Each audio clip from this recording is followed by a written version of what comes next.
stop by for the Nintenbyte. You got the Triforce and it feels right. Like Bowser, you can listen all night, singing peaches until the sun lights. Summer shoots her beam so bright. Master Hand always brings a fight. Catch 'em all and use that fire blast. Put the sword back to visit your past. Welcome to the Nintenbyte Podcast. Hey everyone, welcome to the Nintenbyte Podcast. We got a Triforce here tonight, although we will have a fourth member. Mike Odyssey will be joining us a little bit later in the show. Eric would just like to say he is sorry he couldn't make the show today. He is sick. That's it. He's just sick. That is what it is. We got to push on though, because this is a big week. There's some big stuff this week. You guys just thought it was an investors meeting. We're just gonna get some sales data. Nothing else is happening. Nothing else going on. We got a lot to talk about. Let's go around the room, introduce who we got here. Nintendo Talk is back after a week off. How's it going, buddy? Yes, it's going good. I'm sad I missed, dude. Freaking Stash was dressed up as a cowboy. Dude, I missed a lot, man. Happy to be here, though. Happy to be talking about games. We missed the Scooby-Doo costume over there, buddy. Mm-hmm. Yeah, whoa. Hold on. Hey, mute YouTube. Yeah, I missed the Scooby-Doo costume. Like, yeah, on the show anyways. I still saw it on your channel. But I'm like, come on, man. That's all right. That's all right. So yeah, happy to have you back, man. Rocking the Spider-Man shirt today. Hell yeah. We got Thunderstash back as always.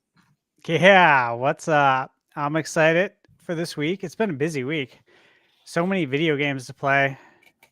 I just beat the Retro Realms. Halloween and Ash vs. Evil Dead today. Was literally working on that review right before this. So yeah, action-packed. And then tomorrow. Brothers are back. Mario Luigi. Let's go. For that too. Find out. Isn't that the 5 out of 10 game? Yeah. Apparently, you know what? It was funny. Someone posted on Twitter like, "Hey, so IGN USA gave it a 5. Another IGN gave it a 7.5 in another country, and then another country IGN gave it a 9." So it's so weird. You know, it all comes down to who's reviewing the game, right? Ultimately, that's why you got to look at multiple reviews. Mm-hmm. It's like buying any other product, right? Wow, it really is. You guys know who I'm at this point. Host of the show, Nintendo Prime. So yeah, we got some banger topics today. And you know what? Let's have let me see. We have 3 of us, so we'll get these topics split up. We got 4 topics. Stash, which topic you want to take first? I will take the Nintendo sales data. There we go. The first stuff we got this week, official from Nintendo on Tuesday, the sales data. There's some interesting stuff in there. I'll go next because kind of building off the sales data comes the Switch 2 news, baby. Let's go. By the way, there's a lot of news in there. And by the way, there's even like a new data mine news. I don't know what's happening, but Switch 2, baby. Nintendo's getting ready. They're getting ready. I'm excited. Next up, I guess, would be Nintendo Talk. What do you got here? So I'm going to do the dealer's choice. So there's an I won't spoil it, but there's an interesting topic that may be pointing to a Nintendo Direct about Switch 1, not Switch 2. Switch 1 Direct in February. So we'll talk about that. I'm excited about that. All right, Stash, bring us home. What were we doing last year? Last, we're going to recap just how amazing the Switch has been. Oh, man, we get to reminisce. Yep. It's almost 8 years.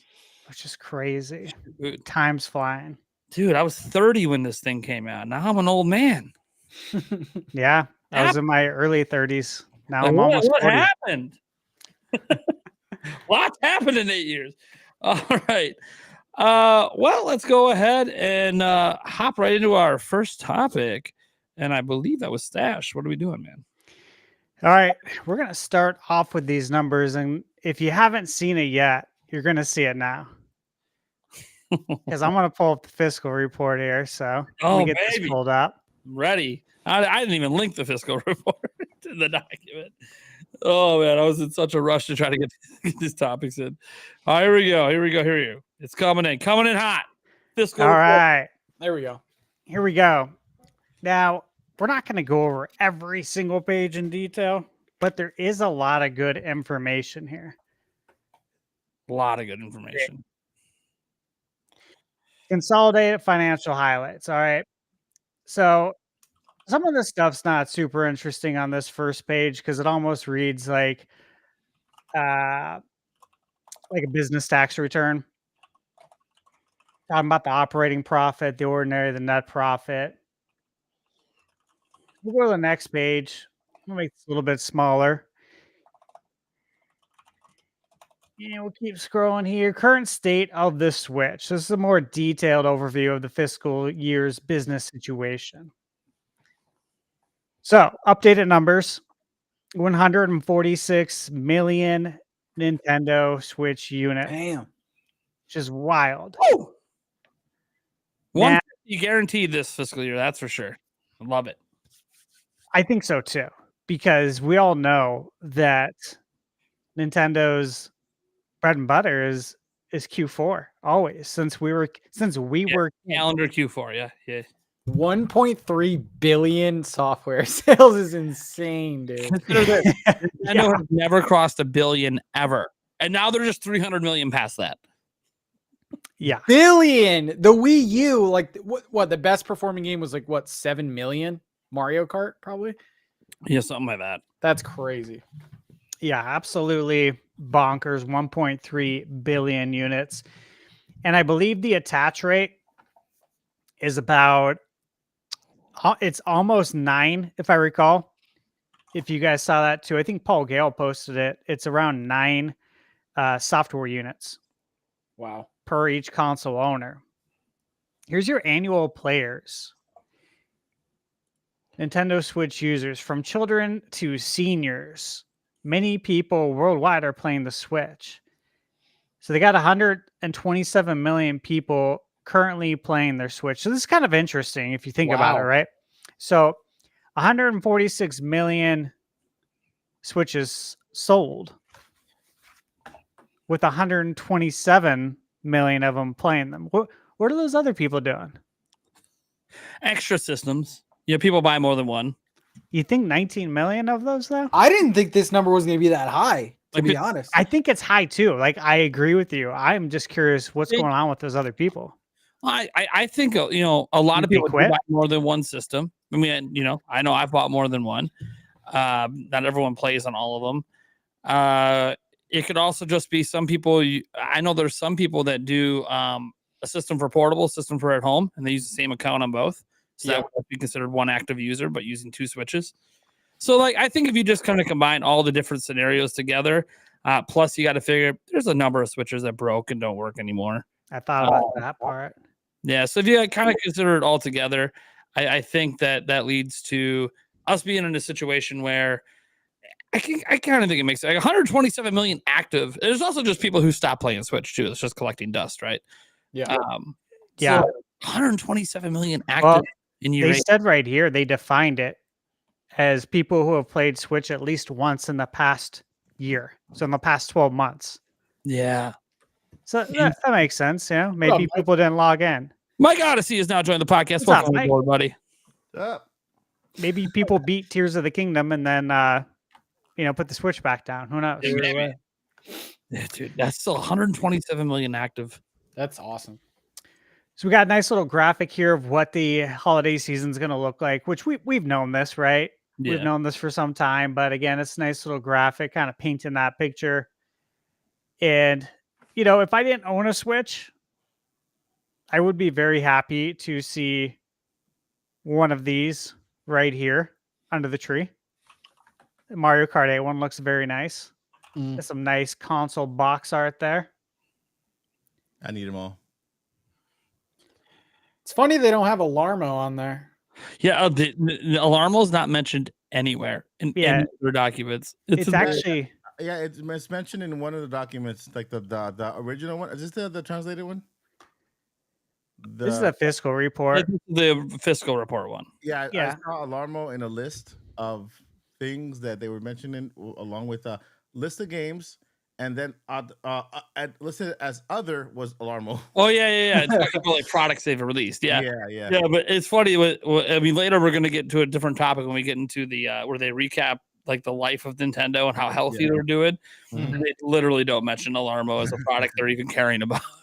That's kind of alarming, don't you? Yeah, I'm okay. Alarmo, kind of alarm. Yeah, the kind of thinking the sales might not be that impressive. Nintendo might kind of just skirting over that one a bit. Anyways, this is about this is obviously before Alarmo came out. This data, so I'm sure they listed somewhere in this report, but I'm wondering how many of those active players have Nintendo Switch Online. I think that'd be super interesting. yeah, 34 million. We know that. That's in a different. Damn. Okay.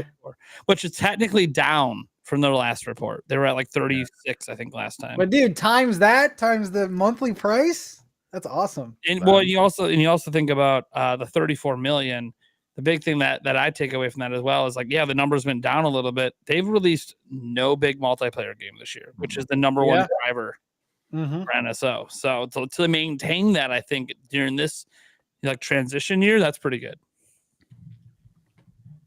So we have some highlighted titles here that are releasing from September onward.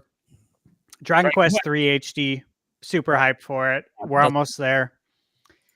Yeah, I'm very excited. I hope everybody plays this, gives it a chance. My first Dragon Quest. It's happening. Yeah, you said this is your first one? The first one I'm ever going to play. Yep. Holy shit. That's awesome, man. I'm excited for you.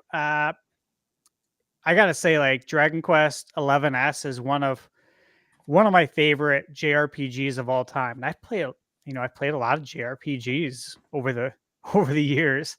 It's a damn good game. So I have very high hopes for this.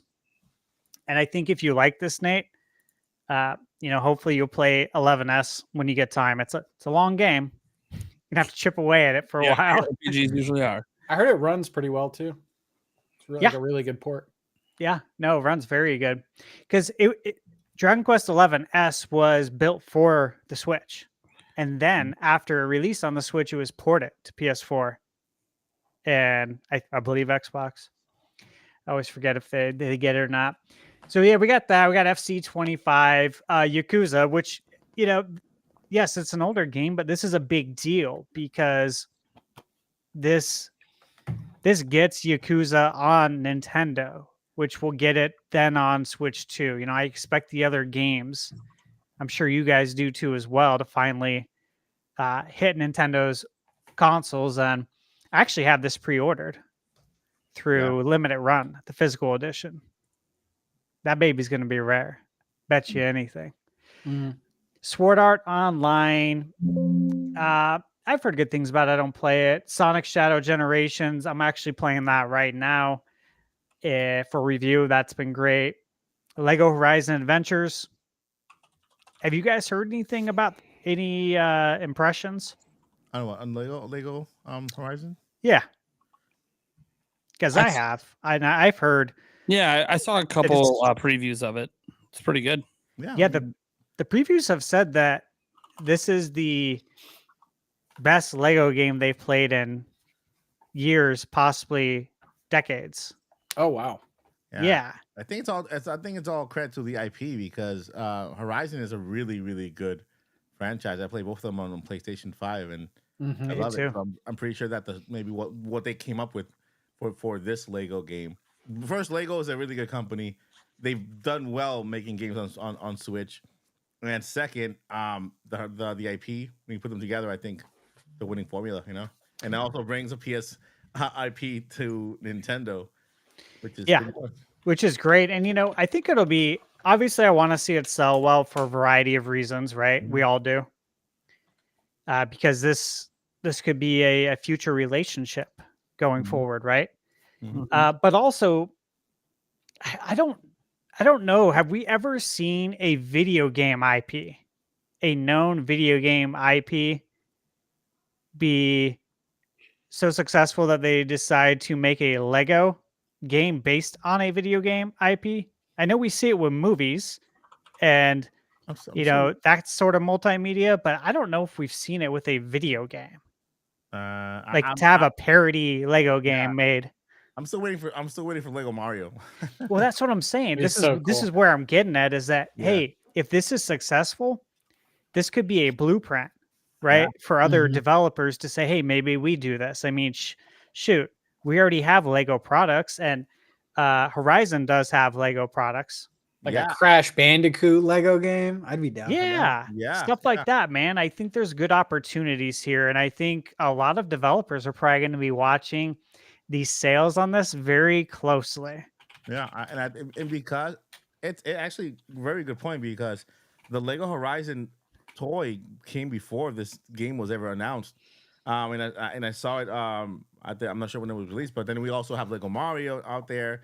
You know, there's a lot of Lego little pieces out there. Even Legos. I would love to see Lego Zelda. That would be awesome. Lego Animal Crossing. Lego Animal Crossing is already out there too. So, you know. How do we feel about this being the sort of like holiday third party? Because like I feel like you have some good ones like Sonic and some RPGs, but in my opinion, I feel like it's a little weak. But and you know, on their point, at the life cycle we are now, we're at what 8 now, going on to 9 years. Is where are we in 7 years? Going to be 8 in March, right? I think it's accurate. You know what I mean? I mean, yeah. It's toward the end, and I think they're just taking advantage now of the base that we have now for these games, and I think they're saving the best for Switch 2. I do too. A lot of this are Yakuza is a port, right? It's an older game. Oh yeah, it's an older game. It came out years ago. Yeah, like Rebrush is a port. Dragon Quest is another port, right? Or is this a new game? Dragon Quest 3 HD is new. Is a remake of the game, right?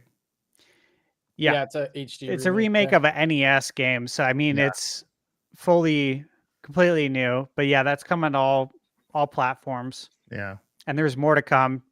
Dragon Quest 1 and 2 are going to be coming next in one package. I'm excited for what's coming, because this is third party. We're looking at third party stuff, but when it comes to first party, Nintendo actually said that they're still waiting. They're planning on bringing more new releases for this year and next year. So I'm expecting a lot more ports too. Yeah, and you know, there's more games than this coming. This is just what they highlight it. But yeah, like plus you got indies and exactly. You know, am I hyped for Fit Boxing? No, I'm not. You know, I'm surprised they don't put Little Mac in there, right? At least get throw a little Punch Out reference in there. It might actually help sell some more units. That'd be awesome. But yeah, Epic Mickey Rebrushed. You know, I played it on the Wii back in the day, and it was decent. But I'm not going to be brushing up on that again. Ace Attorney. Ace Attorney collection. People love Ace Attorney.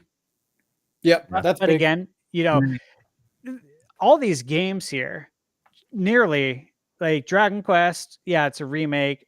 Sonic Shadow Generations is a remake, but it's kind of like what Super Mario 3D World, right? It's like that Bowser's Fury expansion kind of thing because you have Shadow. Epic Mickey remake. Ace Attorney's a collection. Romancing Saga 2 is a remake. Just Dance is a remake of 2024, and 2024 was a remake of 2023. Yeah, and the same goes with FC25, which is a remake of FC24. Yeah, exactly. Right. It's expected. I mean, like Mike said, it's pretty late, you know, in the life cycle. But yeah, but I am excited for the first party games because that little comment. I'm not sure if you got. Maybe I'm getting ahead of myself. Maybe you haven't gotten there yet, but. The first party games and the comment that they made there in this about the lineup for the holiday season and well into 2025 on software. Did you cover that already? The 2025 software? Yeah, the comment that's on there about Nintendo's lineup of this and 2025, like how they plan on supporting Switch through the holiday and in 2025. Not quite. I think we're getting into that right now, though. Okay. That is a solid graphic. Right? Yeah. There you go. This is great. you got the Atelier series. We have another entry. These games are really popular. Mm-hmm. Very It's funny to see popular. it's funny to see Hello Kitty there after being on Apple TV for like what 5 years now. Dragon Quest 1 and 2 HD remake. Again, super hype for that. Mm-hmm. Now it's pronounced Suikoden. Mm-hmm. I like to call it Suikoden because that's what I always called it. Yeah, me too. I don't feel comfortable calling it Suikoden. I don't know why. I call it Hadouken. Yeah, I just feel like, you know, if I'm keeping it real, I call it Suikoden. I'm gonna just keep calling it that. But hey, I will say I'm really excited for this game, guys. If you try and pick this up right now on eBay on PS1, where it actually comes in the case, it's gonna be a couple $100. And you're gonna have long load times. Okay. I mean, we're talking about PS1 era. Let's not forget the load times we had. So to get this fully remade in HD, getting that nice HD 2D treatment, I'm really excited for this game. If you look at the top, like if you were to Google the top PS1 RPGs of all time, this is always on the list. And sometimes it's number one.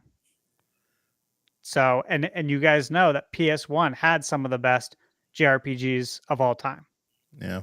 I would almost say, you know, Super Nintendo, PS1, and now Switch is there too, because they just have every freaking JRPG imaginable, plus remakes. So yeah, really cool. That's a big one. That's going to be a lot of hours of gameplay. Sure. Hello Kitty. Great. Whatever. Rune Factory. Again, Rune Factory has been around for a long time. And That's looking good, that game. I've never played it. I had an employee when I worked in the restaurant business, and I still remember his name. His name was Troy. And guys, this is the Nintendo DS era. He was playing the first Rune Factory on DS. I remember him sitting at a table playing this on his break. And, you know, he's a big gamer around with gamers. We always talk video games, obviously. And he was addicted to Rune Factory, addicted to it. So, I still remember that. God, you know, 20 years later, I still remember that fine detail. So maybe one day I'll check it out. Pokemon Legends. Za. AZ, Arizona edition, right? Yeah, so huge. Obviously, yeah, it's going to be massive. It seems like things have died down with the leak as far as it being talked about. And I feel like when I go on Twitter, I'm like playing Minesweeper and I'm trying to avoid anything. I feel like I haven't seen anything. What about you guys? I haven't. One bit. I mean, Central Leagues is still at it. It's just I think what it is like we're getting kind of used to it. Like it just keeps happening. So like there was like 40 more gigs that were released like last week, and it's like okay, like that's cool. But I think a lot of the stuff that people mostly care about, like isn't really.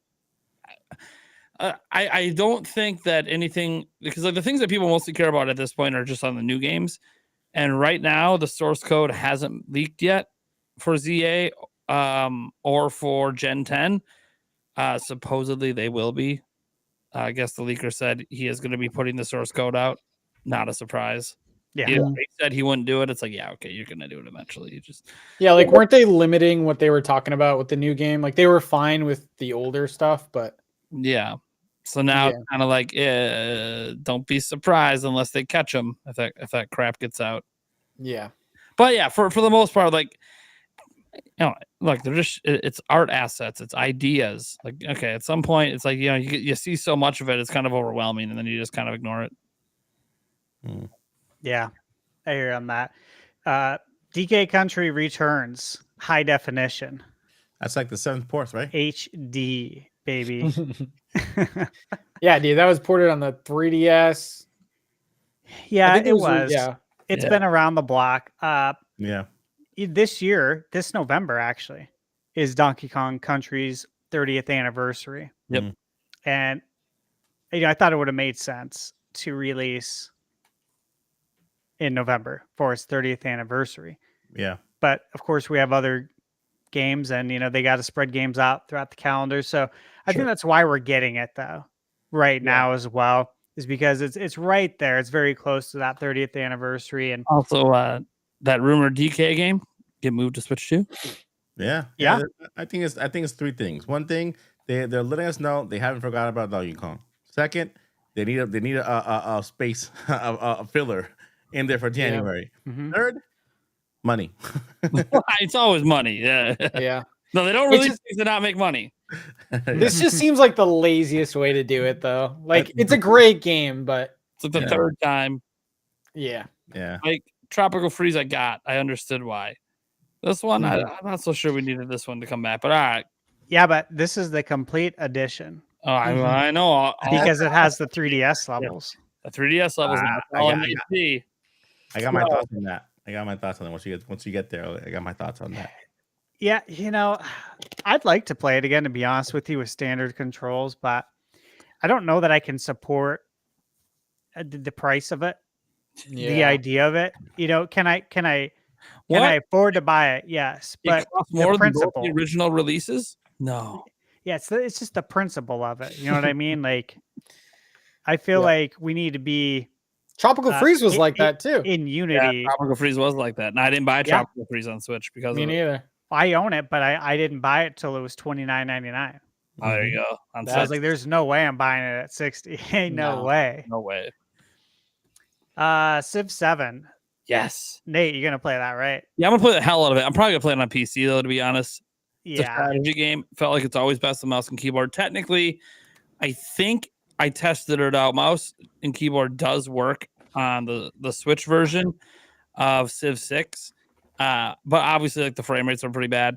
So chances are I'll play it on PC. If it happens to have a Switch 2 version and it runs well, I might attempt that as like a mouse keyboard review of playing that kind of game on a Switch 2 on TV.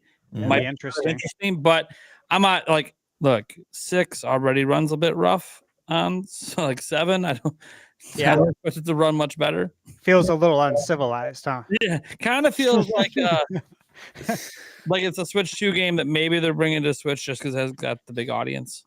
I think so. Is there an over/under on dad jokes? I think it should be 30.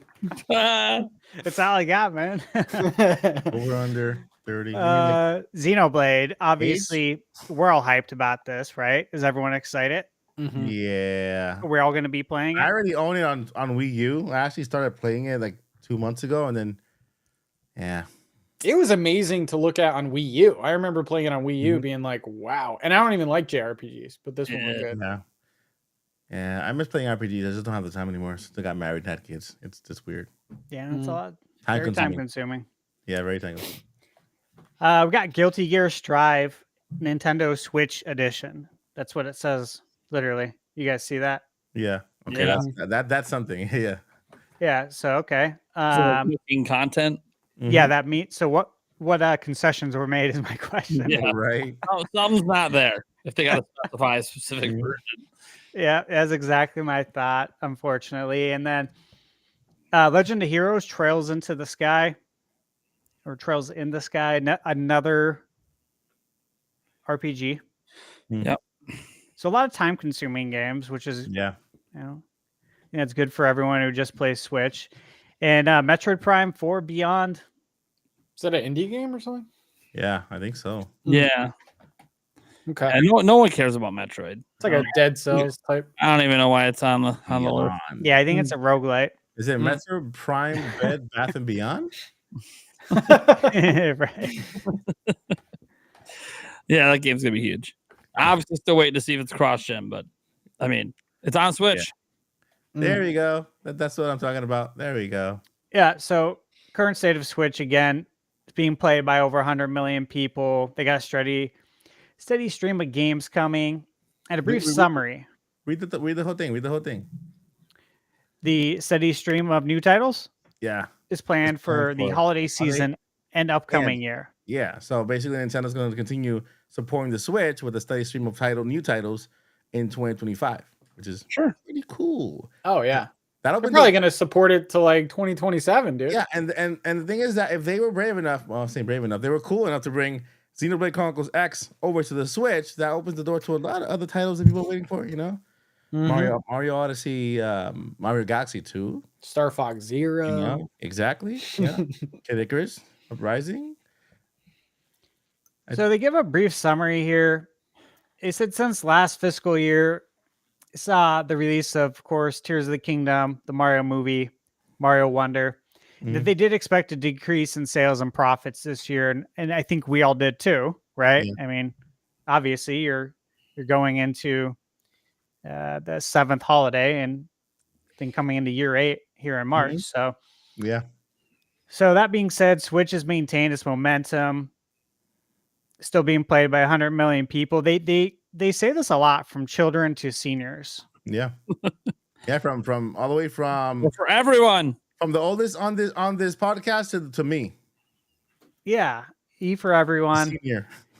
It definitely reminds me of the Wii marketing. You guys obviously remember that and how it was really marketed to everybody. Yeah. Was it the Blue Ocean strategy?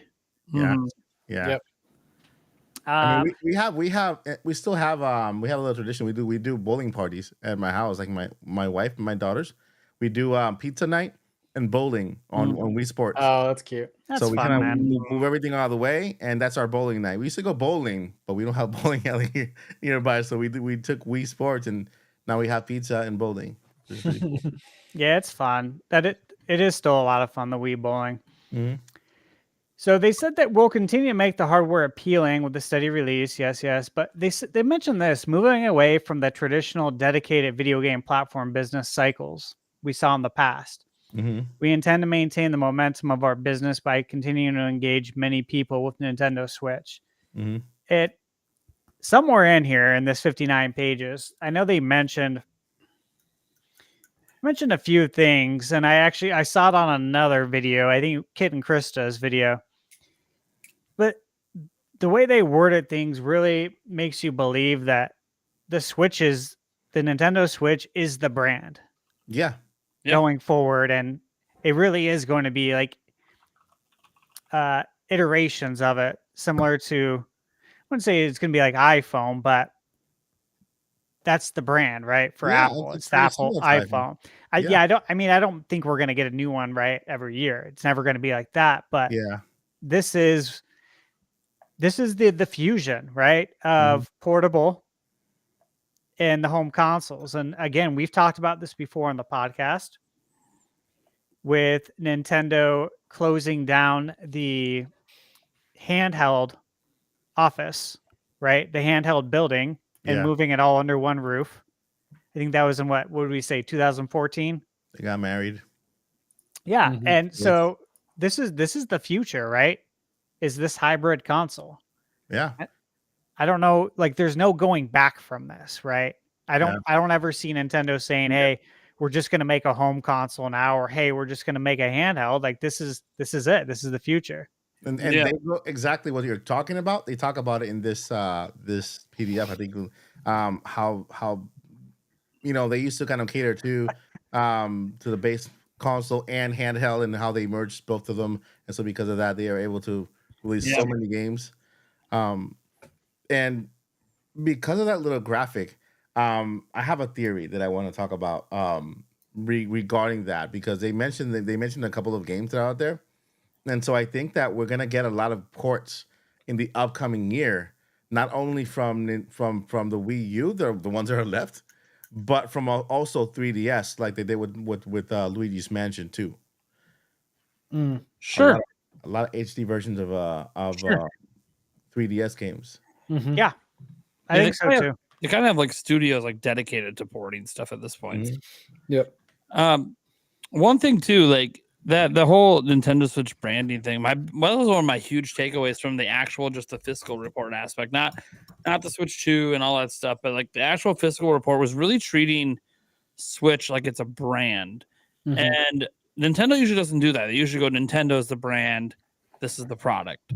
This time around, they're kind of like, no, Nintendo Switch is the brand. It's not Nintendo and then Switch. This is the brand. And that's very much like PlayStation's the brand. Xbox is the brand.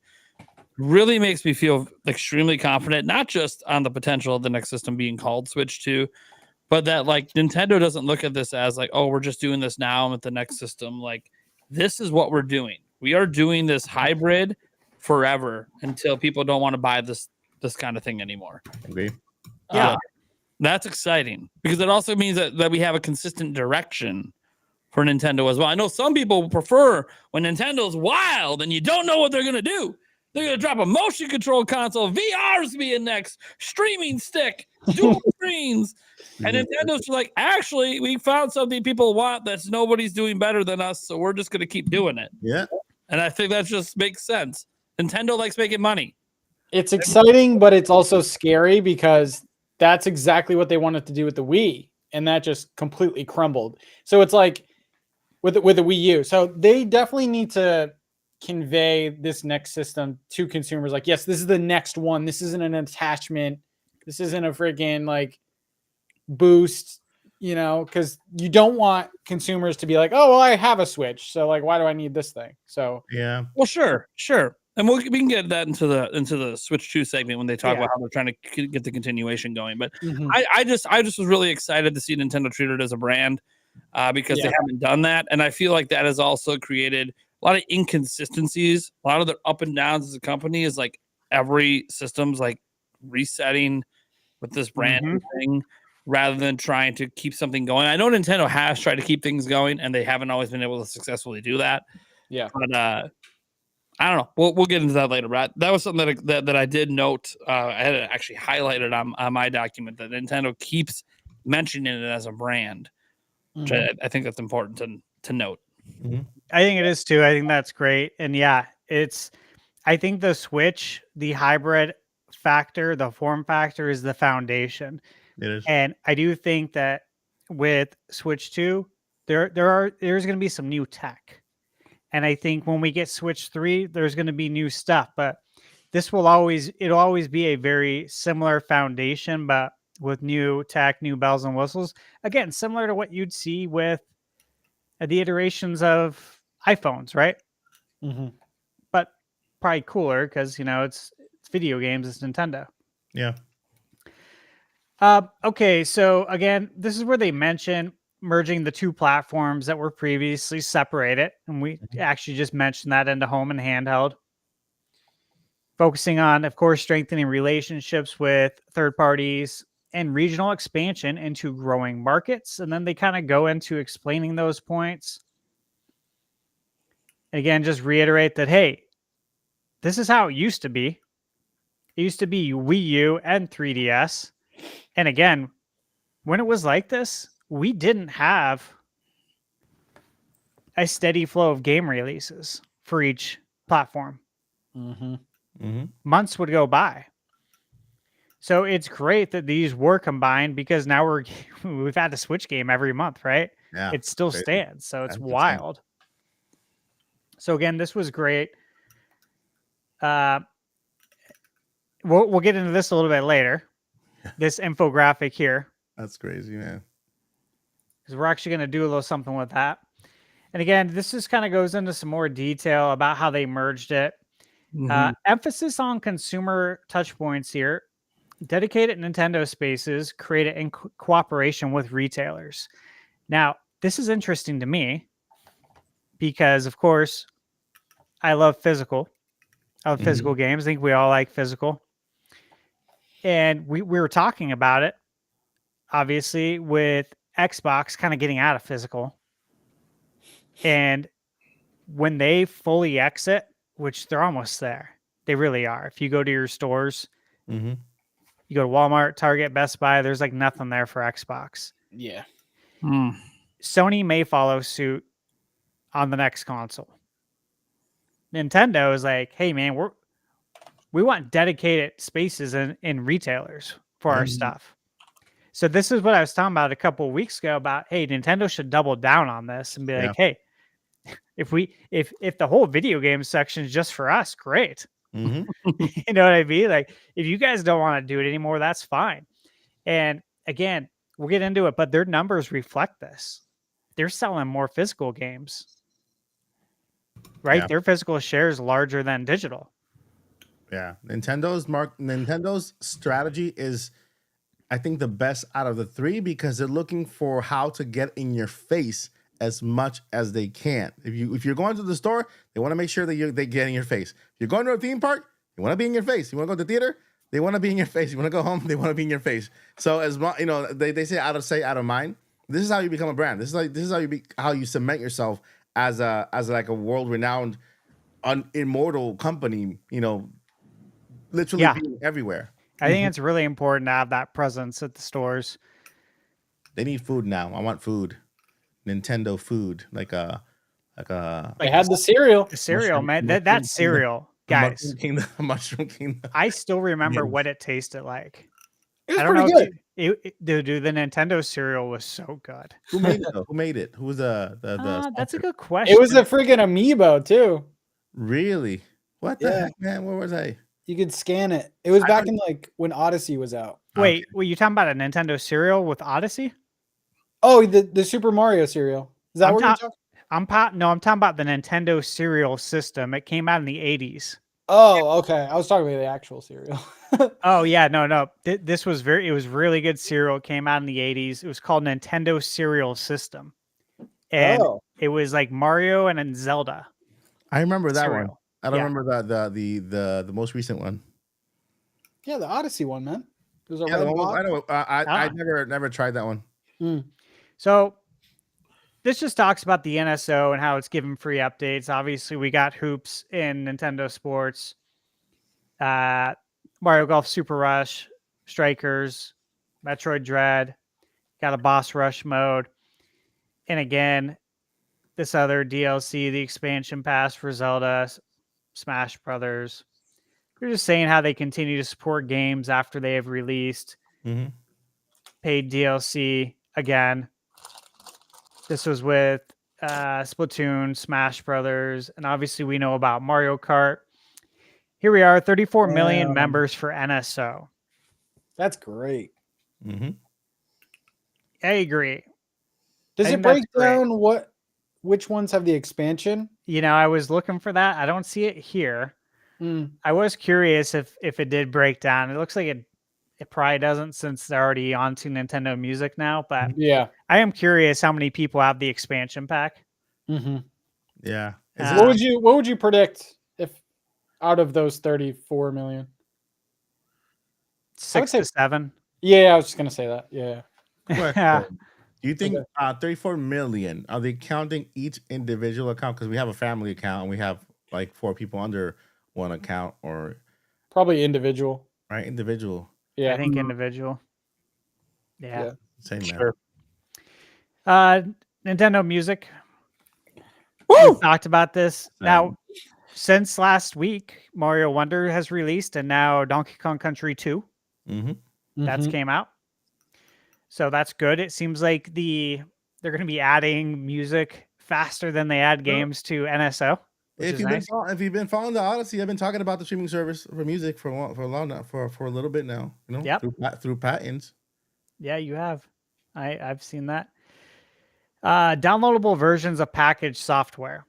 Now, I've been seeing this a ton at Best Buy. Yeah. Where they don't have physical games in the store. You can buy it from them online, but I'm seeing cards everywhere.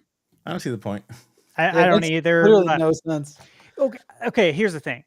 I don't see the point, but I see the point when parents, aunts and uncles, grandparents are trying to buy a game, right? Yeah.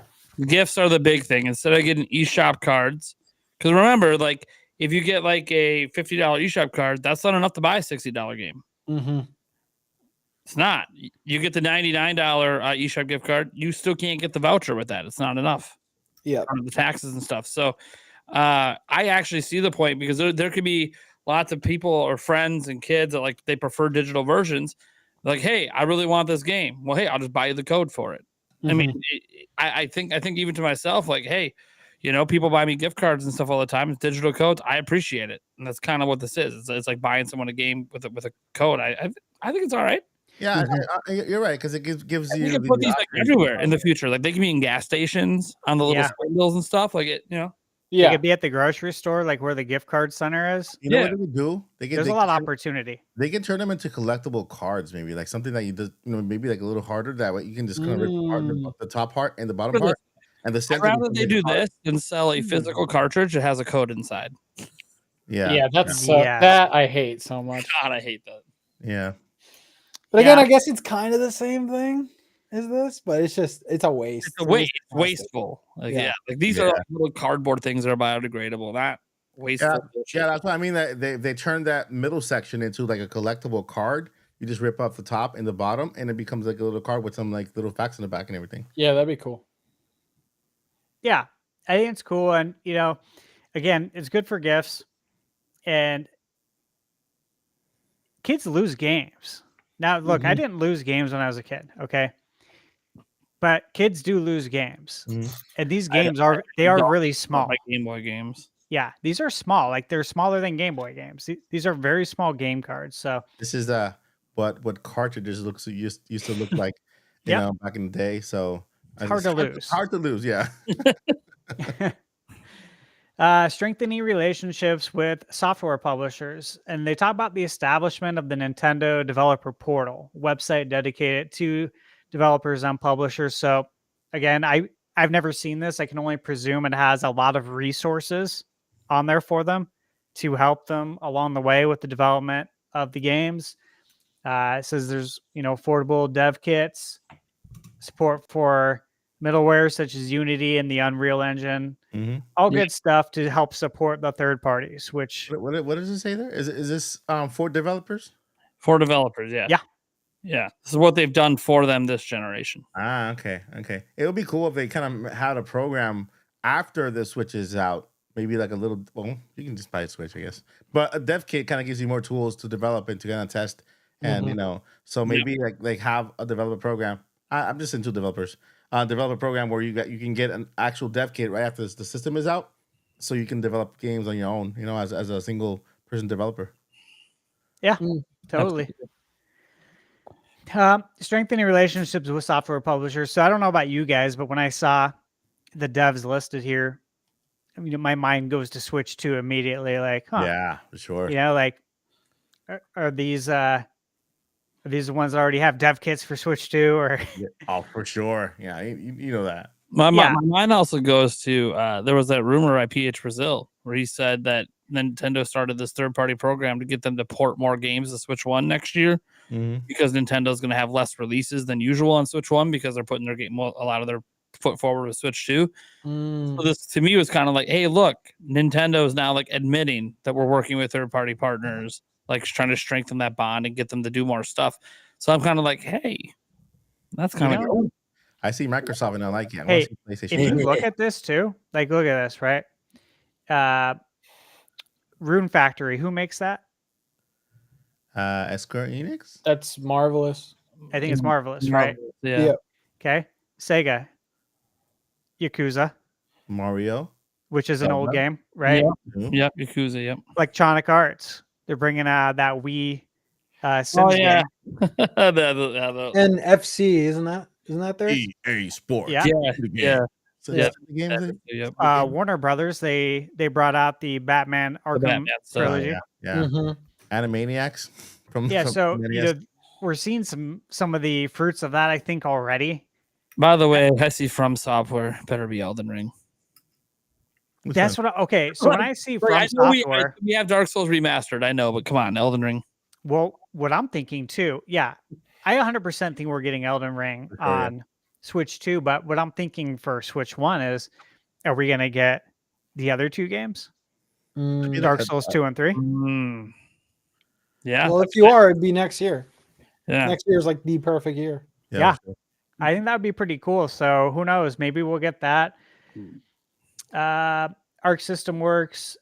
They bring out a lot of good games. 505. 505 does Udian Chronicles. Yeah. So, but then I look at Microsoft, right? Yeah. That's and like it's everything. Exactly. It's like when you see Microsoft now. Most exciting one there. I saw some people comment on this exact, screenshot and we're like, where's Activision and where's Blizzard and where's all under Microsoft. Yeah, someone replied like it's all Microsoft, man. It's Yep. like, oh yeah, they're Yeah, like, oh yeah, that's anything. right. It's kind of like, hey, if you're open for GTA 6, Rockstar wouldn't be on there. It'd be on there Take Two. Yep, Level Take 5. Two. So Right like down there. Bethesda would be Microsoft. Yeah, Bethesda would be Microsoft. Yeah. Yeah. So obviously a lot of great third parties here. You got Konami on there. Maybe they'll make a Castlevania, a new one day. I would love to see it. But again, for Switch 2, Metal Gear. You got Metal Gear coming out. We got the collection, the Solid Collection 1, the Solid Collection 2. That was just being teased today, I think. A release date for either what do you call it? Metal Gear Solid 3. Yeah. David Hayter, the voice actor for Snake. Mm-hmm. Yeah, you just teased that today that a release date's coming soon. He didn't say what it was for, though. I presume it's that, but we know the Solid Collection's coming. So again, a lot of good stuff. A lot of great devs there. It's exciting to think about what could come for Switch 2. Yeah. And then again, they talked about the indie games and just how well indies have done on the Switch. Some indie games have their best sales on Switch. A lot of them. Fantasy Life on the, level 5 from Fantasy Life, right? They were on there. Yeah, level 5 was on there. Yep. Yeah. And so a lot of great games here, a lot of bangers. Yeah, Balatro's done great. Anima Well. I'm sure a lot of people probably still need to play that. Outer Wilds, Europa. I played the demo on that. That was pretty interesting. I like It's pretty good. Yeah, it was pretty interesting. Yeah, I got they sent me a code recently, so I have to check it out. And again, just going into the sales of some of these games and how well they've sold on the Switch. What is this game? That came with the baseball. Is it baseball? Yeah. Oh, that's it's Pro Konami's. Yaku or something. Yeah. Is that Japan? Yep. Yeah. It It's actually really good. looks fun. See, one thing I like about this chart, though, is we finally get the breakdown of like Nintendo's games and how well the third-party games are doing. Mm-hmm. They're selling a lot. Yep. Yeah, they are. Wow, Yeah. over the last 4 An years. insane They're amount. selling a lot. Hmm. Yeah, third party's gonna be very happy. Yep. On Switch. Yeah, and this is available to everybody, right? Anyone can pick up this PDF and look through it.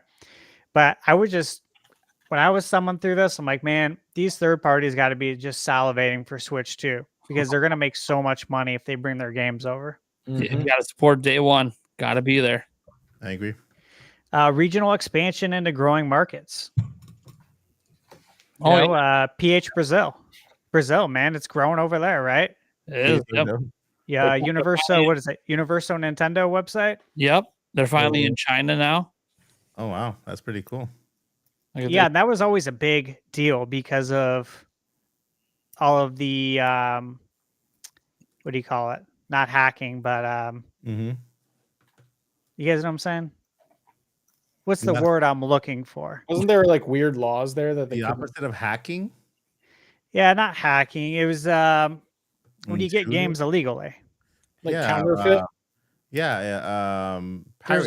Pirating. Piracy is the word. Huge piracy issue. Yeah, I actually have a patch. That's why I remember. China and China's wild because like Nintendo in another document or maybe this one like just admitted they're still making the IQ, which was their way of getting around the legalese and selling systems illegally in China. It's just well known that Nintendo's been using the IQ brand to do that for decades, and Nintendo just blatantly put it out there. By the way, yeah, we're growing in that market with our illegal system sales. That's hilarious. kind of like a big fu to China. We all know we've been doing it for decades. Now we could just legally sell Switch there, but just in case you forgot, we were still selling things there anyway. This is impressive, the expansion, though, if you look at this. Dedicated video game platform sales in regions other than the big three. Yep. Japan, the Americas, and Europe. 6.4 times. And World over here, man. yeah, this is huge numbers. So I just- again, that's I just great. I just tweeted the link for this PDF if anybody wants to check it out. Again, this breaks down the earnings. Obviously we know there's been a lot of money made. Talking about expanding the IP, strengthening relationships. Got some nice little clip art there of the characters. One thing to note, you do see Fox McCloud there. I see him. If you're wondering if They Nintendo haven't forgot about him, They haven't forgot about Star Fox. Yeah. Oh, are they teasing Star Fox Switch 2? Let's go. And I if don't I'm not mistaken, that is the Star Fox Zero render. It is. Yeah. Which is always like, oh, okay, that's all it is. They're porting Zero next year. No, I want a new one. Look at Samus all the way in the back. Come on, Samus. And then we have whatever this blue thing is there. where's Pitt? Who? Kid Icarus. Oh, yeah. Maybe this means that's it. No He's kid. right near Captain Falcon back there. Yeah, right. Oh. Sales volumes for Mario related titles on Switch. Man, Mario's the I mean, best. look at this. Mario's Odyssey and 3D World. Damn. So the 3D Marios, right? Then you just see Mario Kart. You're just like, all right. 42 yeah, Mario million. Kart is just yeah. He's on his own. Now, They have to pair the other games, so kind of the numbers don't look as much. Almost 200 million sales of just Mario. Yeah, that's insane. You know what's kind of crazy about this? Like, didn't historically 2D Mario games sell better? Yeah. yeah. And now it's like flipped. And then Odyssey hit, and it's damn. Hey, what's up with the Super Mario 3D All Stars? Why aren't those numbers in here? Oh, yeah.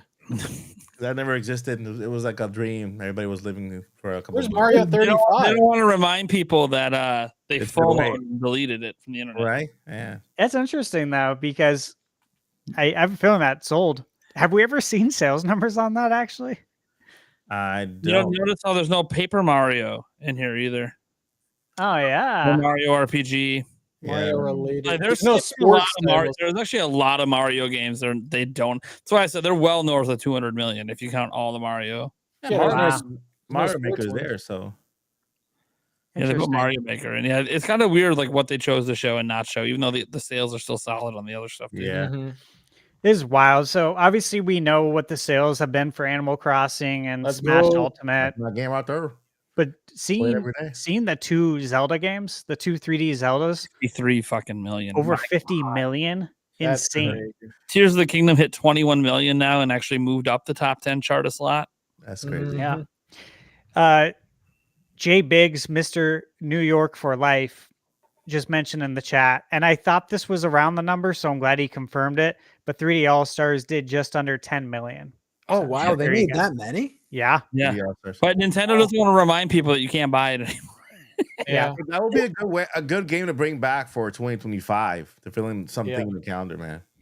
Also, shout out Splatoon, man. For real. Splatoon did, Real. Yeah. like real. 26 million. I mean, that's a newer IP. Who would have thought?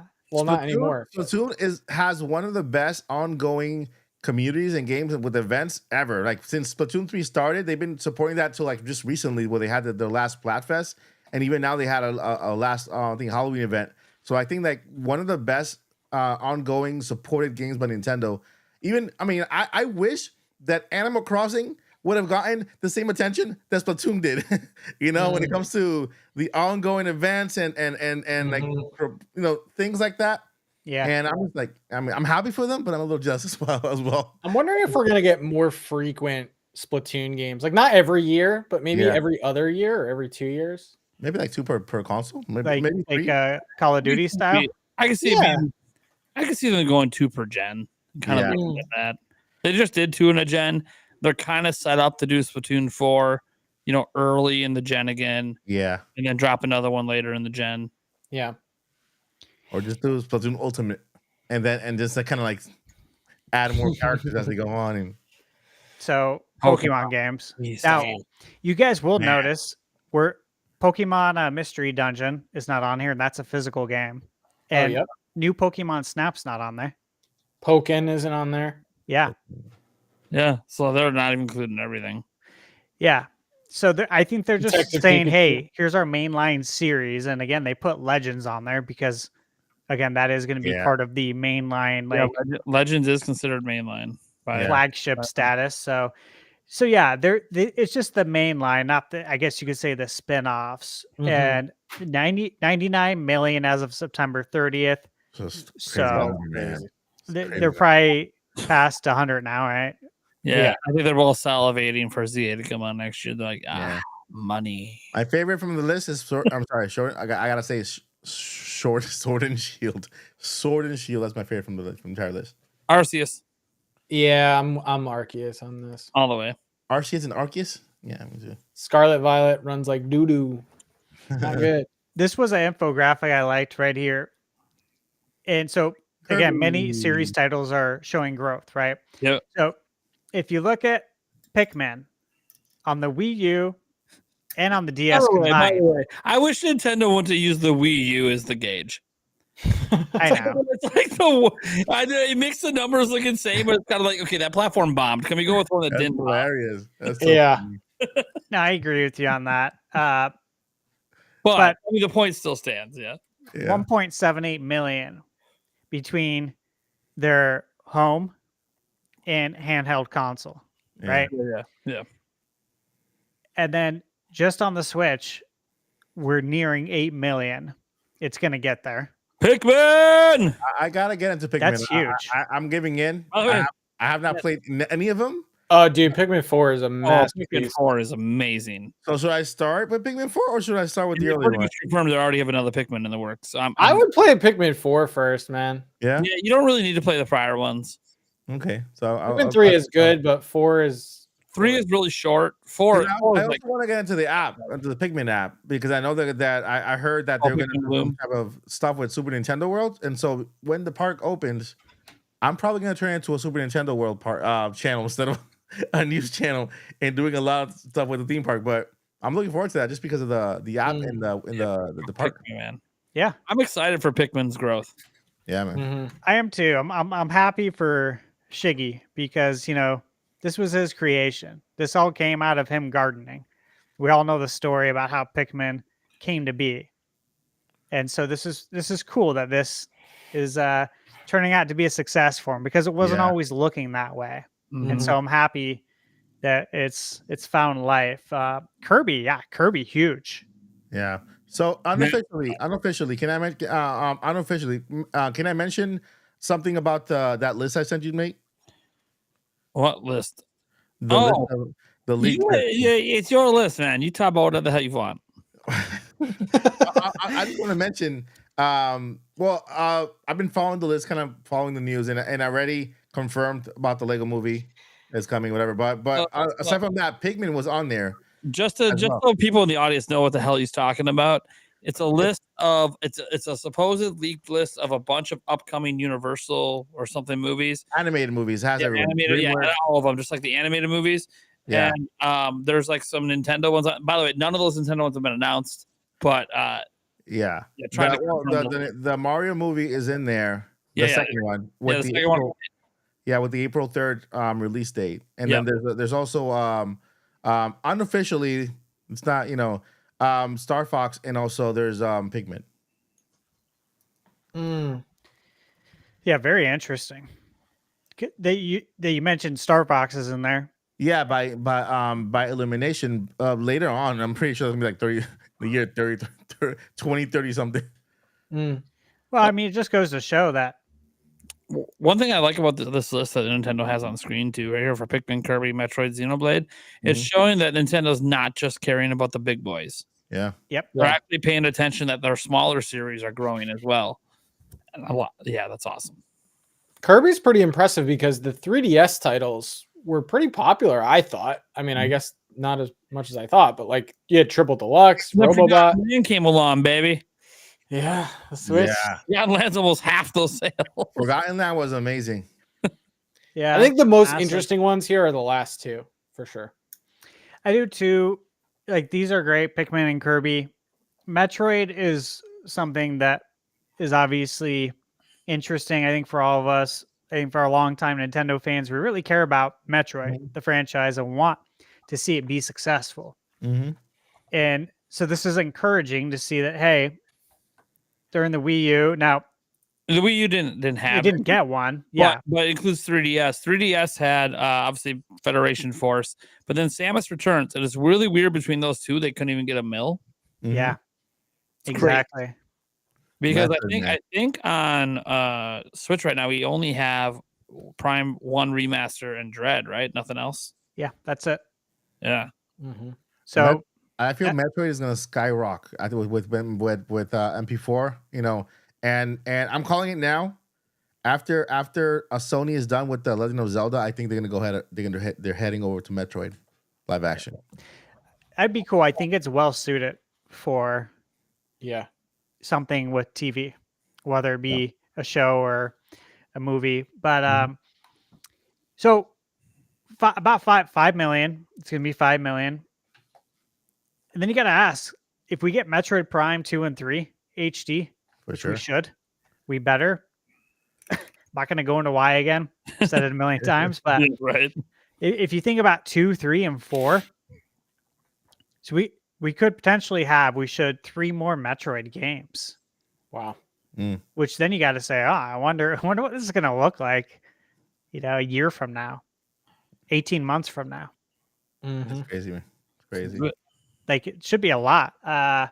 Xenoblade, again, there was Xenoblade on 3DS. Yep. You had to have the new The 3DS. Yep. And obviously Xenoblade Chronicles X. So 1.41 million units versus over 7 now. Yeah, over 7 across 3 games? 2, 1 definitive edition, and then 3. Yeah. And then let's see what X does. Yeah. See if X can push it and maybe hit 10 mil for the series. That's what I'd like to see, right? I'd like to see it hit the double digits. I feel like it can over the course of the Switch. Like, if it doesn't hit it initially, you gotta think that if the Switch is going to be supported till 2027, like we believe, it should be able to hit that. Yeah. It's not that many more. Development and release of software that utilize characteristics of each IP. Not sure.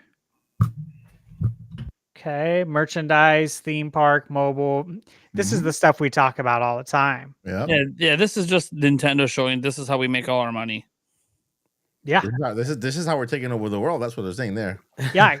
Getting in front of your face. Like not you having said. a handheld and home console. Yeah, don't worry. We got other revenue. Yep. And you forgot to put the clock in there too. Visual content. The bedroom. They forgot the bedroom. Yeah. So we got the Mario movie, of course. Yep. The second one. Yep. And then we have Zelda Zelda. 2029, guys. 2027. Check out the date over on the first Mario movie. Okay, April what? Sure. Yeah. And then the second movie is April 3rd. 2026. Sure. I'm gonna say April something of 2027. I'm just glad they put the 2 there because it guarantees it's out before the 2030s. Not that we didn't think it would be anyway. and just like a little bit behind, just a little information on that. It's already in production and they will start filming on January 5. This would be notable though because they put the 2 there, right? Technically, when we get to the Switch 2 topic later on the Switch 2 graphic, it still says 20XX. Yeah. 2099. I would lose it. For real. I didn't see that. 100-year platform. Oh man. So we got the theme park news. Singapore, TBA. There'll be seats there in Osaka, Japan, Hollywood, Orlando. Singapore, yeah. And Orlando. Woo. Osaka's getting Donkey Kong in the spring. In the spring. Yep. And we're getting it around. We're getting it in May. May what? Yeah, Orlando. Yep. Orlando. May 20th is the opening. It's already sold out. May 22nd sold out. Yeah. Yeah. Oh my god. But That's I exciting. have a press pass, so I can go. I'm gonna be there for the media day which is You live streaming it? Oh, nice. Good for you. yeah, for sure. Hell yeah. Yeah, media day. Mobile apps. This is an interesting number. So 164 countries Nintendo is the reach of the apps. Nintendo, you got to delete some numbers here. I'll tell you right now. I understand that this is a fact-based number. Dragalia Lost doesn't exist anymore. You can't download. Dr. Mario doesn't exist anymore. Can't download. Real. Yeah. Like, literally, you've deleted half these apps. You should just not list stats for them anymore. Misleading. Yeah, that first one, that Mimoto, whatever. And then the whatever that one is. Oh, then, Mitomo or whatever. And then this one, I was in the middle of playing when they shut it down. The Dr. Mario app was sick too. I'm so pissed when they got I loved that game. Yeah, that was great. I'm like, dude, this is the perfect way to bring Dr. Mario back. Why'd you get rid of it? Yeah, man. It was so fun. I think it was because of malpractice. No, so That's good. he was leaving. The Pocket Camp is not going to be an online game anymore, but they're bringing it back as a paid single player game. So technically, Pocket Camp will Right? For, what was it, $10, right? Yeah. something like And you that. get everything. Yeah, you know that works so well for Mario Run. Official stores. Told you. So San Francisco is going to be the new one, and I hope it does good there. Mall of America, come on. Where's I want Orlando? a Come Mall of on. America store. Oh, well, we're getting one in Orlando because they already announced it. It's a huge one. We saw the plans for it, so we're gonna have one. And well, it's not gonna be in Orlando. It'll be Universal Studios, like right there. Gift shop. Yeah, that's good to know that it's going to be there too. It makes sense since Well, there's yeah, a park there. all the theme Yeah. park ones have really massive. Yeah, like you were. Yeah. So, Got the museum. We know about this. We know how cool it is. dude, on reveal dates, like on Nintendo Directs, streaming it from the actual Nintendo store. That would be cool, especially with Yeah. the Smash Brother reveals. Exactly. Yeah. That was always fun to watch. So Nintendo account, the number of users they say has increased steadily since 2015. Note this does include mobile app users. So 366 million people have a Nintendo account, be it through your standard, I believe, services like with Switch and the mobile apps, which the mobile apps are accounting for a lot here. What that means is when they drop that Switch 2 announcement, they have 366 million people to send that email to. Exactly. That's Email insane. blaster for That sure. is yeah. That's insane. Yep. You know, a lot of companies pay for that data. Nintendo's already got it. Crazy. Nintendo account supporting long-term relationship with our consumers, purchase history, save data, friends, gameplay history. Yep. And I believe this is where it goes into kind of talking about how the NSO is carrying over Yeah. to the next console, the successor, the Switch 2. So that's very exciting. Yeah, here we are. Here's the release date, the Mega Man X release date. Yeah, we'll get into this a little later. Yeah, 29. Yeah, we'll get into that later. That's later. And again, we'll get into that. I got a lot to say, man. I got a lot to say. Yeah, that's our next So topic. excited, man. I think, okay, yeah. Here, we got a couple other things, strengthening There's the development IQ. resources. Yes.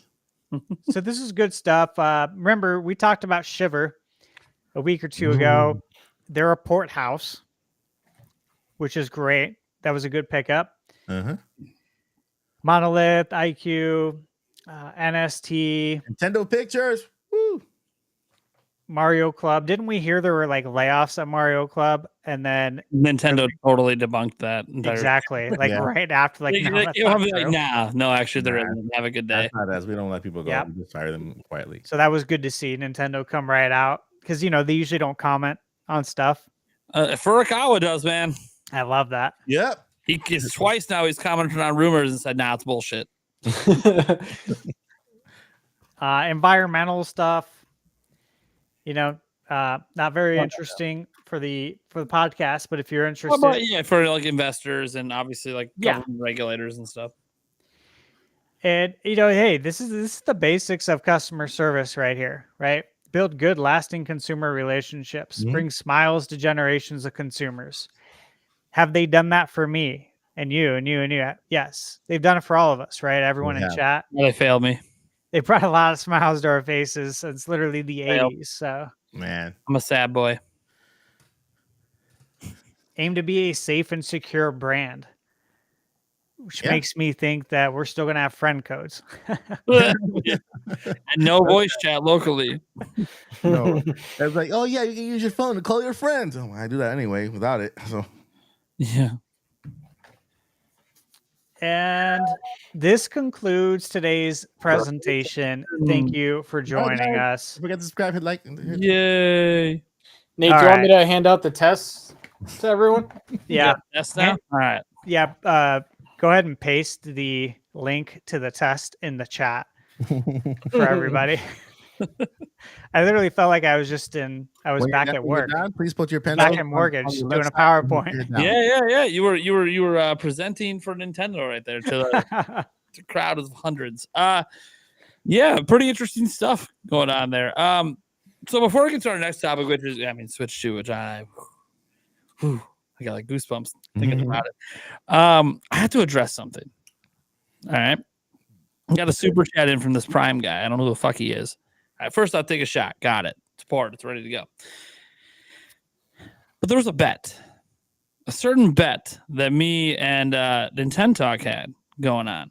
I have to ask him a question here because here's the thing: the bet that's a hot chip bet. There's no way that he loses. Only I lose.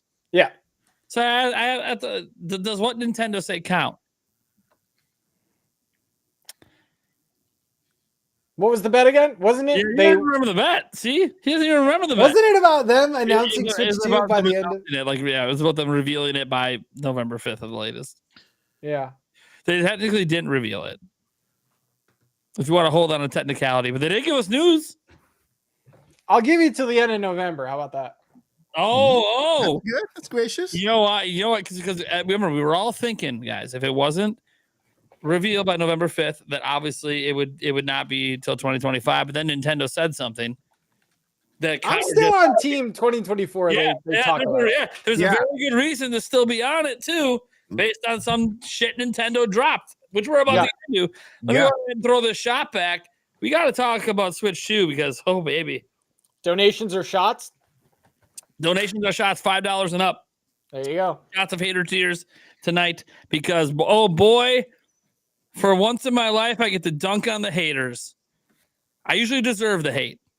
This time, though, called this shit on Sunday, everybody. All right, here we go. I literally on Sunday, I said they were going to say some shit, and they said some shit. So let's go ahead. And share. Let's go ahead and share. First off, let's just do the thing that most of us found out about this from. We don't have to go back to the PDF because the PDF just says the exact same thing. Yep. We'll just go right to the tweet because this is Furukawa. No debating who's talking here. This is the president of Nintendo. Put it out in Japanese. Here we go. This is Furukawa. At today's corporate management policy briefing, we announced that Switch software will also be playable on the successor to Nintendo Switch. Backwards compatibility confirmed. Not a rumor, not a leak. Confirmed. Nintendo officially announcing it. All right? Pretty exciting stuff. Nintendo Switch Online will be available on the successor to Nintendo Switch Online, which, by the way, was never previously rumored or leaked. It was always assumed when they said Nintendo accounts would be forward compatible. We assumed that also meant NSO, but they technically didn't announce NSO. Yeah. This is the first time they're doing it. That's really big news because Nintendo, for the first time, they're not resetting that classic library. First time ever not resetting. I know you can argue Wii U. They've had the Wii mode, but like it wasn't on Wii U. It was like you had to like reboot the Wii. It was weird. That's not what we want. That's not how we wanted the classic library to come over. Anyways, including its compatibility. What does it say? So further information about the successor Nintendo Switch, including its compatibility with Nintendo Switch, will be announced at a later date. The one thing the PDF does clarify, it does say that they still have an announcement about it this fiscal year. So like this isn't the announcement. People were thinking that the announcement. It's not the announcement. Yeah, the announcement's still coming, which we all assume is probably the reveal. So that was kind of clarified in the PDF, that part there. But anyways, there's that. So first off, that's just exciting in that of itself. Right there is already like Nintendo giving us news. I could argue it's maybe some of the whoa. Whoa, Nate. Whoa, wait, no. You can argue some of the most boring news. Wait, I gotta take a look at that hat. You know, I'm blind, I can't see, so I just took a look at it. Like, what the heck? That's a cool hat, man. Yeah, I've had this a long time. It's really beat up though. It's very, nice. I like the very logo. good. What does it look like? A bird? It's Zelda. It's the family crest. Wait, that's a bird? You just realized the family crest is a bird in Zelda? No, yeah, I just thought. I'll give you a break because obviously you don't have the best vision. The family crest is a bird. I never realized it. Did you just say that was boring news, Nate?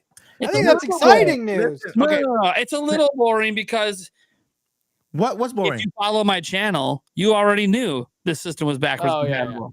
Listen, and let me tell you why this is exciting. Okay, I want to start with Furukawa is the godfather right now. Okay, he is the freaking godfather right now, and I love him. I want him to adopt me as my dad. You know, listen, this guy has been on fire when it comes to at least breaking the mold and giving us some details. He's been doing it this entire year since at least the summer when he said, "Oh yeah, we're not going to be talking about Nintendo Switches in this particular year, but we have a Nintendo Direct in June." And that was like thing, right? And he's been doing it ever since right before we get announcements. Now he comes up and confirms that Nintendo Switch 2 is backwards compatible.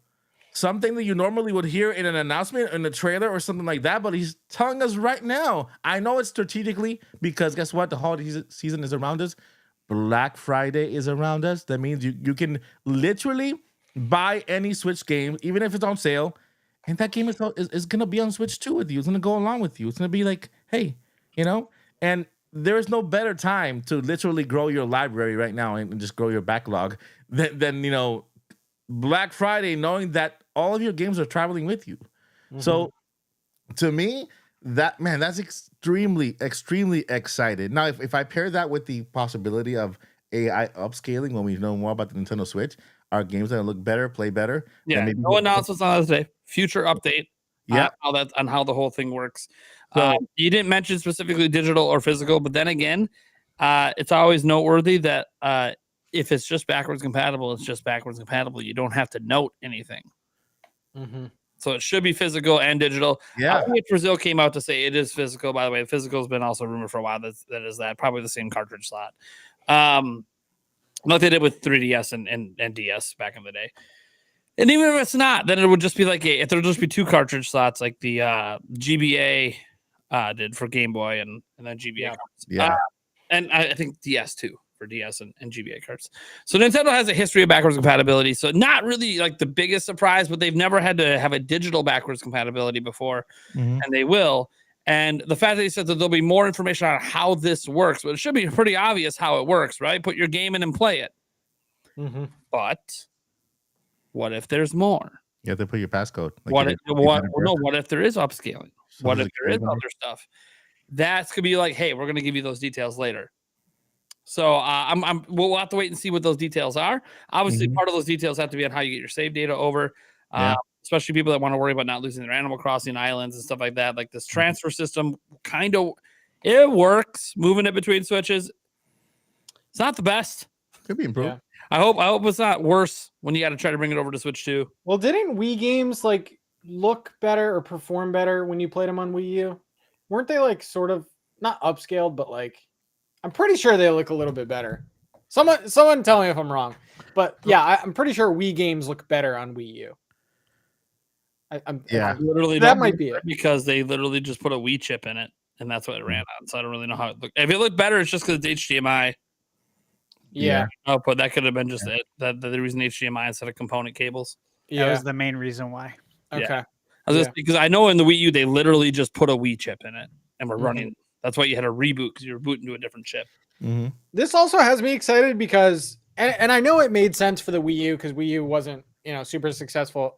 But this kind of makes me think that Nintendo won't be able to get away with like the DX versions of things. Like there might be some exceptions. Like we've talked about, Breath of the Wilds, how it might have. I think they're going to get away with it. No problem. You think they're going to? I'm going to tell you why. Has Sony gotten away with it? Yeah.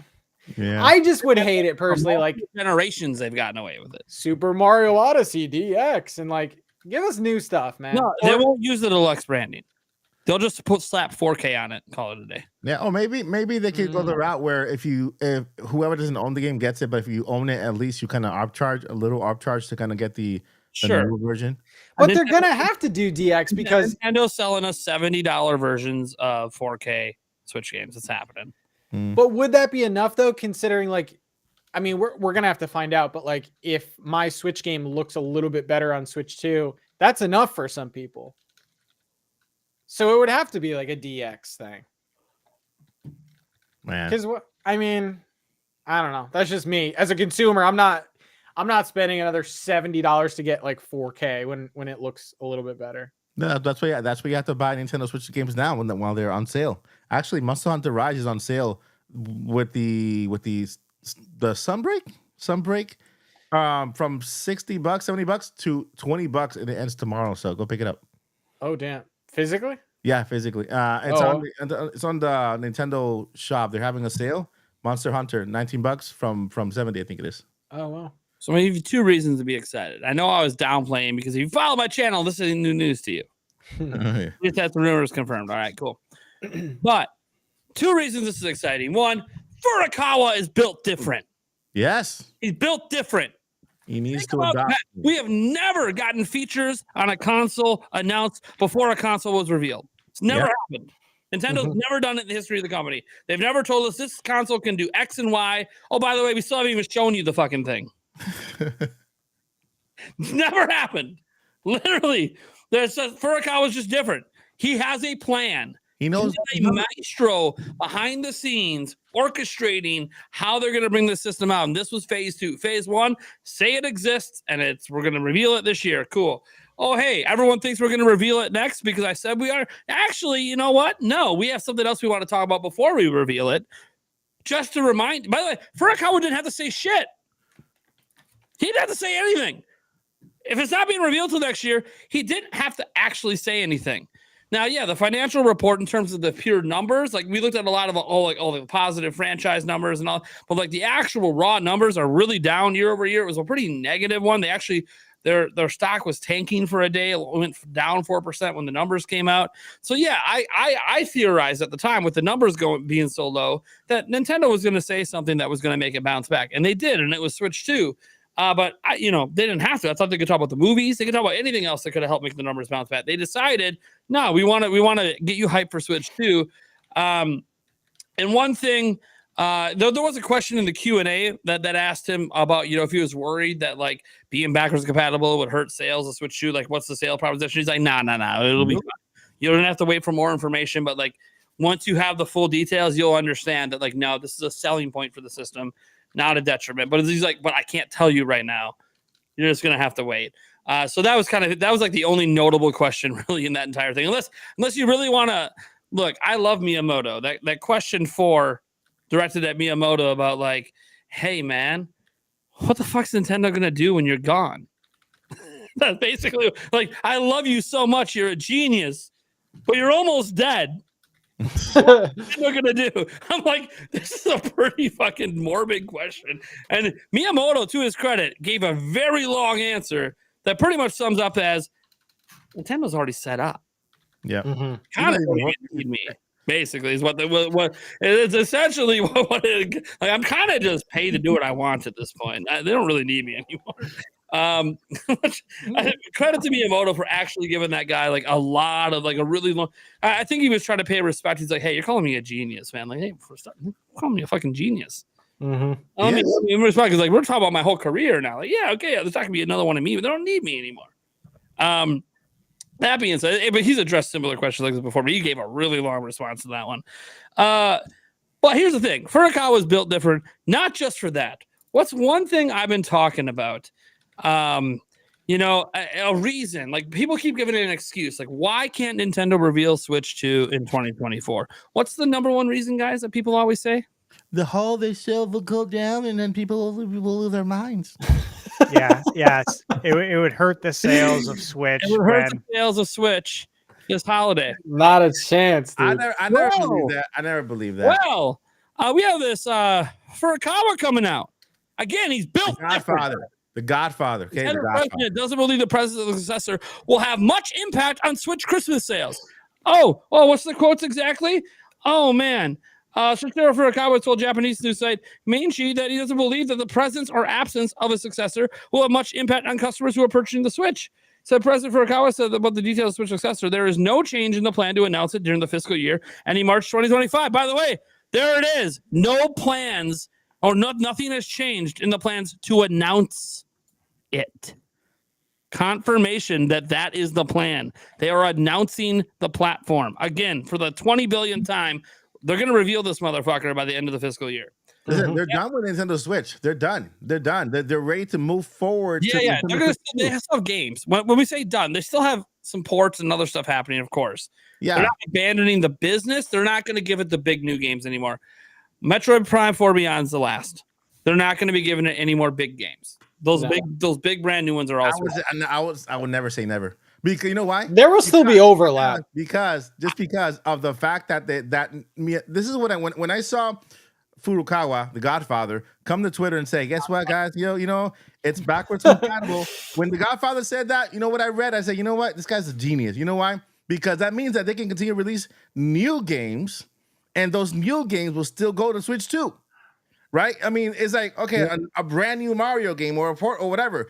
They're releasing a Switch and a Switch 2 game at the same time because you can take it with you. So it doesn't limit Nintendo, and those games will probably motivate people to even buy games on the holiday season and moving forward, right? So when Thunder was reading that little part that I told him, like, hey, read it again.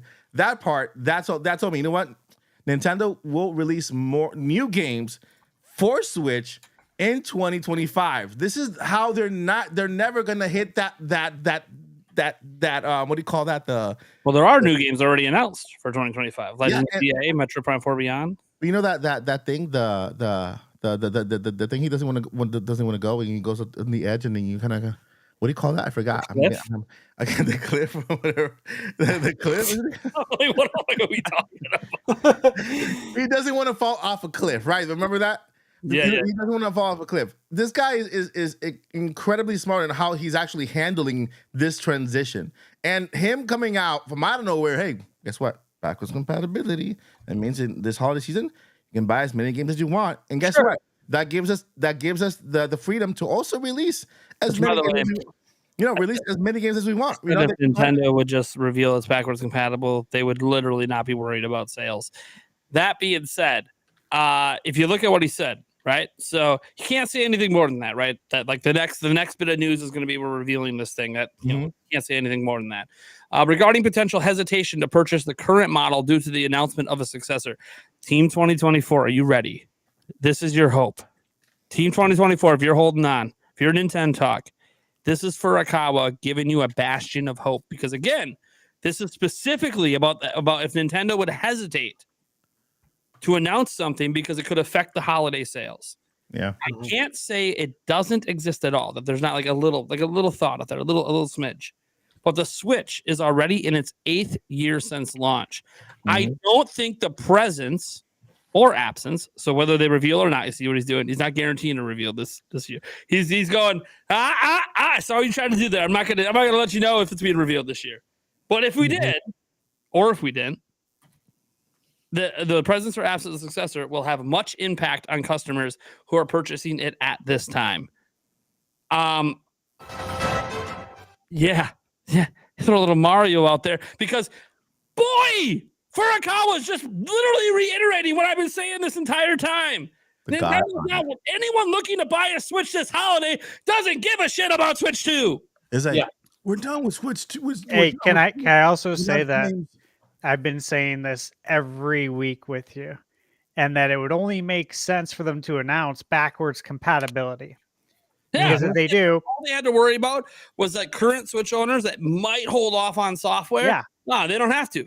Nope. And the thing is that software is what makes them money. Hardware does not. Yep.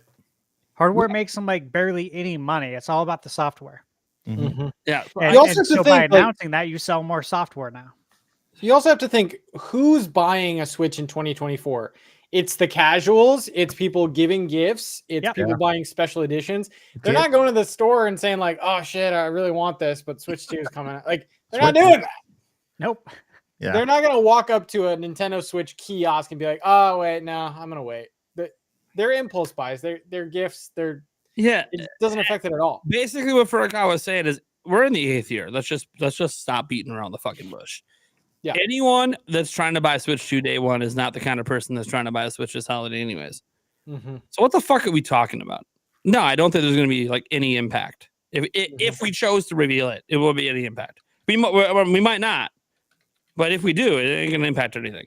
So if you're Team 2024 and you're like, well, why would they reveal it around the holidays? Do they feel like it? They give it really any moment. They set them. Feel like it. It's all. Here's the thing. It's all about. We don't know the one key detail that determines if there really is a chance this year. Mm-hmm. When does Nintendo plan to release it?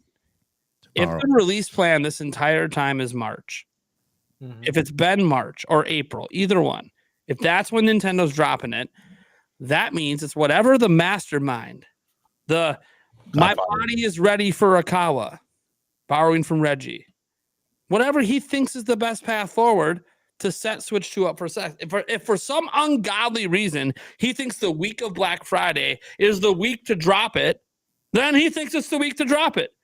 And you might go, well, why? What? Wait, because people have off around the holidays. And maybe they think the best time to drop it is when everyone's at fucking home and can pay attention. Yep. Yeah. And clearly timing isn't like everything I mean, obviously it has to be from a business standpoint, but they randomly will release an alarm clock and a music app like when they want. So either way, it's going to be a huge deal. Yeah, Whether they announce it. What was the other reason people thought we wouldn't get any Switch 2 news? Nintendo would never give us news on an election day. Did it come election? It came election day or day after? Yeah, all the news. No, for them it was the 6th, right? I remember that. Yeah, it was the 6th in Japan, but like we didn't even know the results of the election, and they're just dropping Switch 2 news. Yep, it's just like Nintendo don't give a fuck. The elections aren't stopping them from announcing shit. The holidays, he just said himself, would not stop them if they want to do it. He's not saying they will, but he's saying that we could. We could. They ain't going to stop us.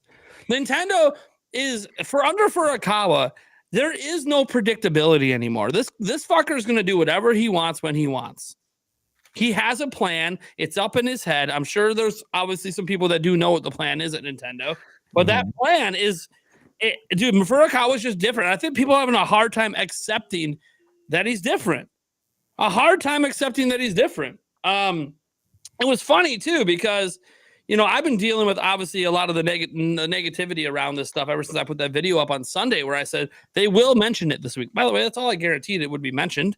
Of course it was going to be mentioned. They mentioned it in every single investors meeting for 2 years. Of course. That was a very easy thing to say. It's going to. Yeah. Then I speculated that actually there could be more than just a mention. They might actually give us some news. Here's why. Here's the history of Nintendo giving news at investors meetings.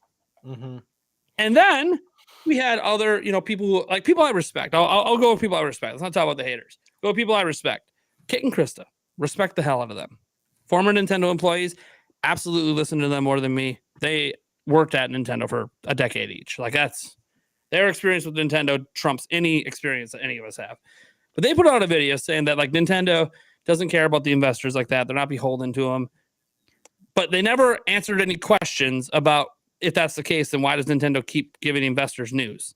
Because this isn't new. They were doing it back when they worked at Nintendo. They told us when NX was being released. Kate and Chris were working at Nintendo. They told us at an investors meeting when it was being released before they revealed the platform. They gave us the release date of the 3DS. Now, those were both when Kit and Chris were working there. So they experienced firsthand Nintendo giving investors information that normally you would put in a direct or some other major, and they did. They gave it to the investors, showing that Nintendo obviously must have cared somewhat or felt some obligation that they need to make investors feel good. And this is beyond the fact that the entire reason that they announced the NX when they did was because they announced the Dena partnership. And they didn't want investors to panic that they were leaving the console space. So, like, that was my thing. I was like, man, I appreciate your perspective on this. But also, is that perspective just Nintendo of America? Because Nintendo of Japan keeps dropping things at investors meetings. Like, it just keeps happening. Zelda movie last year, right? They didn't have to announce it then. They could have announced it anything. They could have waited for the next Direct. They had a February Direct. They could have put it in the February Direct. They didn't have to announce it then. They did it because, again, the financials are down year over year. They want the investors to feel good about the future of Nintendo when the numbers are not going to look as good as the year prior. Now, that being said, I bring all that up because in the end, what was really funny with Crit and Chris is they put out a second video after the numbers dropped, saying that Nintendo absolutely won't say anything about Switch 2. And then Nintendo, like, one of the first things they said when they met with the actual investors is, hey, it's backwards compatible. Hey, it's this. So what I'm throwing out there is, and this is not to like make fun of Kit and Krista for being completely wrong. They didn't work under Shintaro Furukawa. The point is, what Nintendo's doing today, there's nobody outside of Nintendo, even former employees, that know jack shit about what this guy's doing. I do. He's the Godfather. He's the Godfather at this point. He gives us offers that we can't refuse. All I know is I trust in Furukawa. That guy seems to know what the hell he's doing. And I love it. And I just pray to God Switch 2 is not holiday next year. I hope it's not. That might be the plan. And then the reveal in March, and that's cool. Okay. That's okay. Here's the thing. It's fine. I'm not going to like, oh my gosh, I had to play Metroid Prime 4 and Legends EA on Switch. My God, what a terrible way to enjoy my summer. Like, nah, that's awesome. But it's also kind of like, all right, bro. All right, man. Once you reveal, like, I'm of mind the way I think Furukawa is acting like the moment that he dropped that tweet, that was the beginning of the marketing cycle for the next system. So, like, we're looking at this. Oh, so I think, like, when they do the reveal, and I think we're getting to the point that if it is 2025, not this year, it's not going to be a trailer. It's going to be a blowout. Yeah, presentation. Yeah. Big hour-and-a-half presentation. Could even be in person, like they did with Switch back in the day. And they just drop everything, and then the thing comes out in 3 months. Yeah. I think we're gonna see it, know its name, and a release window. I was actually shocked. I thought after they said, "Oh, backwards compatible," like, "Oh shit, they're about to drop the name." Not necessarily like a trailer and a voiceover, but maybe just like a get ready, dude. Yeah, get hyped thing. Yeah. And that's what some people think could happen at the Game Awards. Like, it's just a little tease, like a get hype tease. Like kind of what Analog did with the N64 console. They just kind of like showed it. Like, get ready, dude. Get ready, yeah. And they literally, it's like a 10-second dark dun dun dun dun, and then it just fades in. Are you ready? And then goes away. No other information. It just says January, and we just go, what the fuck does that mean? Is that release date? Switch attached. And then obviously Nintendo eventually puts out the tweets. They're like, nah, more information in January. All right. But like, I don't know. Furukawa was just a madman. So like, I think the way he's viewing this now is this is all part of the marketing cycle. The first was saying it's coming, and we have an announcement about it. The next is actually revealing a couple features. Next will be the reveal, and then next after that, obviously the entire marketing cycle up to release.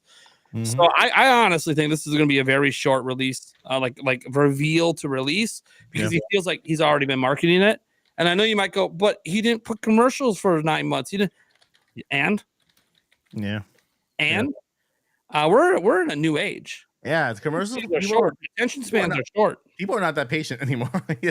Commercials. You reveal it. No one's like, you reveal it. Teenagers ain't gonna give a shit 9 months later. They're gonna want that thing now. They're gonna want to pre-order it like within a week, and they're gonna want that shit in their house in a few months. So I kind of think it's actually really smart. By the way, we don't know any of this for sure. This is just my gut feeling that it's gonna be very short reveal to release, and that's why, like, guys, there's shipping data coming soon that's going to see if Nintendo's already mass manufacturing this bitch. Because if they are, it's first half next year, period. Who recently came out? It was the same guy. I think you made a video on it. The same guy that owns some, I don't know if it was a development company or if it was an accessory company, one that's reconfirmed that it's coming out in March. Oh yeah. You're talking about that Roberto guy or whatever who runs. Oh God, it said Vandal. Vandal's the outlet that reported on it. Who's on their podcast. He runs he's a CEO of an accessory company. Yes, he reconfirmed, right? That just Yeah, he said March. In his last fight, he said it's coming in March. and that was what, a week ago? And how he knows anything is the manufacturing partners that are helping him with his accessories told him it's coming in March. That's what he said. Yeah. I mean, I don't know. If I'm a CEO of a company, I'm not saying anything related to the Switch too lightly. I'm Yeah. not going to say something unless I know I'm right. Yeah, I don't know. People ask him when the shipment data comes out. It should be released by the 9th at the latest. But you might not get the data you want right away on the 9th because it's in a foreign language. It's got to be interpreted. But yeah, we'll basically know how many components are being made, how many T239s are being made. We'll know basically all that stuff. And if it hits the mass manufacturing stage, usually once that happens, assembly begins shortly after. And assembly is when the leaks come. If you guys are looking for manufacturing leaks, it's when assembly begins. When all the components are in one area being put together, that's when the pictures leak online and stuff. So something you said kind of is like spinning in my head. Furukawa is different. He's the Godfather. I almost don't think we're gonna get a trailer. I think the tweet was okay. Buy with confidence, get your games. Enjoy your holiday season because in January we will get that big presentation, and then March the release, like a release window. But I think it's like, okay, I'm gonna give you a little crumb here. Buy your games. It's okay, buy your games. It's gonna be fine because he's the numbers guy. So he's like, I need to give him something so that they can continue purchasing our games, buying our games. So he's like, okay, it's backwards compatible. Just go ahead and buy all the games you want during the holiday season, right? Those of you who want to buy a Switch, you're gonna buy it anyway, so keep buying it. And in January, forget trailer, we're going full-fledged, big giant on-stage presentation for an hour with release date and everything that's included in there. By the way, I'm off Team 2024. To be clear, I know Nintendo talks on. I'm off. I'm Team 2025. I know someone went in my comment section of my video today and said, "Hey, you can't do that. You can't leave. You lost. You lost the game." I'm like, "What game are we playing?" There's not necessarily the full blowout. Wrong. I'm just saying, like, there's no win. Like, it either is revealed or it's not. It's just speculation. Yeah. I'm off the Team 2024 train because, hey, it could still happen. It's possible. They don't need to, though. They don't need to, though. Now they don't need to. But it's also like Furukawa just said, hey, we don't really think it matters if we reveal this thing. Nothing's being hurt if we reveal it. So the question is if he thinks any sort of reveal this year would be beneficial. I don't know. Furukawa's playing a different game. We've all been playing chess or checkers. He's playing chess. I think that's the saying. Actually, no, he's not even playing chess. He's playing Chinese Go. Listen. More complicated. You're talking about the Godfather. He's not going to the mattresses. He's laying on the mattresses. This color, tonight. Those mattresses are being carried by Miyamoto and the rest. For those of you who watch Godfather, that's a Godfather reference. I'm gonna ride the 2024 train. Yeah, you're gonna ride and die with 2024. Love it.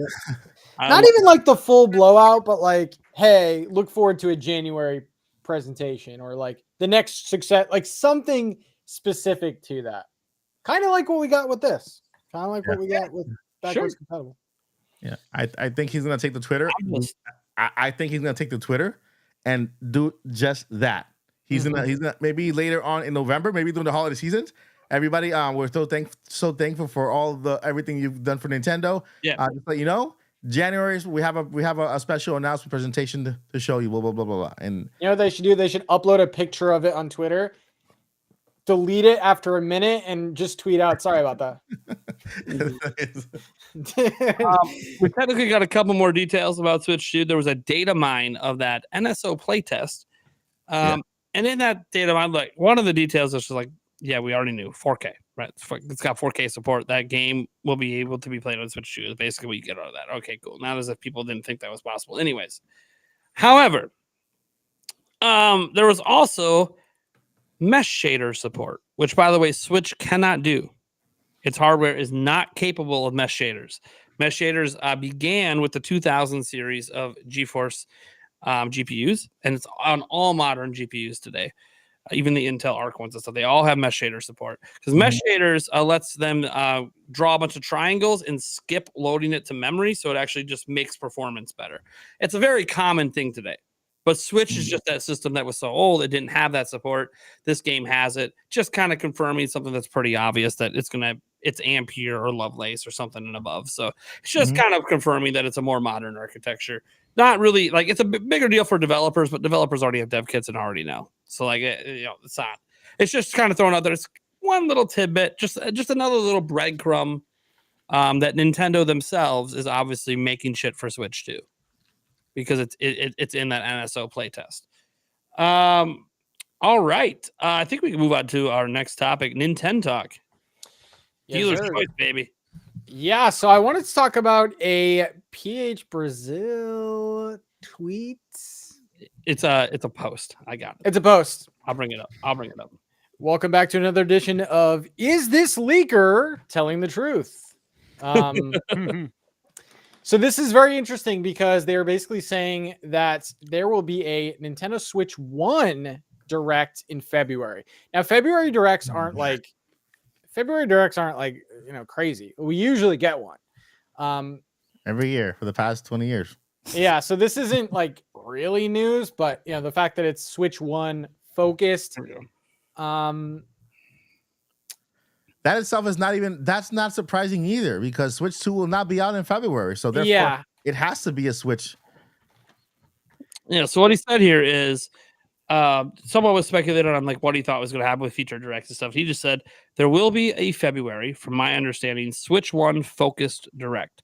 Might end up being just another partner showcase with a single or a couple of first-party games, if even that. Though the Xenoblade Chronicles X announcement makes me think Nintendo doesn't care too much about showcasing these late ports in direct presentations. Hence why he's going like, hey, like it could be like a mini, but Nintendo doesn't really need that because they're not really caring to put that kind of attention on their stuff.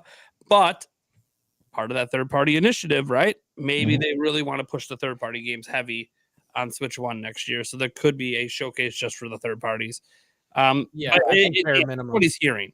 And here's the, to be clear, he was correct on the last direct. He was correct on all those things being jammed into August, and he was correct on the June stuff. So like he's been fairly reliable with the future direct sort of thing when he hears stuff. So I believe him, but this one is just I think my cat that I really don't own a cat could have just guessed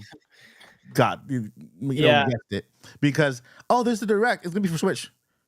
Yeah. Oh, the direct for Switch in February, because there's been a direct every single since 2020. Well, 2020. Sure, yeah, no, saying there's gonna be a direct in February, I don't think is like going on a limb. Yeah. But it's also one of those that like, well, hey, some people think Switch 2 is being revealed in January or February, but there's gonna be a Switch 1 only thing. It feels some people feels a little weird. But I also go, well, Nintendo's planning to support Switch after Switch 2 is out. So like having a Switch 1 only thing, especially for third parties, doesn't sound that crazy, because you're probably gonna want to separate out Switch 1 third party showcases from Switch 2. Because let's just be honest, the Switch 2 stuff's going to look significantly better visually. Yeah. And if I had to guess, I think this is probably going to be kind of what we had earlier this year. It's probably going to be like a third party / indie thing. Like, we had a partner showcase in February this year. Yeah. And Nintendo started putting in all their directs dash Nintendo Switch, clearly showing that in the future they're going to be indicating like this is for Switch, this is for Switch 2. For these events. So, like they started doing that at the end of last year. So I know what they're gonna do. They're gonna give us a semi-full Switch. They're gonna do exactly what they did with the Indie World Partner Showcase. They might give you a partner showcase / direct mini. The partner showcase is to push some partner games, and direct mini is to give us an update on games that are coming later in the year, like Pokemon ZA, Metro Prime 4, an update on that. I think Pokemon will probably be at the Pokemon event. Maybe some ports. Yeah, that Pokemon game and the Metro Prime 4, I really can't, with the Godfather now in place, I can't guess because he might just. I'm going to say this. He might be look, if Nintendo doesn't bring Switch 2 to the Game Awards, which I think is a pretty slim chance, unless Furukawa's built different. He is different, so I'm not going to put it past. Just walk on the stage with his little pinky. I do think Metro Prime 4 Beyond could be at the Game Awards. Listen, he's gonna walk on the stage and just show you his pinky, and in his pinky there'll be like the biggest giant ring. There is a high likelihood in the form of a. Remember, Metroid Dread was nominated for Game of the Year at the Game Awards. There is a high likelihood Metroid Prime 4 will be nominated for Game of the Year next year. So showcasing it at the award show that it's going to be nominated at, yeah, I could see that actually making a hell of a lot of sense.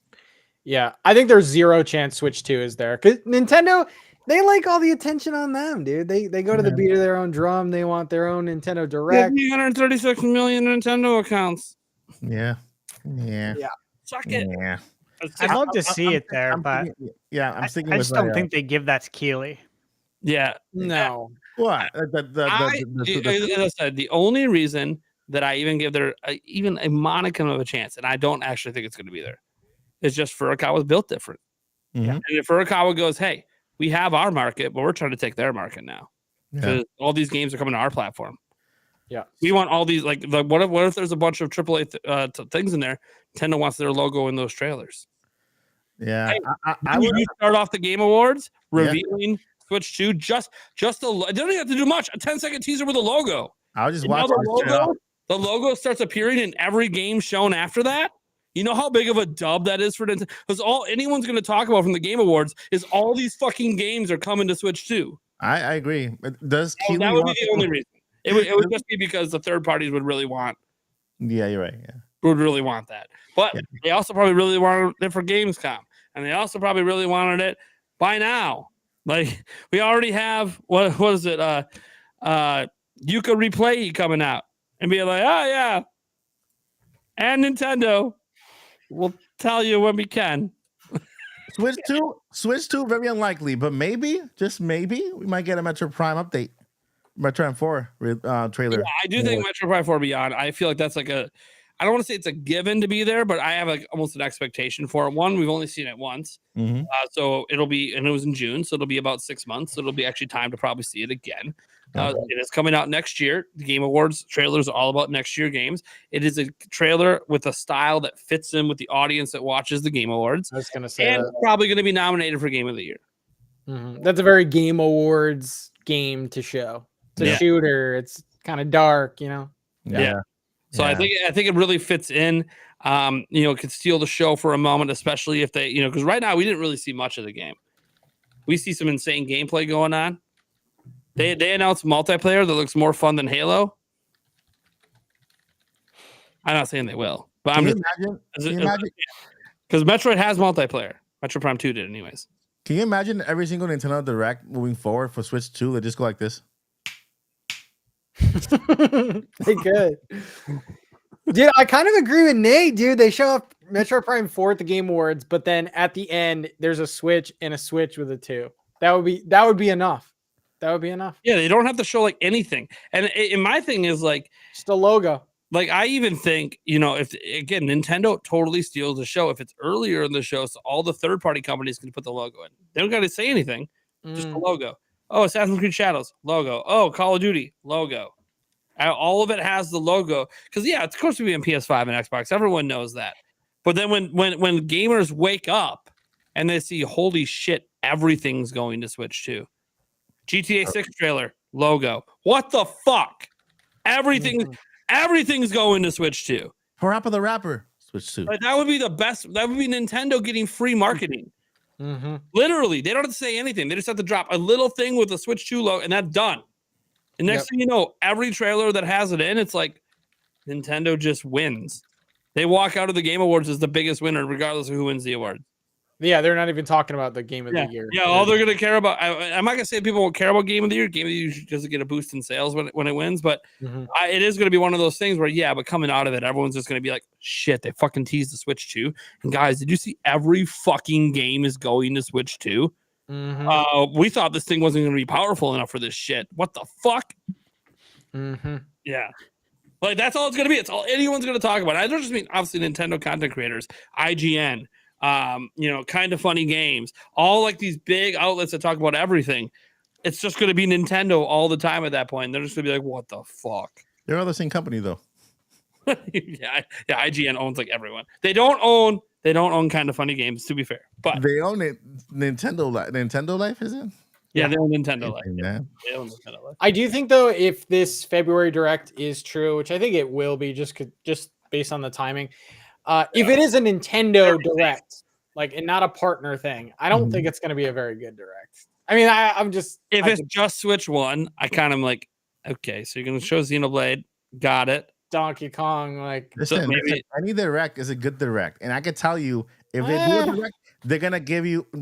I'm telling you, the fact that he mentioned backwards compatibility he's breaking the rules already. He's the godforsaken Godfather. Like, he's breaking the. But they're not dropping any like Listen, huge Zelda or not the main big giant title, but with saying backwards brand new compatibility, Kirby.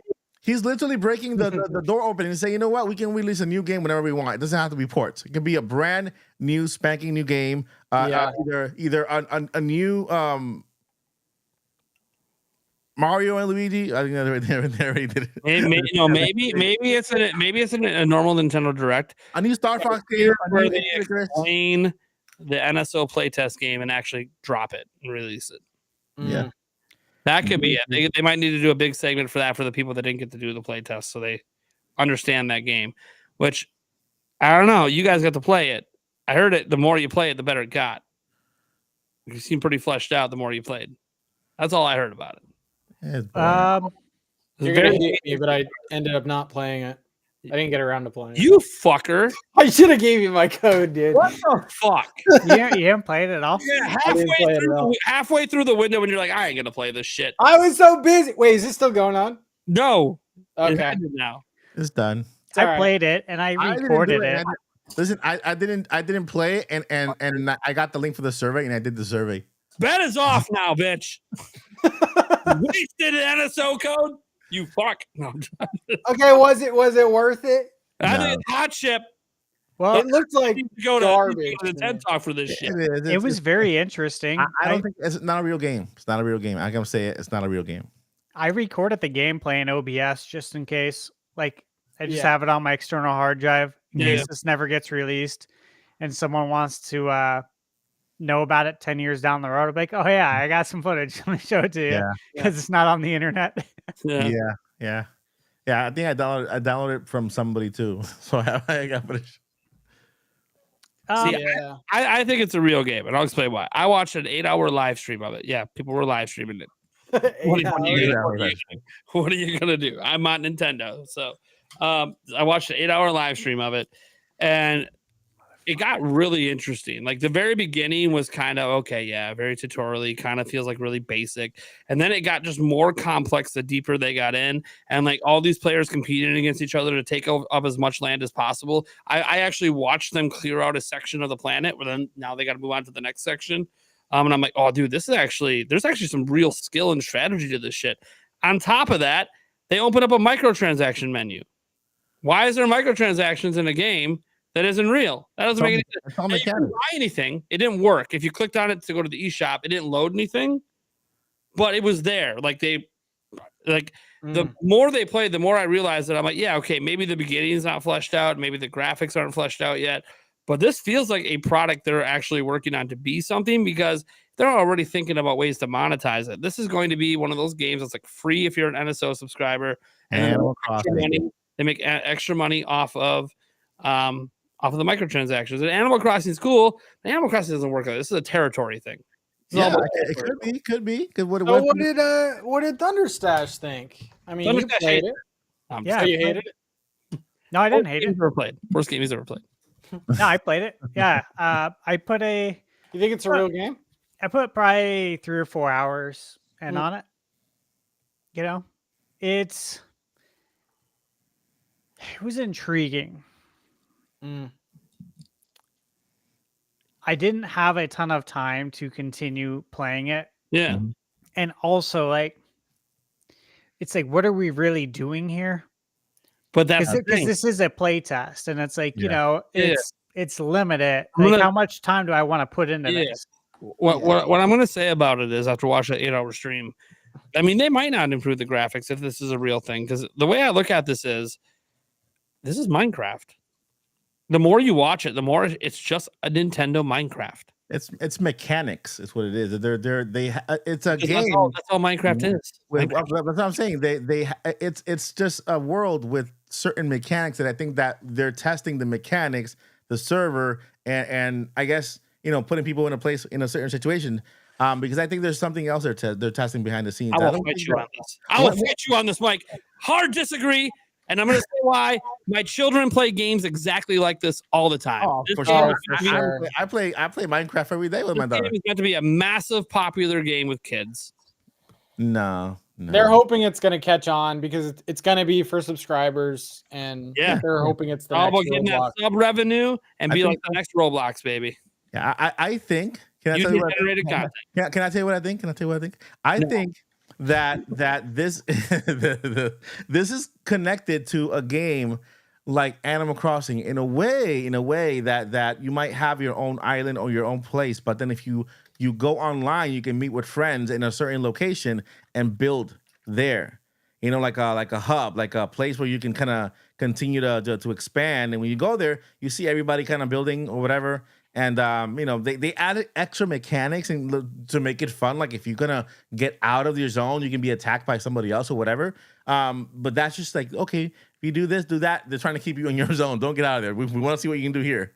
And so you have to go out of your zone to get the supplies for your zone. Yeah. So you gotta get out of your zone, get your supplies in. But if you stay out too soon, somebody else can come in and destroy you and assassinate you or something. Sure. But like in Minecraft. No. Actually, also in Roblox. There's areas in Roblox. Oh, you're talking about Minecraft, the mini games, the server games? Yeah.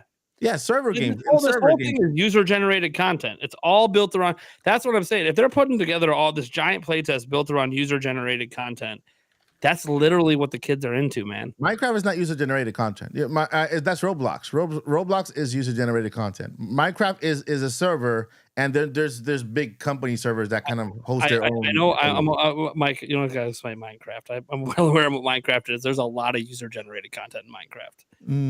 It's not official. You're thinking of like it's on a store. You open the app and you get developers. The more developer generated. Yeah. Roblox promotes the user-generated content. You just log into the Roblox app, go play the copyright. Yeah, Roblox is bigger because I can go to Roblox right now. Yeah. As a user and create my own game. But there are tons of content and games made by fans for Minecraft, and they don't. Yeah.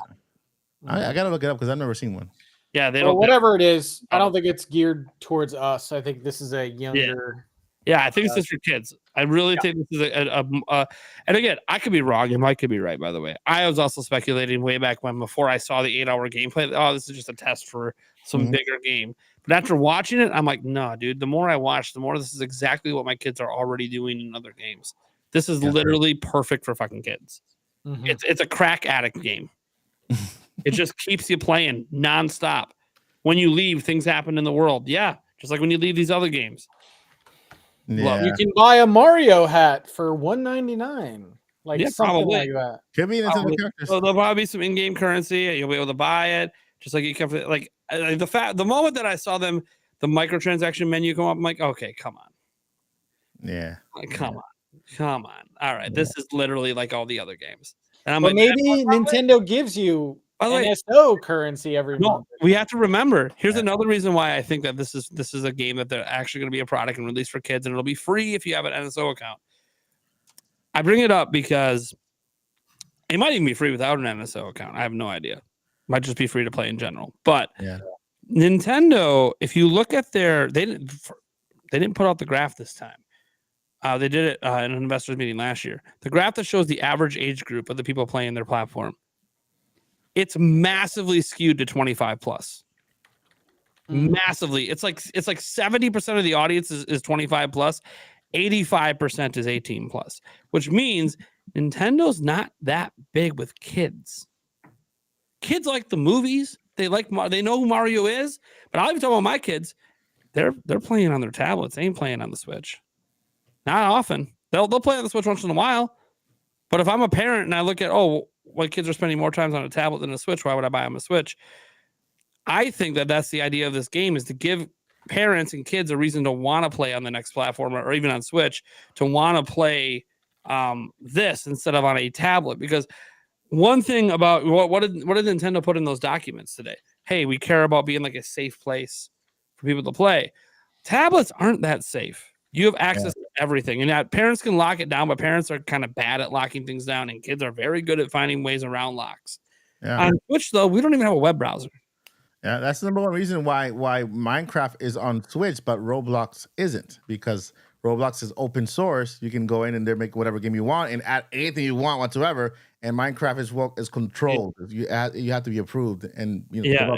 Roblox is full. So one is Walmart, one is Target. The fact that Roblox has some. They're gonna get in trouble one day.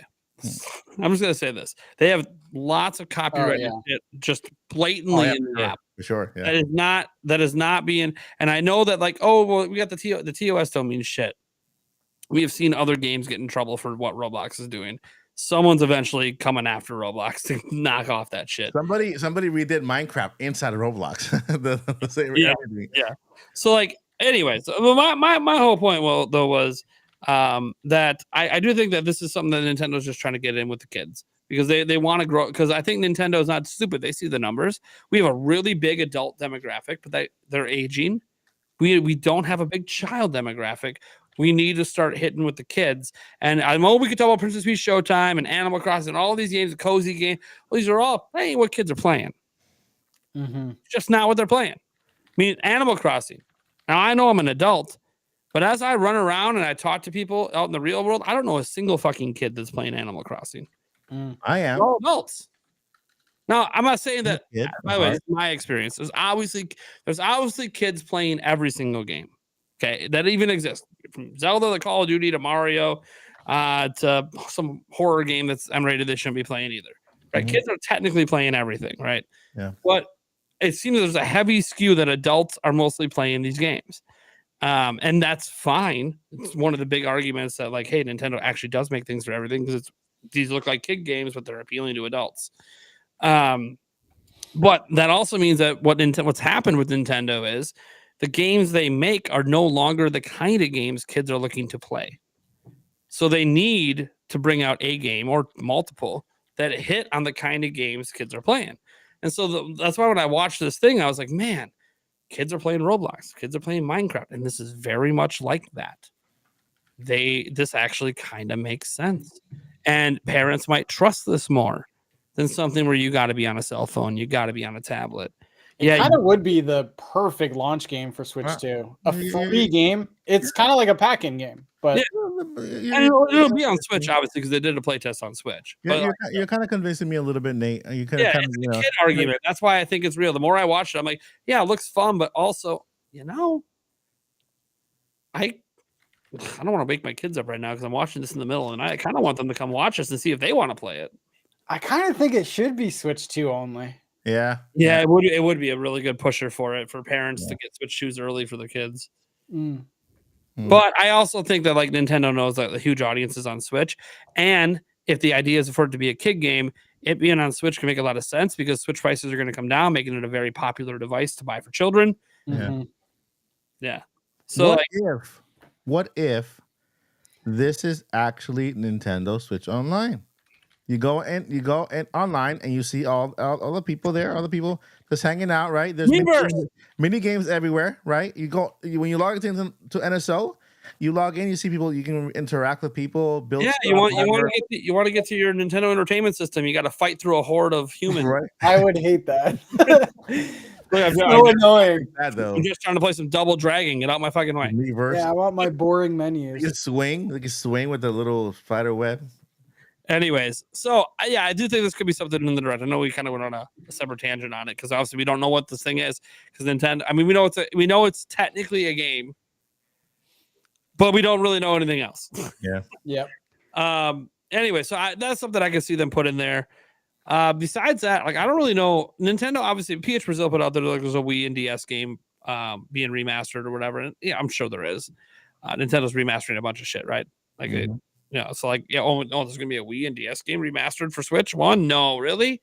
Mario Galaxy 2. Yeah, like, I just think that I look, a direct in February doesn't shock me. A direct only for Switch 1. That's the part that kind of gets me a little bit. But then I also remember, well, if they did a big blowout for Switch 2 in January or February, they wouldn't really need to have suddenly a direct for Switch 2. Probably don't need a direct for Switch 2 until after Switch 2 comes out. Yeah. That's a good point. I agree. So like, I guess I could see where like, hey, yeah, this thing is coming, but we're still trying to sell Switch stuff. So I think it kind of all lines up. I don't know if it'll be like a big general direct, but I can see them doing like a mini that has a couple of their games in it with third parties, or just straight up it's just third party. Yeah. Mhm. And it's software. So software is software. They already confirmed that software is coming forward with I'm already pretty sure we're gonna have another indie world in like December or something. I just have a feeling. I think if we have a direct in February, Metroid Prime 2 and 3 will. Yeah. Oh, that's nice shadow drops. For sure. I think it needs to. I'm hoping it's a combo pack. I mean, it has to, guys. That'd be especially if they've already started marketing 4 again. 4. And you're like, hey, we drop 1 and 2 before 4's out. It has to with the timeline. So I think if February is the direct month, basically whenever we get the next direct, I'm expecting Prime. It's got to be there. And Wind Waker and Twilight Princess. Oh, I mean, those are just Those would be really nice for sure. At least one of them. I can, if the thing is they're waiting for Switch 2 for 4K, I can wait. Same here. I can wait. I'd If gladly take that. that's the reason, I'd rather be in 4K on my big TV. That'd be nice. Plus, that also means it's actual upgraded experience over the Wii U. What if it's 4K compatible when it releases on Switch?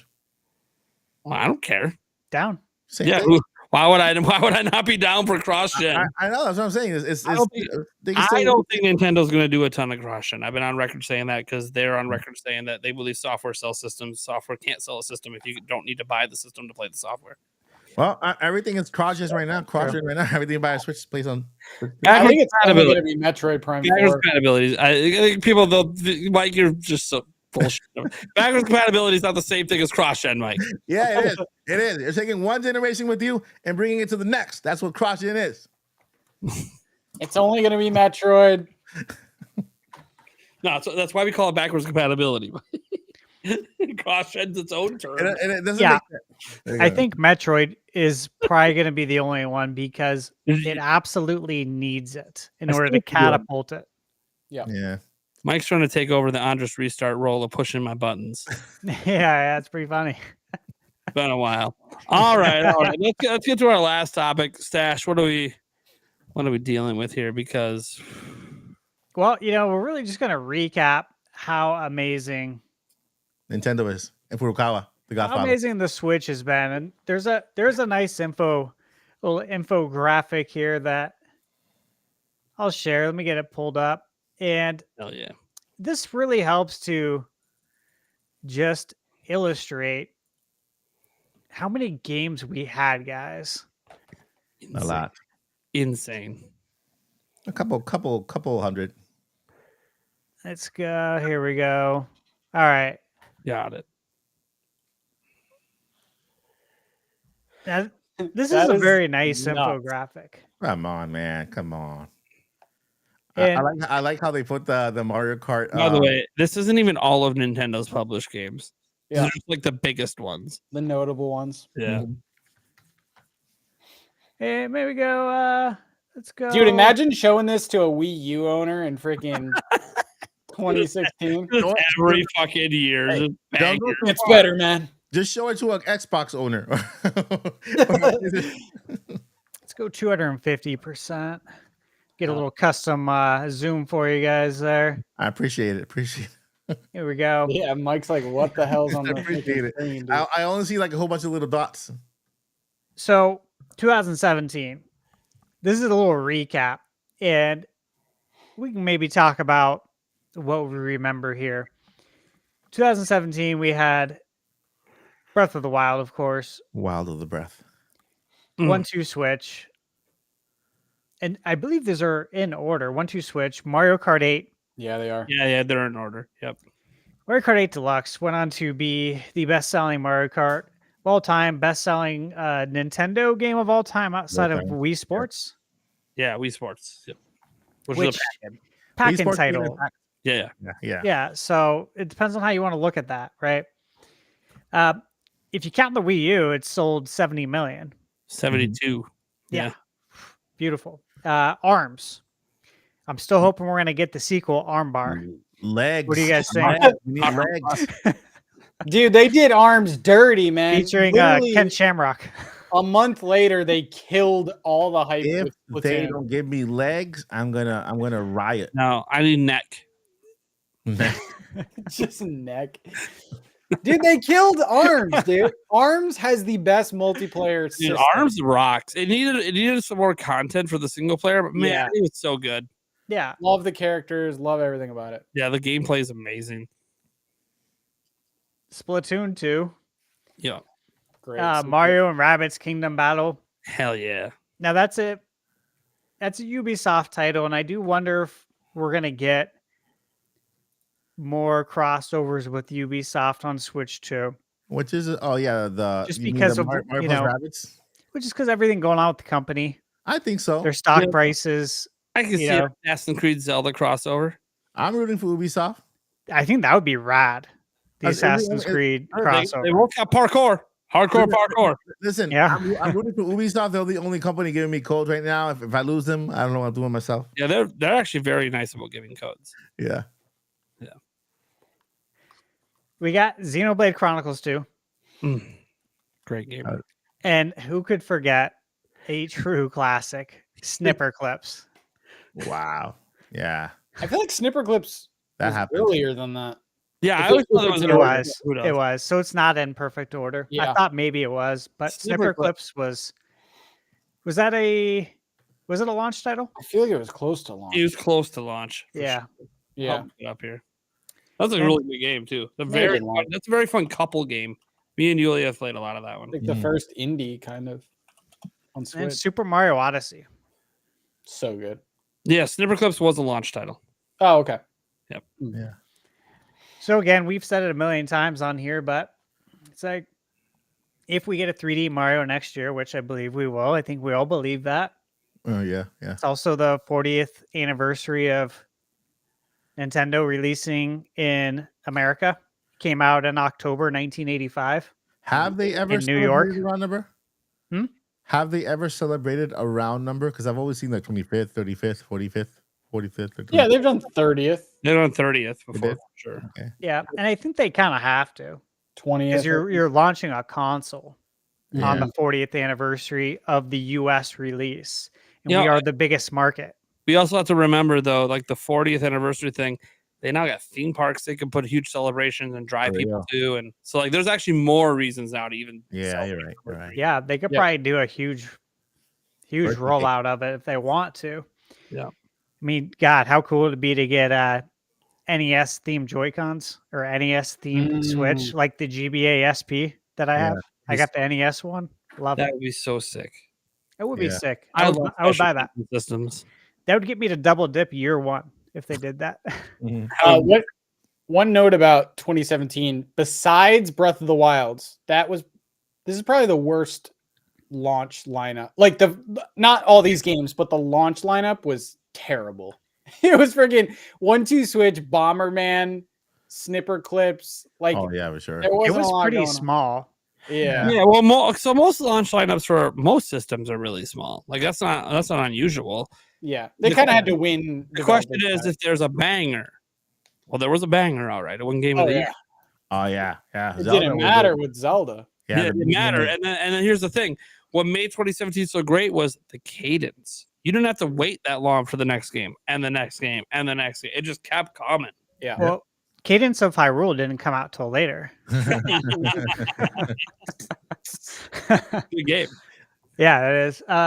So Mario Odyssey, again, what I was going to say is 8 years later, it looks like, right? Because I think we're all expecting 3D Mario to come out next year, whether it be at launch or whether it be the big holiday flagship title, right? Yeah, yeah. Mhm. 8 We did years, get- man. Does it feel like that? We did No. get. We did Yeah. get. I think we did get a glimpse of what they're gonna do with Mario, which is Bowser's Fury. That's my favorite Mario right Sure. now. My first 3D Mario. I'm gonna say it has felt like 8 years for me. It 'Cause, like, has for me too. I booted it up the other day, and I'm like, yeah, we've had a lot of Mario games because we always get a lot of Mario. It's their biggest IP. It's their mascot. Yeah. But like, we haven't had anything like Odyssey. Like even when I go to like Bowser's Fury, like it's fun. Yeah. It's not Odyssey. I will say it hasn't felt that long because, dude, look at all these years, man. We've been fed Mario. Yeah, but I don't not a I don't 3D. feel like I'm lacking Mario in my life, if that makes sense. Yeah. It But does yeah, make sense 3D. because that's how Well, I feel too. I'm not lacking. After And Bowser's Fury, too, kind the of gave me last that. big platform they had was Wii, and I felt I very like- well I like with Galaxy Bowser's 1 Fury and more than 2. Odyssey. I always thought we were going to get an Odyssey 2, and it just never happened. Yeah. Yeah. Bowser's Fury kind of gave me that. Enough. That was what? Oh, 2021. Yeah. I'm sorry. I like Bowser's Fury better than Odyssey. Well, you're wrong. No. Now that's a hot take. That is a hot take. It's a hot take. To It's me, not very long. It's pretty short. Fun. 2018, guys. it has 120 stars. I'd say it's as long as Mario 64 was. The year of the ports, 2018. Well, it had the green stars too, right? You mean what? Yeah, there are Bowser's two different Fury? stars you could collect in Bowser's Fury. Yeah, Cat Shines. No, I mean in Odyssey, right? Odyssey I had, had the moons. Yeah, Oh, the yeah, moon. the Yeah, the moons. was it the green moons? Yeah. The yellow moons. Yeah, they're gonna fill in the I liked that they had moons after the game. You know, like Yeah. yeah. that bonus. added content. Yeah. I Oh, yeah, appreciated that. And the Santa suit, I can say that, right? Yeah. This Really? isn't spoiler territory. Okay, come on now. Oh my god, We're good. Dude, Decade, that you're was so allowed. cool. The 2017. Santa suit and the Mario 64. Yeah. Yeah, those are Yeah. nice. That was so cool. That definitely hit a soft spot for me because going into the Mario 64 suit and then going around Princess's castle at the end of the game, I'm like, man, this is so cool. That was dope. Yeah. That was really dope. Yeah, it was special. So 2018, Mm. up the ante. The year of Bayonetta, baby. Yeah, the butt Ports, So man. yeah, Kirby Star Allies, game. Bayonetta 1 and 2, Mario Tennis Aces. And is that it's hard to see. Is that the sushi game? Yep. Yeah. Sushi Striker. Sushi Which Striker. I like. I like that game. Yeah, a it was lot. also on 3DS, but it was a fun game.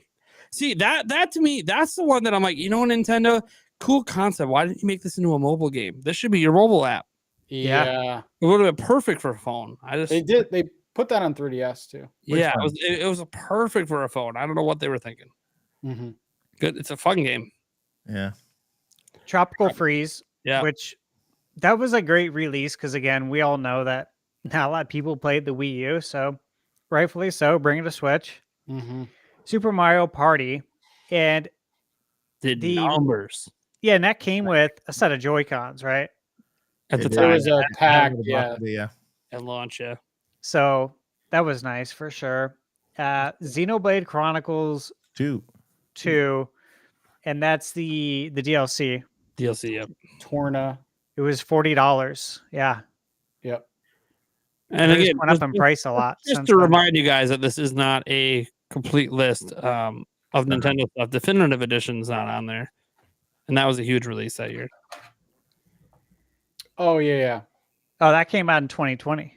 Oh, was that 2020? I thought that was sooner. Yeah, Oh yeah. It's 2020. it's hard to believe though. Oh, that was 2020. Damn, dude. God, I'm old. I know. Getting old, dude. Captain Toad, Treasure Tracker. I was glad that game came back. I do too. I really like Captain Toad. That's It like a was top very 5 fun. game for me. That game's awesome. I freaking love that game. It is really They fun. added new content to it for Switch. That was nice. The only Captain Toad I played was with the one that came with the Mario game, and Oh, 3D Land. yeah, 3D Land. Yeah, Yeah. Yeah. I think I should pick it up then. You And guys then And then one of the biggest hits. yeah, 35 million 35 million as a fighting game. fighting game. Insane. Yeah, it's insane when you put it that way too. Yeah. Like, fighting games don't do these kind of numbers. A game that truly lived up to its title, Ultimate.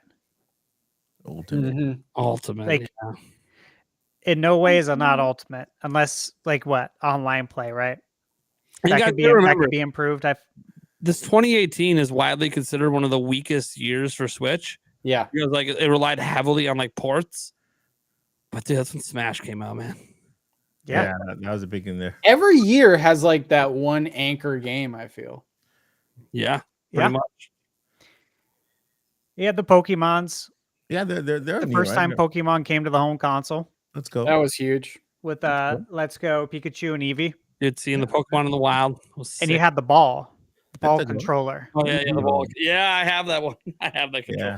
Yeah. Dude, Let's Go looks great. I Yeah. think Let's Go is like one of the best looking It Pokemon. looks really good. Yeah, Did you use the ball controller? I did. How I was it? did. Was it cool? Yeah, it was fine. I mean, look, Pokemon, you only need what? A control stick and 2 buttons. That's all you really need to play.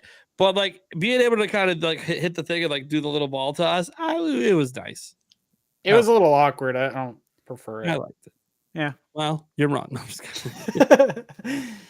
Then we got Labo, the launch of Labo. What a flop. Still have it. Listen, this Labo thing, I keep saying, Nintendo, just take your boxes and turn them into Labos. The actual box of the Nintendo Switch so we can recycle. Mm.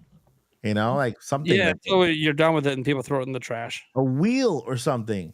When you guys first saw the trailer for Labo, did you immediately think like, what the hell are they doing, dude? I thought I did.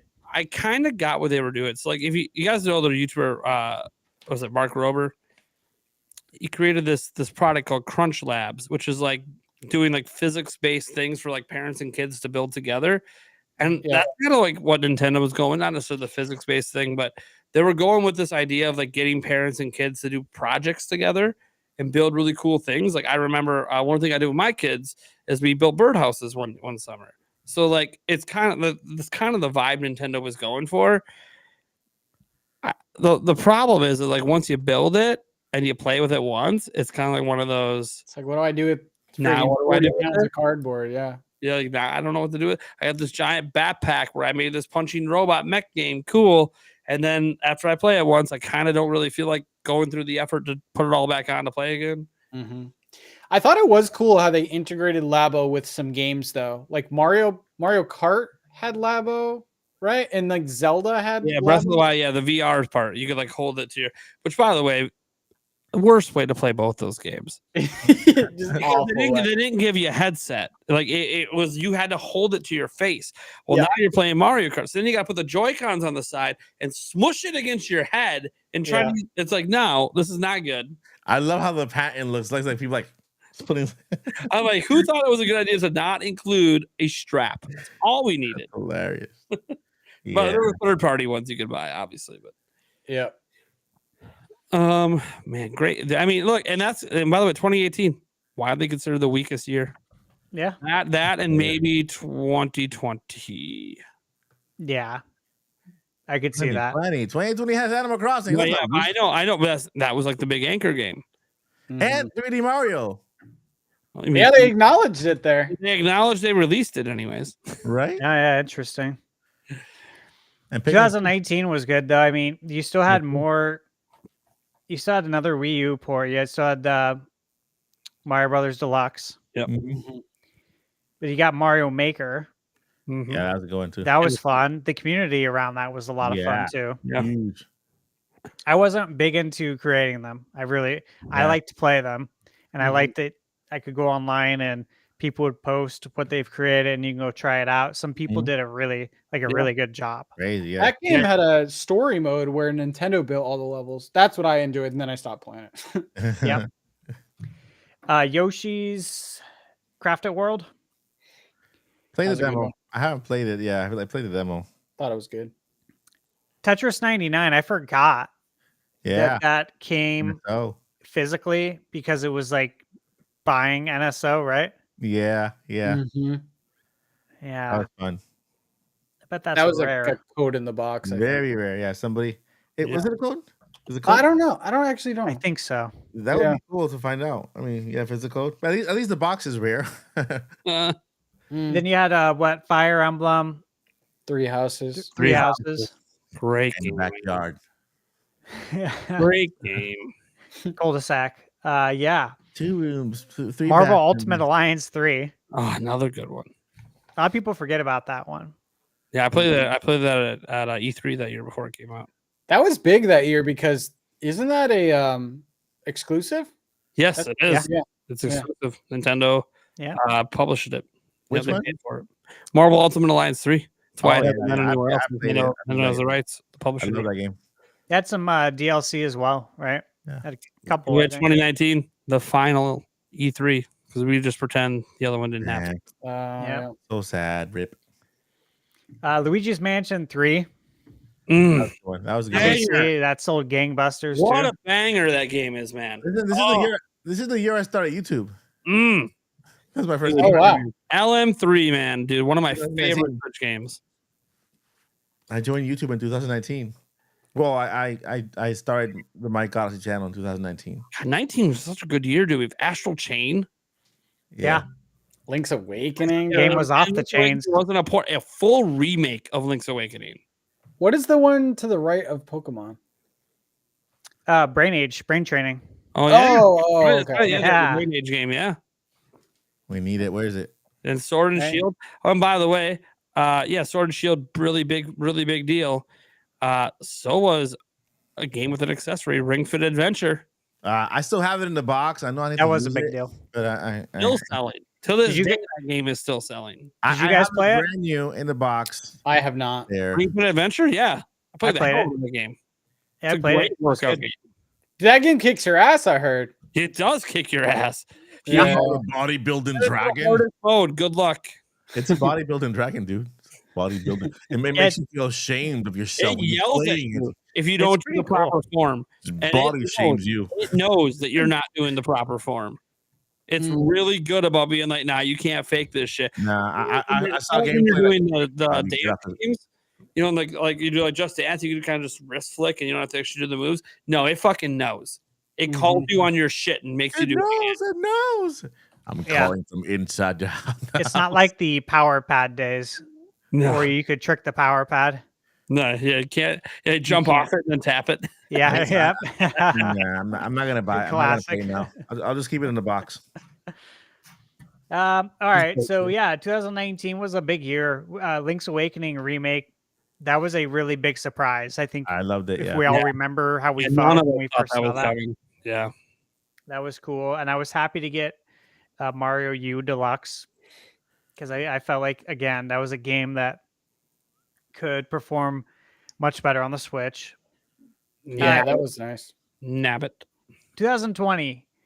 So obviously, yeah, it was the year of Animal Crossing. And then that took off Yep. Yep. for, a variety of reasons. And it'll be interesting to see how it does on Switch 2 without the Without pandemic. I've played every single Animal Crossing game since the GameCube. Like I've been following the series since the GameCube. Yeah. Animal Crossing is like the New Horizon is like man, that brought my family together like crazy. Like my wife, my daughters, myself. We still do it sometimes. Like I'm like my daughters are building my island or my island like brand new. They're gonna surprise me in what they do. So that game is like very like special to us, So Yeah, you're right. It is special to a lot of people, huh? They created a huge fan base. People buying Switches because of that game. exactly, yeah. I think the next one will do maybe not as well, but I think it'll do 40 plus million. Yeah, I personally think that this game meant so much to so much people, and it arrived at the right time in our history. That when people see the next one, they're gonna feel so connected and remember how that game made them feel. They're gonna grab it even if they don't spend as much time as they did with this one. I think they're still gonna grab it and it's gonna do very, very well. Mm-hmm. You make a good Very point. important, You do. very There's an important. emotional connection. Yeah, I mean, why are we here now? Why are we talking games? Because of an emotional connection that we had at an earlier age, with gaming. So Yeah, I do think that's like the one game that when the next one comes, some people are going to be like really reminiscing like back to the whole pandemic and everything they went through and family, and it's just going to be like kind of like a return home feeling. Yeah, for a lot of yeah, people. yeah. Yeah, because that's a shared connection. Yeah. man. Very That's- community driven. That's gonna be the even name though- too. Animal Crossing Even Return though you Home. play a lot of single player in it and the multiplayer is all optional, still very, very big community around that. Being locked in and visiting a friend through their island, it was just like an escape. Especially when Yeah. you visit them in real life at the time. Mhm. Yeah. That was cool. Yeah, Pokemon Mystery Dungeon. Yep. That one I did not know existed. Sorry, Pokemon fans. And then you had the what is it? FE. Forget this game. Yes. Fire Emblem. Is it Fire Emblem? No. Yes. No, it is. It's Fire Emblem Cross Shin Megami Tensei. It was originally a Wii U game. Oh yeah, yeah. E sharp. It's very fucking. Oh, it's not. No, it's fucking good. It's like a game of the year level game. If you actually fucking play it, it's so fucking good. And I 2020. didn't buy it on Switch because I already beat it on Wii U, but dude, this game is masterpiece. Absolute masterpiece. So I should play that. Probably, yeah. Really good. Good. Paper Mario Origami King. That was good. People didn't quite like it too much, but I liked it. It was my first Paper Mario because I didn't play the earlier ones. Because Paper Mario kind of came from Mario RPG, right? Well, it came. The first Paper Mario was on 64. Yeah, and that kind of spawned out of Mario RPG into Paper Mario. Like because Nintendo made their own Mario RPG because Square wasn't making it anymore. Yeah. So I wasn't too much into Mario RPG in the NES era, and so that's why I probably kind of skipped it. But I bought Paper Mario for the Nintendo Switch. That was my first one, and then actually Paper Mario Thousand Year Door on Switch is my second one. Nice. Yeah, the battle system was. It's better on Thousand Year Door. Yeah, it was a sticking point for a lot of people. Yeah, although I really do like. I don't think it's bad. I just think it's different. The battle system for Origami King, it's very interesting because it's like a wheel where you have to kind of time your shots and everything. So if you are a chess player, you're gonna love it. And I think that because I love to play chess. I love strategy games and I love puzzles. So having that kind of battle system where you have to kind of really plan out your moves and kind of look, instead of just pressing a button, attack. You know what I mean? You have to really strategize there. So I actually enjoyed it. Yeah, my lady played it and she beat it. I didn't have time. I was too busy working. I said, "Here, you can play it right now. Just start a new file, please." Dude, for a pandemic year, that's a pretty solid year, man. Yeah, man. Yeah. The 2020 was the least amount of games you're seeing, right? It's the least amount. Obviously, not a lot of new. Still relying a lot on remasters, but the gotta remember, like, this is a year that everyone was struggling to get games out. And then 2021 was even worse for a lot of companies. And we already see ahead of 2021. Yeah, not Nintendo. Maybe everyone else. They got 7 games and 8. They got 8 games out. We had one little slowdown year. And that was it. Yeah. And it's crazy because Animal Crossing was originally supposed to come out in 2019 and it got delayed. Yeah. That's probably the best delay of all time. Best delay ever. Yeah. The best mistake ever. That game in the center, is that the one where that has like all the mini games? Yeah. Yeah, that one blew up. Dude, that one for us was awesome because that was the first time we got bowling or something like that, like just like the Wii. Yeah. Yeah. Wii style bowling in it. Dude, I had like 80 hours in that game. That game was so good. That game is the dart one. I mean, here's the thing: it's a bunch of classic games in one package, and they all play very well. Exactly. Yeah. Like it doesn't feel like trash. Like, a lot of times you get these compilations like, this is just kind of garbage. No, it actually plays well. Yeah. Good. Did any of you or anyone in the chat get the Mario Live Circuit? No. I did. I downloaded the app. I actually saw gameplay. It's kind of dope. Mario Live Home Circuit is so good. If I was a kid, I would have been. Dude, I enjoyed it. My kids loved it, but yeah, making your own courses in your home. Like, the only thing is, it's like when I'm an adult doing it, I'm like, God, we're making a big fucking mess. Yeah, like, I gotta clean this fucking shit up after this. That is such a cool idea. If I was a kid, I just don't give a shit. My parents will deal with it. Yeah, so it comes with like these like check mark things, and that's how the course is created. And then yeah. You create the course with the cardboard things. It has a camera on it. It sees it, so it registers the course as you drive around it, and then you race after that. And you're on your Switch, and it like brings characters and obstacles in. And if you're watching in real life, it looks really funny in real life. When you're watching, you're like, why is this thing going fast and slow and fast? I don't know what the fuck's going on. You watch on the screen, dude. It makes you feel like you're gunning it. Yeah. when you hit the speed boost, in real life it's only going like this with the speed boost. But when you hit it, it looks like because you're going so slow, the perspective it gives you. Oh yeah, I'm going around this table. Nope, now I'm gunning it, and I just slammed into the damn table. I'm sort of shocked that game didn't sell like 20 million. Dude, that's like the perfect freaking pandemic game. I think it is one of those, like we say it's a perfect pandemic game, but it's really meant to be done in person. You gotta get people together. And the problem with the game is if you only got one, you're only playing single player. You gotta everyone's gotta buy one. And it's because there was like a Luigi. Yeah, and it's expensive, and you can only have a limit on how many people can play together. It's one of those that like it's a really cool concept game that isn't really ready for prime time. In an ideal world, you would have with smaller carts, and you can have up to 4 people play. Yeah, would have been nice, but they didn't do that. And I understand the bigger carts because let's just be honest, you need big wheels to handle real obstacles in real life. So like you got to use bigger carts for that. So I get it. I think that this is just one of those situations where this would be the kind of thing that they should have. Kind of like in Mario Odyssey where like you had that mini game on the side where you could like race the car around. They should have that should have been something they released at like the theme parks and stuff like that. And made a big giant obstacle course that like you could maybe like customize a little bit and then have like just like 16 people go at it in a huge race. Yep. John also in the chat says my home isn't big enough. Like not everyone's set up. Yeah, you need a lot of space if you want to do anything cool. Otherwise, it's just a really short track. My wife wouldn't allow it. Dude, I went down the stair. Dude, the biggest course I made started in the basement, and then you go up the stairs and out to my deck, and then down and around the deck and back up. It's back into the house and then back down the stairs, and then you finished in the laundry room. Dude, it was insanely fun. So cool. It took up the whole fucking house. That's something like maybe you could find in like a bargain bin or something. And what's cool about it too is like this is a real life course. It's like I have a dog. He's walking around. That's an extra obstacle while you're racing. Yeah. By the way, that I have to deal with that the computer doesn't. Yep. I bought 2 of them, but they're both for gifts.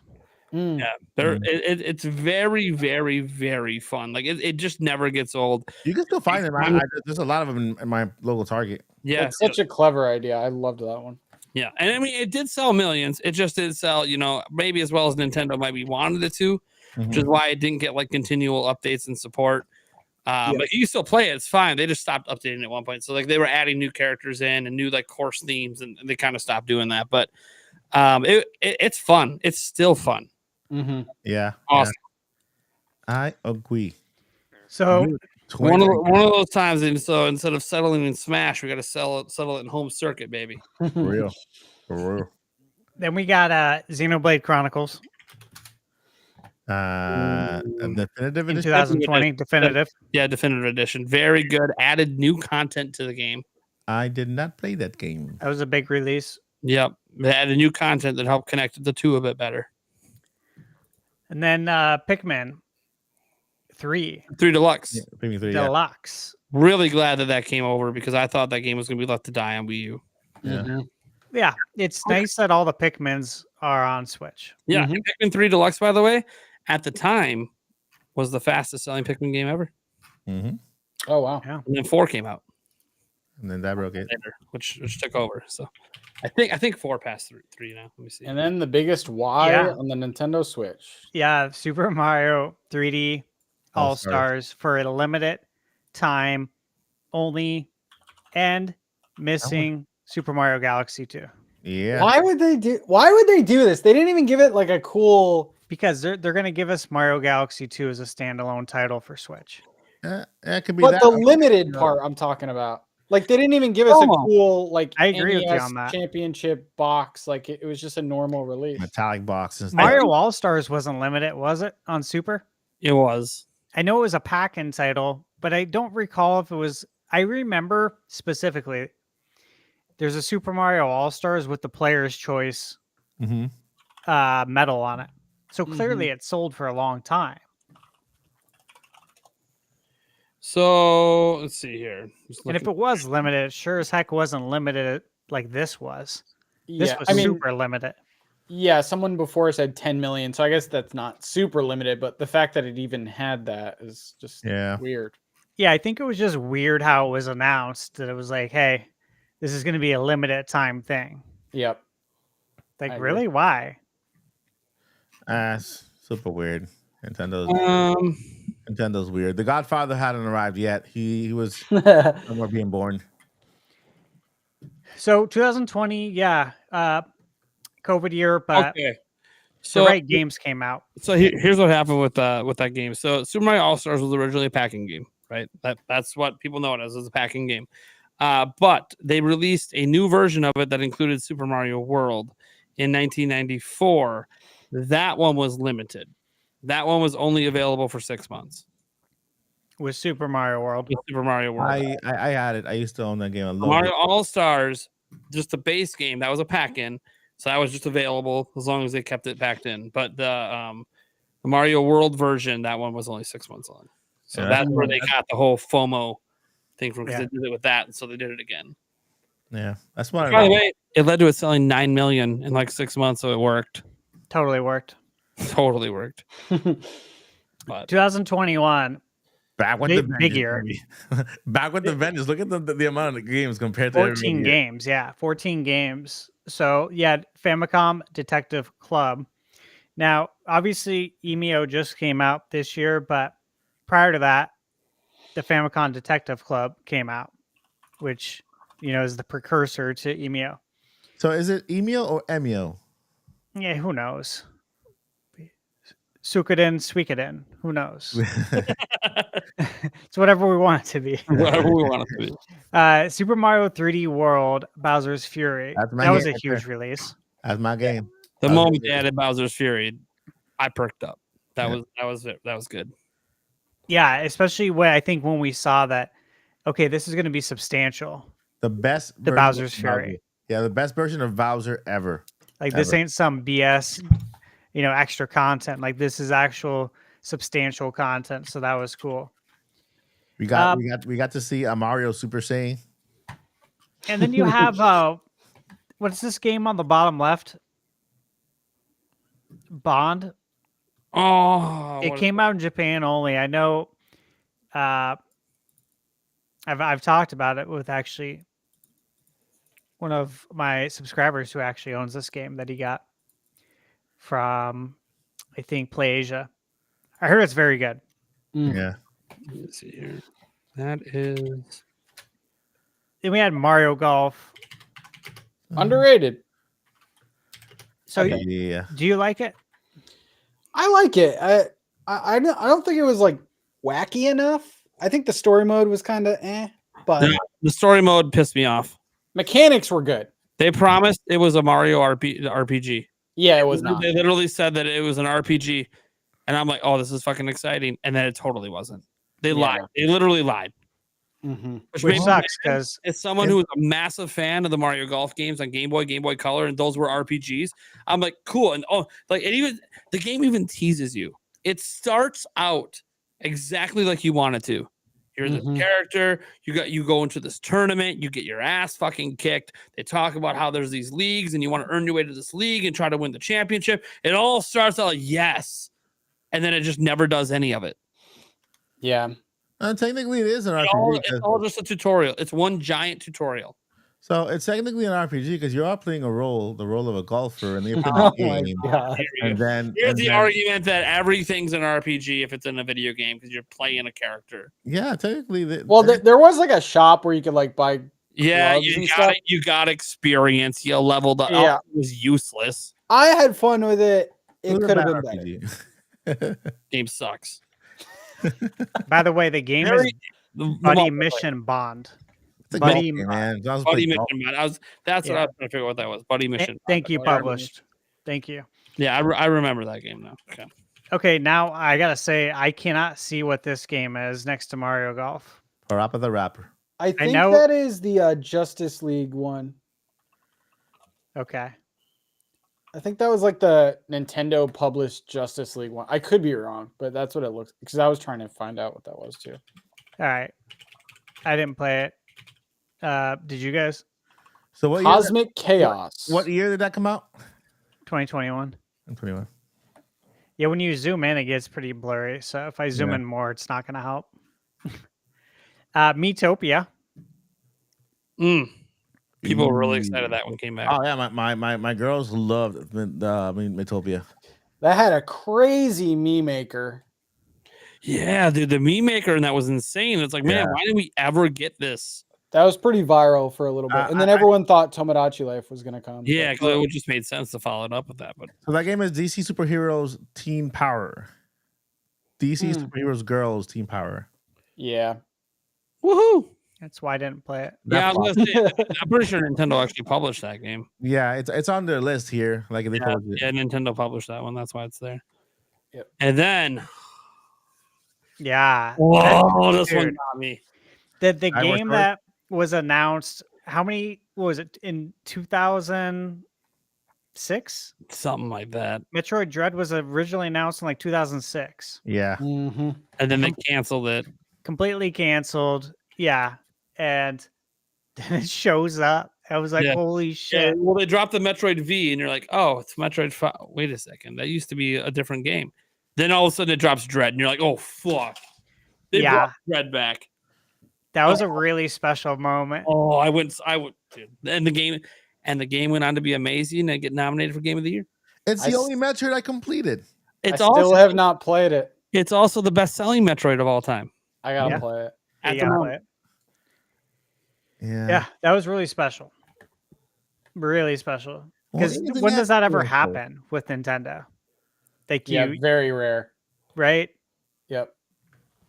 I mean, even games that are announced a long time ago, sometimes they never like come out. Like look at Beyond Good and Evil 2. Mm-hmm. That's Yeah. going on 2 decades. Wow. Kind of like Star Fox 2 when it came out for the Super Yeah. Nintendo Classic. That was cool. That was such a great inclusion. That was Mhm. really nice fan service. Yep. Then you had WarioWare Get It Together. Do not buy that one. Buy the other one. It was okay, but it's all right. It's fine. It's probably the worst in the series, but I mean, it's still fine. Yeah. But then you had Skyward Sword HD. And that How was do you guys nice. feel about that with the traditional controls? Fuck the traditional controls. Motion It's all my the way. least favorite Zelda game because of that. God damn it. I just want to push the button and have Link Top 5 for use me. the sword. No, because they let you use the right joystick as the sword. I was wondering if you guys like that. I don't want it. I love motion. Dude, when the game originally came out on Wii, my favorite combat system in Zelda history. And they butchered it with the control. By the way, I know I'm bitching about that. I want to be fair. I know a lot of people didn't like the motion controls, so like this made it more accessible, and so more people actually got to enjoy the game because of it. Supposedly, I think it actually sold. I think it's one of the few re-releases by Nintendo that actually sold worse than the original release. So, Ooh. did more people actually enjoy it? I don't know. But what I will say is that I appreciated the game's existence. Obviously, it looks gorgeous in HD. Its art style was always going to look good in HD. Yeah. Yeah, it's just it's. I really love Skyward Sword, and I think it's got the best story in the series, some of the best dungeons in the series, and I love the combat. But that's because I love the motion controls. I wanted the motion control combat to be the future of the franchise. Now, for the popularity of the franchise, it's best that it isn't. But it's still my favorite combat. It just is. Like there was so much potential there if they would have made another one, and I'm sad I'm never gonna see it. I stopped playing when I went into the first. I think it was a dungeon, and there's like water, and there's like a spider.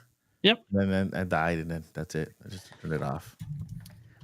I have a good memory of playing it. I was living in San Diego for work, and I was working crazy hours in the restaurant business, managing, and you know, when you're on your feet all day, oh yeah, working 12-hour days, it's just exhausting. When you get home, you're freaking tired. And I remember it was my day off, and I was stretching in the morning, getting ready to go down to basketball.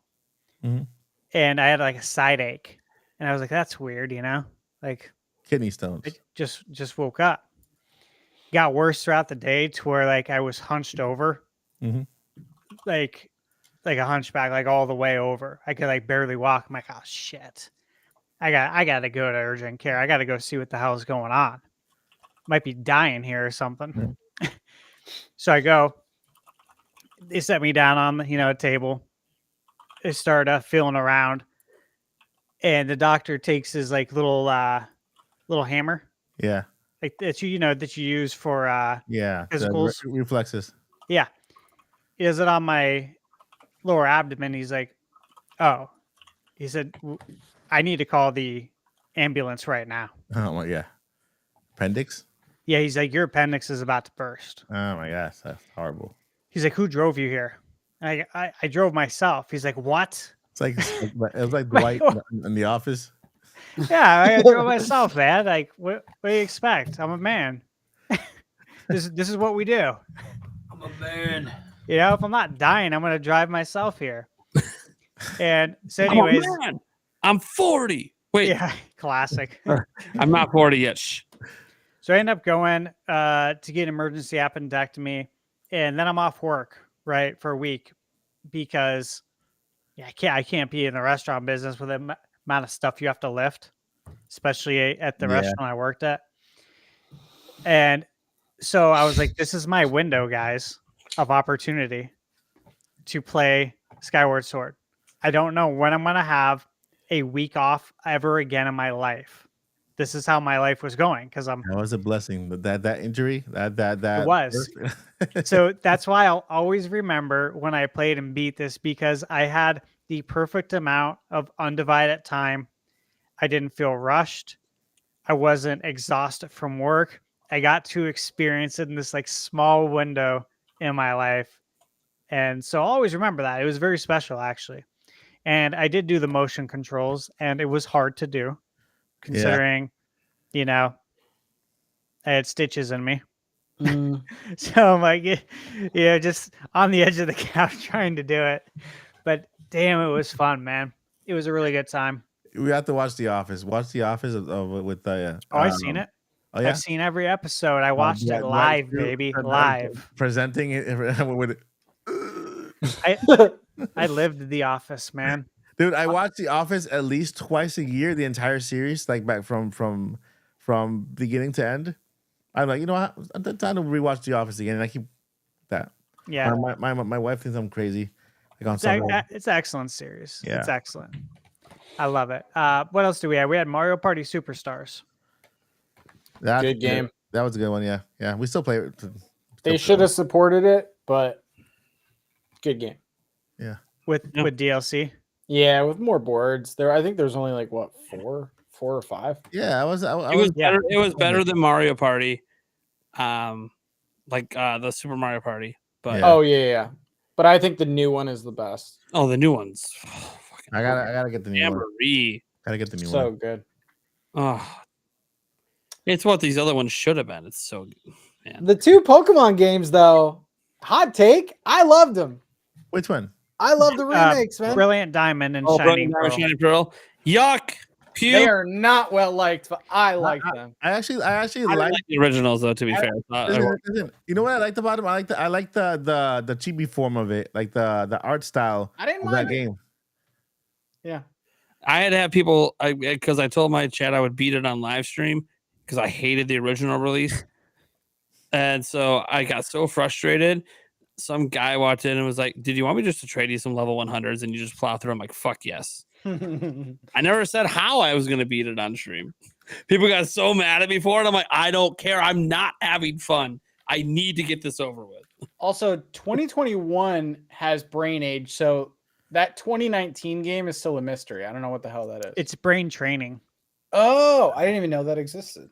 Yeah, so that's Brain Training, and then 2021 is the Big Brain, I believe, Academy, right? Big Brain Academy, yeah. Yep. Which was pretty good. I got it. And then that the Garage game.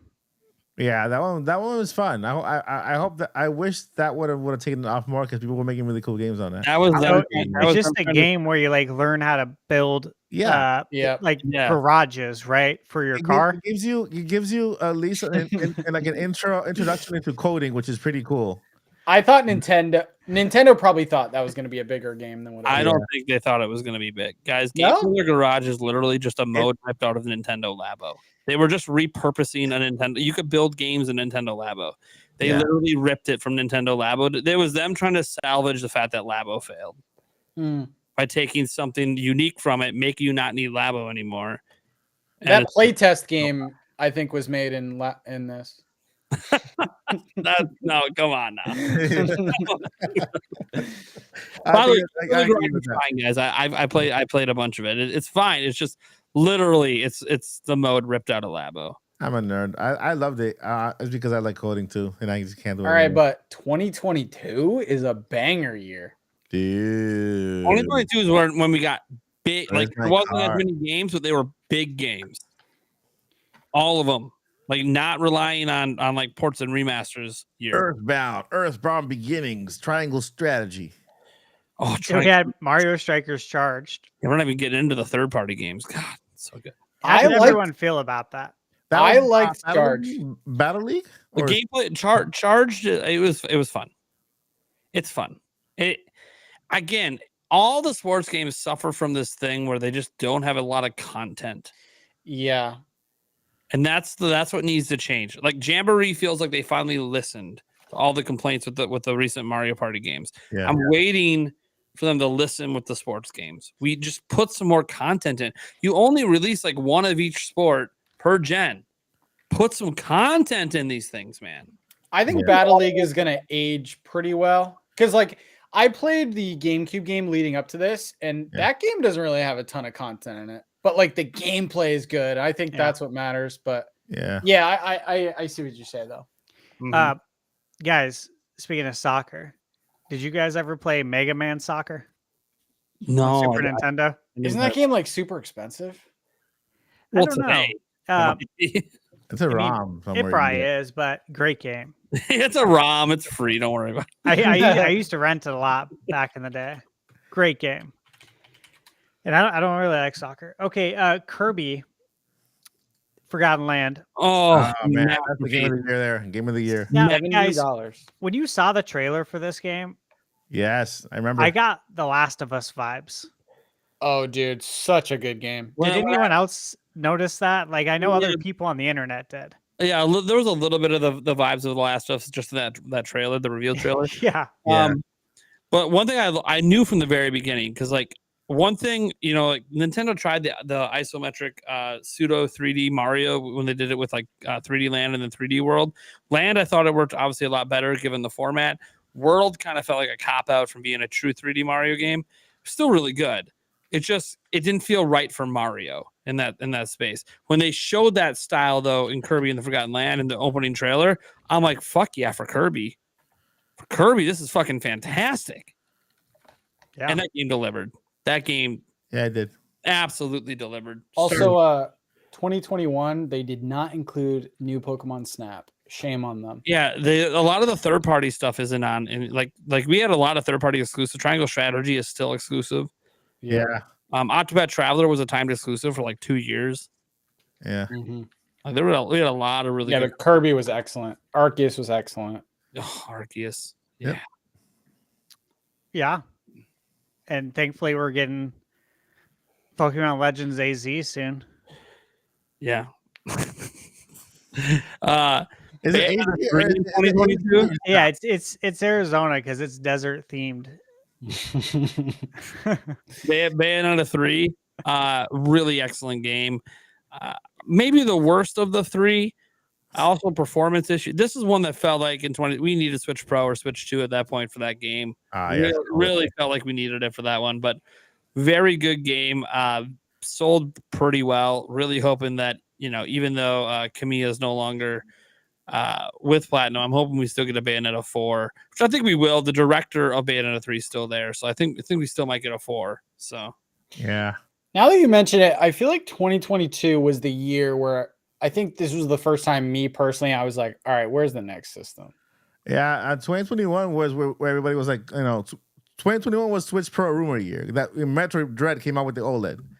And, this is 5 years in. Yeah. Well, I think also because of Scarlet and Violet and how bad the performance was. Well, you got to remember, Scarlet and Violet had obviously all of its issues. Arceus played really, really well, but still kind of some low frame rates at times, and also was pretty nothing as bad as Violet. Nothing as bad as Scarlet Violet. Like once those came out, like anything that felt wrong with Arceus felt like it's not even a big deal. Arceus was also kind of ugly. Didn't visually look that impressive. Not that Pokemon games usually do, but just didn't really look visually impressive. Bayonetta 3 had performance problems. Obviously, Scarlet and Violet were a mess. This is like the year where it kind of felt like, man, because look, I don't know about you guys. I do believe that Switch Pro existed and there was dev kits and got canceled. And I felt like those were like the games that suffered the most from that cancellation. 100% were meant for that, and it would have helped with some of the problems. And yeah, I agree. Although I'm in the rare, one of the rare ones that never got any issues with Pokemon Scarlet and Violet. Yeah, but don't you think shiny things? Okay. Just so that I probably didn't see them. That's probably all right. That must be it because goddamn, I had a lot of fun with it. I played it. My daughter played it. We had fun. Like, I had a lot of fun with Scarlet and Violet. Like, there's a lot of good. Oh, I had a ton of fun. On. But like, dude, I fell through the world like 7 times. I want that. I want to do that. I'm in modern game. I think it's a very good N64 game. You dig down like Minecraft? Dude, I had times when like I could literally see that, like I'm riding right through the field and it's going like this. I can literally see each frame load in. I'm like, dude, come on. The draw distance of the I didn't have that problem. Like I can't see far. Chinese because like they didn't pop in until they were like 2 feet in front of me, and I drove by and I tried to turn around and then I couldn't see them. Yeah, and they got rid of the shiny sound. Oh yeah, they got rid of the sound, which would have been a big help for that load. I have never caught a shiny in my life that you're aware of. They don't exist. That you're aware of. Mike probably has 20 of them. Vision problems. You might have like 50 shiny Pokemon. I wouldn't even realize they're shiny. How do you tell them apart? They're different colors. Different colors. At this point, I don't think I. That's why I say you. And they sparkle when you throw them out. Oh yeah. The sparkles like no. I've never seen anything sparkle unless the sparkles are so small that I can't see them. Oh, we can't forget that we had what, Splatoon 3 too. That was Splatoon 3, Xenoblade Chronicles 3. Yep. And dude, Switch Sports returned to form after what they did on Wii U. I love Switch franchise. Sports. Yeah, me too. So they bastardized it on Wii U. That was the one thing they put on Wii U that I was like, man, dude, that was not the way. They split it up as this online, you have to rent to play thing. It was stupid. What? Yeah. You had to like pay money to rent to play for like 3 matches or some shit, or like an hour. Yeah, that's horrible. For one sport. You could get the game outright, but yeah, there was rental. Yeah, it was so weird. Like a weekend or something. Yeah, but then Nintendo Switch Sports, that was a return to form. They continued to add to it. Basketball's in it, lots. It's actually fun. It literally is Wii Sports coming back, baby. Yep, I play basketball now. It's on like 3-point shoot.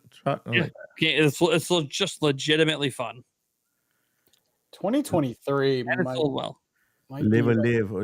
Better one. And don't forget, we had Sparks of Hope. Well, yeah. Oh yeah. Oh, Sparks. Yeah, I reviewed that. Very good. Not quite as good as the first game, but still really excellent.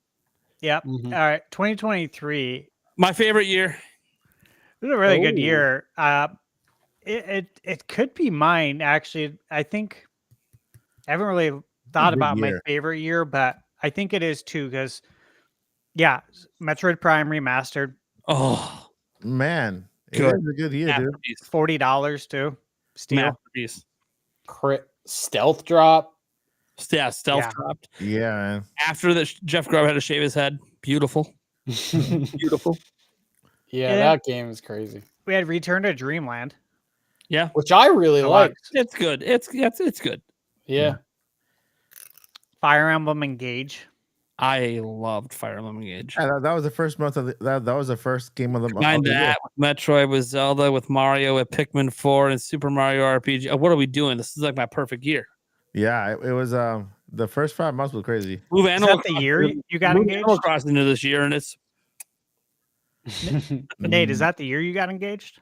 No. That would have been cute though. That'd have been cool. Except Detective Pikachu looks like balls. Dude, it looks so bad. It looks so bad. Oh, Detective Pikachu. Yeah, okay. So there's a couple of like Detective Pikachu's not that great. I tried. It's not that great. And everybody's 1-2 switch. Like the games don't even work. And then they tried the Bayonetta spinoff. Like at least 1-2 switch. Like the games worked. That was And they were really fun in a group. Like if you got a group of like 10 people together, 1-2 switch could be fun. Everybody's 1-2 switch. Half the games it doesn't even register correctly. Like it just doesn't work. Yeah. I don't know what the game should have just not been released. That game went to $10 so fast. Or should have been like a free NSO. Like you know how they did some free games in NSO? Yeah. That should have been like a free NSO game. Just throw it out there for people that want to try it because we made it. But Bayonetta, I liked it. I like that. That was a toned down. Oh, yeah. Bayonetta Origins. Yeah. Bayonetta Origins, Cerveza, something. It's very good. Cerveza.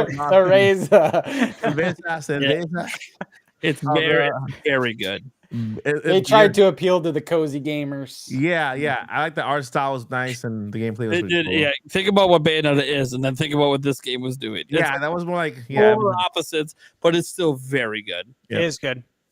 Dude, Mario Wonder and Tears of the Kingdom alone. Yeah, that's like repeating 2017. Breath of the Yeah. Wild and Odyssey. It's like, what ones do you like better? Then you throw Pikmin 4 in there. But then Mario RPG. It's like, dude, what? Yeah. I never thought Mario RPG was coming back. That really caught me. I never did. That hit me. Like, Mhm. I think of all the games that got remade, like that hit me harder than Link's Awakening. Like way harder because I'm like, holy shit! Like this is my favorite Mario RPG. Had like a remake once. Super Nintendo, man. A DX version. Same thing with Pikmin 4. People were waiting. Dude, that was 10 years in the making, man.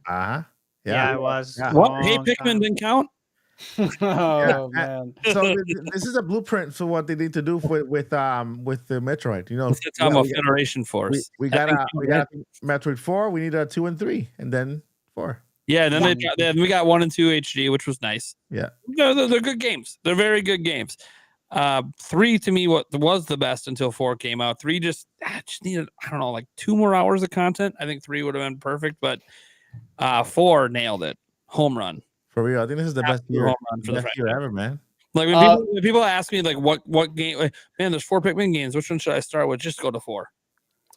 Where does Wonder rank in your 2D Mario all time? My favorite 2D Mario was Mario 3 from NES, right? Yeah. This literally it came tied. I'll say tied because I had the same. Wow. Okay. It came to a point where like, wow, Nintendo really. First thing, they broke the mold. I love the fact that they took their time with this game. Like they have no release, they just have fun, and so that why they built it around music. I love music. I've been doing music all my life, so they built it using music, and the fact that it gave us so many vibes of Mario 3, right? It was just amazing and beautiful. I wish the only thing I wanted was the power up, the one that in Mario 3 with the one with the little tail, the what do you call the raccoon? Raccoon tail. The Tanuki suit. Yeah. To me, that would have been perfect. But man, Mario Wonder is out of the side-scrolling Marios, top, man, crazy. So Mario Wonder for me, at the time when I beat it, I'm like, dude, this is awesome. This is like my favorite, side-scrolling Mario. But I also, when I said that, I was like, I gotta remember recency bias. Like my favorite ones before, I just haven't played with it. Like Super Mario World was my favorite. It just edged out 3. And I played all the other ones too, and they're fine. They just weren't as good. And then I went back and replayed World. Didn't beat it. Don't have to beat it. I had beaten it a bunch of times. Mm-hmm. And I was like, nah, all right. World's still number 1. But it's like right there. It's like right there. It's like just under Mario World for me. Like it's and the fact that Nintendo was even able to get back to that level with the side-scrolling Mario, like I didn't think about. I'm talking about games from the 90s. Yeah. Like they've had a lot of side-scrolling Mario since then, and none of them like came close to me until Wonder. Like they've all played it safe. It was like return to form. Best soundtrack of any Mario game to me, even 3D combined. Best soundtrack when it comes to the music. It's incredible. It's really good. Yeah, it is really good. But yeah, that's I think, and that's what Mario Wonder will always remind me of, especially if we start to see more side-scrolling Marios like it in the future. Yeah, just a return to form, to greatness for a side-scrolling Mario instead of just making one to make one because it makes money. Yeah, and what also made it great was that before that we were stuck with that new Super Mario for the longest, right? Oh my and God, for the yeah. first time they gave Mario life and expression. Like when he went in the pipe and he came out, like he grabbed his hat or he like looking out before he came out. His expressions. I know it's sad because this guy, I forgot his name again. God, Mario voice actor, Chris what? Chris Pratt? Pratt? Not Chris Pratt. No, not Chris Pratt. My God. Charles Martinet. Yeah, Charles Martinet. My God, how did I forget that? Martinet, Charles Martinet, this is when we found out that he didn't, he was not let go, but he kind of, the Nintendo kind of kicked him to the curb and called him a thing. And that was Nintendo. And I can tell you why they do that, but not time for that. But it was kind of bittersweet there. But then when I actually played the game, heard the soundtrack, and all that stuff, the levels, the creativity of the levels where all the piranha plants are actually singing, and you have to move to the beat or whatever. Man, they really went all out. It was awesome. All out, baby. It was a great year. I really enjoyed it. And Mario RPG, obviously. Yeah, man. Just this year though. So, Princess Peach Showtime. Mid. I played and reviewed it. I didn't play it. I think it's great for kids. Yeah. It's great for kids. My kids want more than that game has. And my kids are getting a little older, so maybe for like little kids. Mm-hmm. Yeah, it was cool though. The presentation of it was really I really like nice. the art style. Like that's a cool thing. I love being on a stage and all that. It's neat. Mm-hmm. Hey, Mario Party Jamboree. Mario and Luigi just came out. Yep. It's actually 12:30 a.m. in my time zone. So Mario vs. Donkey Kong. Yeah. I played and reviewed that, and I enjoyed that game. Yeah, it's a good game. I was glad to see that come back. I was too. I played it on GBA when it came out as well. Fun. Mario what? Which one is it? Mario vs. Donkey Kong. Yeah, I like that game. I played it. It's fun. That's upset we didn't talk more about Tears of the Kingdom. It's my favorite game of all time. Yeah, I mean, you know how many times I've talked about Zelda on the podcast? For real. What's there to say? Really talking for like hours. Yeah, it's excellent. It's amazing. Yeah. We love it. We've talked so much about it though. Yeah. I haven't played it since I beat it the second time. And I'm not gonna play it again to Switch 2 because I want to play it again on Switch 2. I'm trying to get my brain to forget everything. I have not 100%ed it yet. I might wait for Switch 2 to do that. We'll see. Yeah, right. I'd love to see it perform better on Switch 2. Yeah, there's any sort of boost. Yeah, I'm all in. I think so. I think there will be something. I will say the building takes me out a little bit, but I think Don't do it. I can look past that because the caves are amazing. When I beat the game, I only build it when necessary. Sometimes I just turn it on just to build stuff and just have fun. I like it for the puzzles. I would build like a rocket ship, put a Korok on it, and just gonna. I build a bit more once I beat the game because like, hey, I wanted to kind of do it without building a ton because you could cheese a lot of stuff with the building. Yeah.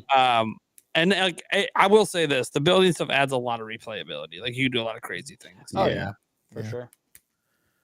There's your Tears of the Kingdom talk. There you go. There you go. We had another Code Recollection. It's a good game.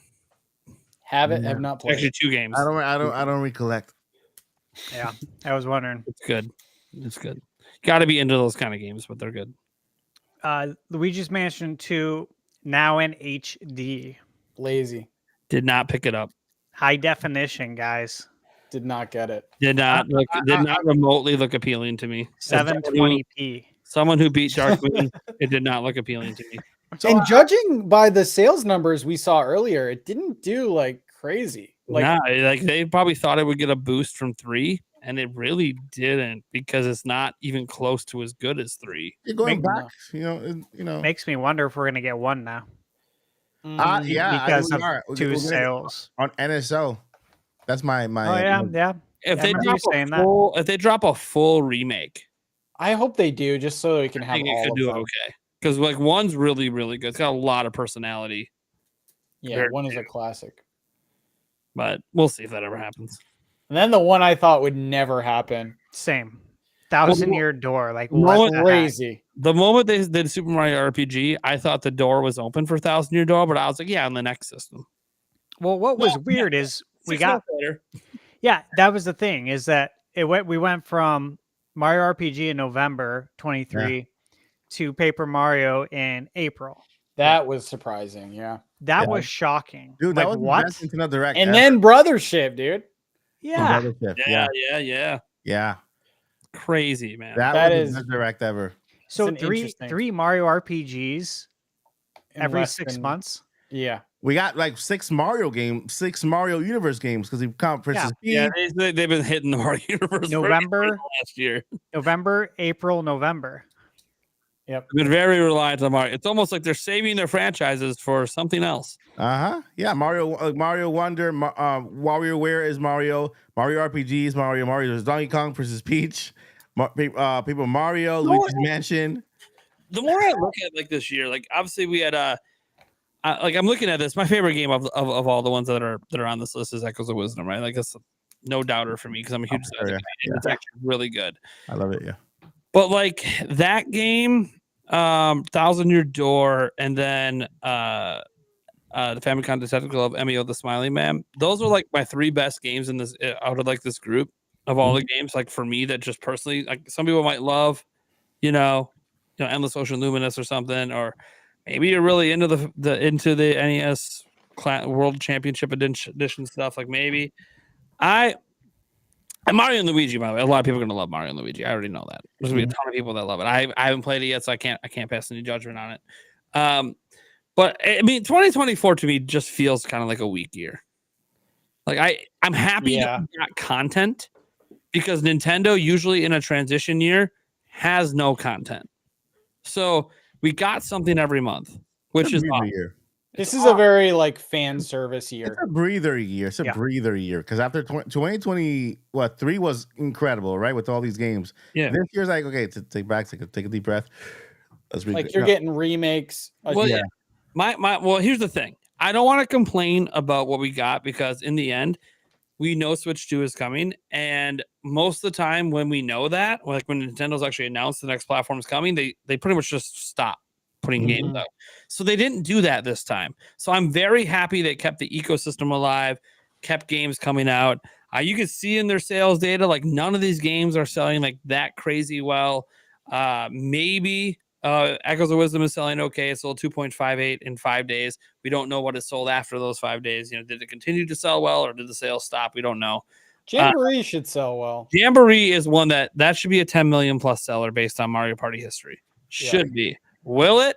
Don't know because Superstars sold significantly less than Super Mario Party. So is this going to sell significantly less than Superstars? Like, if people kind of worn out on Mario Party at this point in the Switch's life, we'll see. I'm really hoping though that it gets a huge holiday push and ends up selling 10 million plus. That's one, it deserves it, and I want it to be the future of Mario Party. I want them to see that people want this. My thing with Mario Party is what this is the 3rd Mario Party for the Switch. Yeah, right?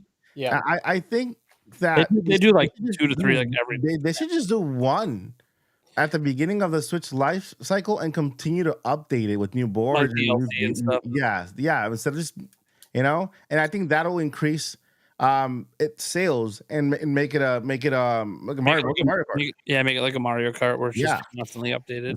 I mean, they used to do this with the GameCube though. They released one every year. They literally released one like every like. This is like actually less than they used to do, but I think that I think 4. They released 4 of them on the GameCube. Wow. Yeah, I think the problem is like with Mario Party is if you just do new boards, I don't know that that's enough to get people to keep coming back because the gameplay in Mario Party can often get stale. The more you play of it, like just putting on a new board doesn't suddenly make the game play better. And that's why they would release multiple versions of it because there would be new gameplay mechanics with each version. So like that's really what makes you want to buy it because now like you got new mechanics that make it more interesting. And so unlike Mario Kart, where Mario Kart's just the base gameplay is so infinitely fun that you just need new tracks. Couldn't they update mechanics with each update? But then the old boards might not work anymore. Well, they would update Like them. Jamboree has like 3 or 4 exclusive modes. Mhm. Yeah. Superstars, there's no motion control at all. Yeah. And then Yeah. the first one's like all motion control. So they're very different. But Yeah. I'm over with Mike. I'm not saying this isn't doable. I just thought Super Mario Party was going to get DLC, and they didn't do that. So yeah. So I don't know. It's obviously up to Nintendo what they want to do with the future of this franchise. Here's the thing: the Mario Party franchise is huge. Yeah. It does really well. That's why they keep making them. So, but Jamboree is like right now peak. That's peak Mario Party to me. But dude, that's a solid 7 years, man. Yeah. Very, and I'm glad we had a wind down this year. Yeah. This is what we wanted. We're about to get slammed next year. I want it to have games, but not too many. I want it less than the other years. We talked about this on the podcast. We didn't want this year to be crazy because we want it for the next console. We understand that you can't Every keep big game that comes releasing out, bangers. yeah, but this could be on the next system and be even better. Exactly. So I think we got a good showing. We got the fan service. The 1,000-Year Door was fantastic. Mario and Donkey Kong was great. I had a lot of fun with Nintendo World Championships because these are all the games I grew up playing. So I had a lot of fun. Yeah, I played it at my friend's house. I don't own it. It's fun. It's appealing. I get it. It's just, could have been more. Could have been. I think 2026 is probably set up to be a huge year. Like 2025, they're gonna have some launch stuff, but I don't think they're gonna like flood it. 2026, dude. Like, look at 2018. Look how many games, dude. Like, Nate, so I sent you a link here, a link that represents us Nintendo fans. If you want to show it, it's nothing bad. Well, Who's picking up Brothership But tomorrow? it literally represents Nintendo fans with the Switch. I'm confused. I don't even know what I'm gonna. You know what? I'll play it for you guys. I don't know what I'm looking at right now. This to me makes no sense on what I'm looking at, but maybe it'll make sense to everyone else.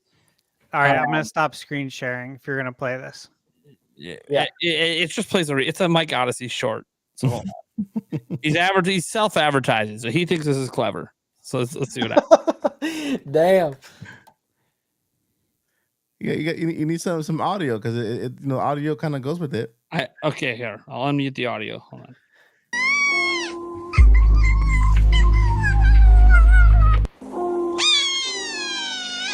What? All right, watched it on repeat. I'm good. I literally still don't get it. The audio didn't make it better. All right, it's a cat asking for food. He gets the entire fish, and he's like, he's eating well. He's eating very well. It's probably because I don't like cats. For a little kitten. No. I mean, I get what you're saying. Like, yeah, we've been eating well, like very, very well. Yeah. This generation's been we've been very well fed this year. Obviously, a little bit less, but still a game every month. Even though some lesser titles, even for Zelda, like it's not the big 3D, but it's a really nice top-down Zelda game. But next year, I think we're going to get actually a number of big games next year because we already have 2 that we know are coming to Switch alone. Yeah. There's going to be a big launch game for sure, a big holiday game for sure. I think Nintendo is probably going to still have, probably at least one other big game and some smaller ones for Switch too, because Nintendo, again, when they release their games, certain ones they know are evergreen. So like you want them out early. You want them out as early as possible in the gen to sell the most copies. That's why I think next year, dude, I think we could get 3D Mario and Mario Kart. Yeah. I think that's going to happen next year. You know what? I think was going to be the most impacting thing about Switch 2 at the beginning? Third-party support. When they announced Call of Duty coming to Switch. Well, I mean, even though we all know, we know, but I don't think people who play Nintendo that aren't as in tune as like content creators know. Like I'm not. By the way, guys, you guys watch it. If you're someone who watches the Nintendo channel, you are more in depth on Nintendo than most people that play Nintendo. Mm-hmm. General consumers are not aware that Call of Duty has a 10-year contract with Nintendo. They just don't know that. Yeah. Yeah.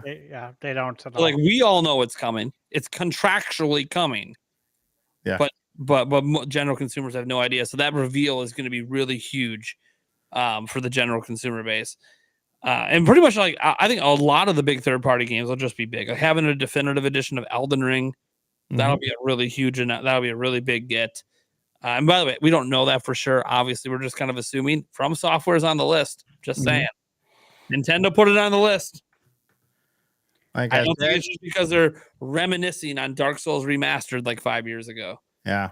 No, I think we're gonna get some software from them. Yeah. Yeah, and like I said, there is a bridge. There is a bridge, even though small.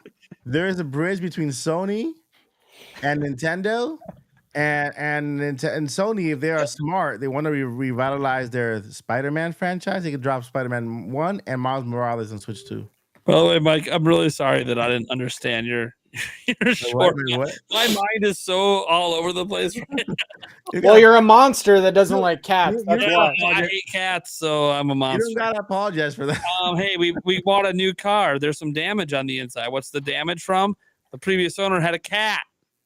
I believe you have to take a shot. I do, because there was one $5 super chat in. By the way, guys, as we get to these Q&A part, you guys are super chatting your questions. We have a couple things to get to right now. That's it. It'll be super quick right now unless you guys get some questions in through super chats. You don't have to do $5 for that. Just $2 to get your question in. If you do $5, I have to do a shot. We do have one here I got to get to.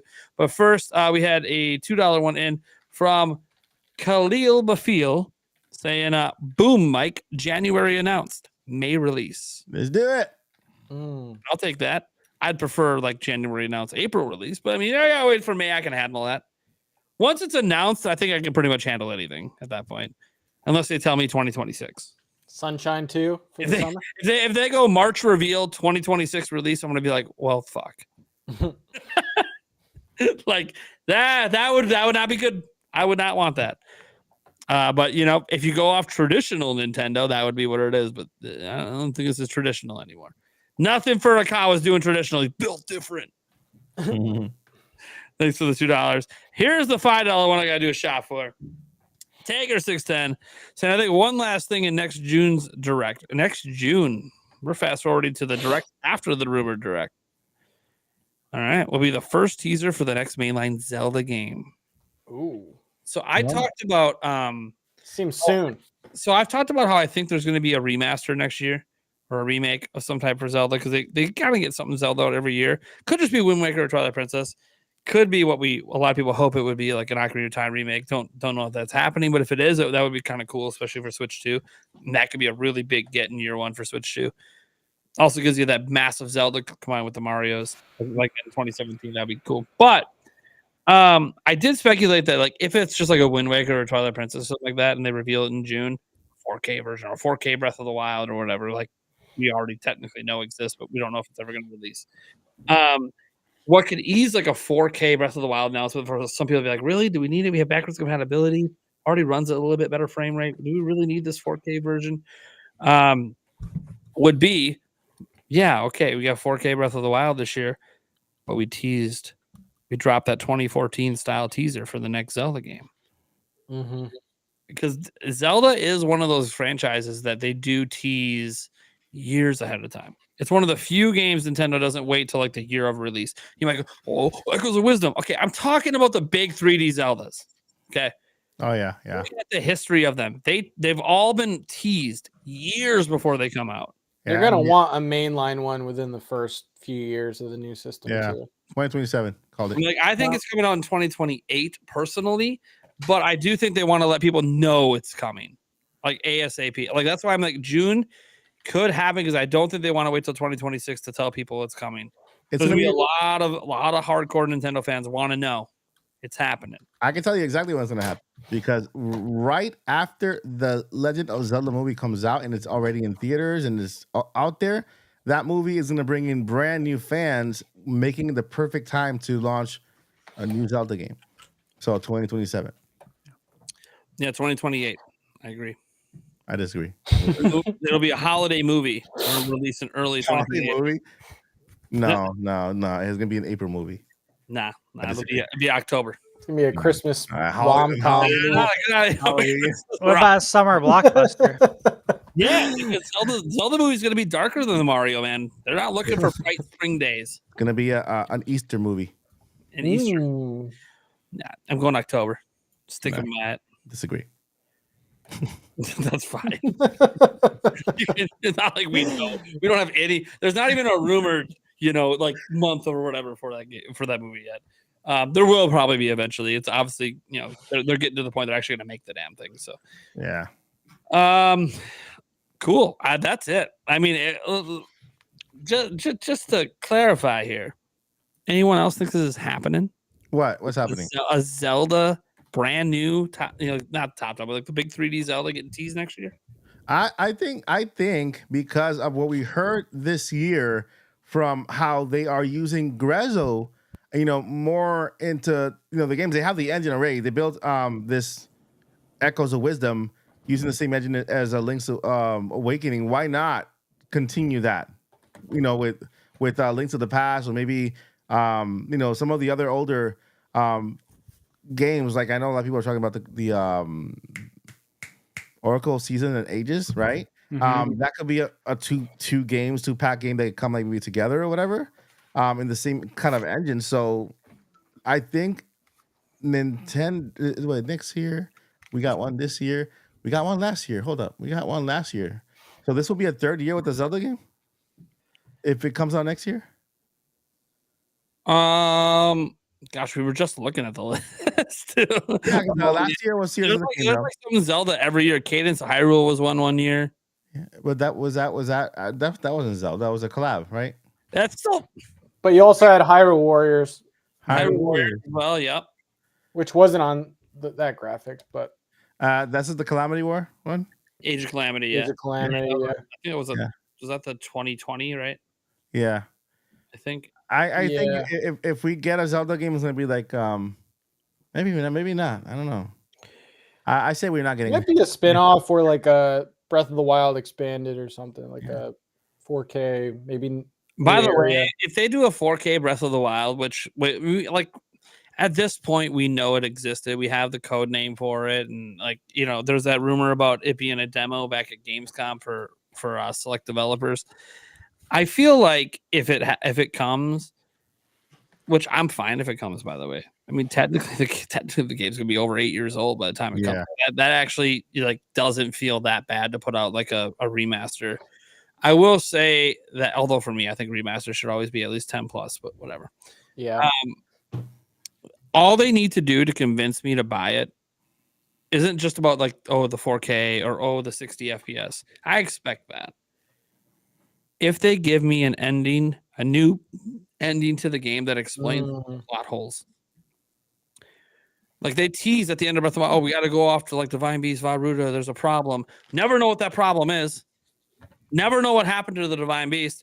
You can literally add an entire extra 10 hours to the game just going through what actually happens post Breath of the Wild that leads into you and Zelda running off to figure out what the hell's going on and in Tears of the Kingdom. You can have a whole thing lead into Tears of the Kingdom like that. You mean like when Calamity Ganon or that mist thing took over the beast?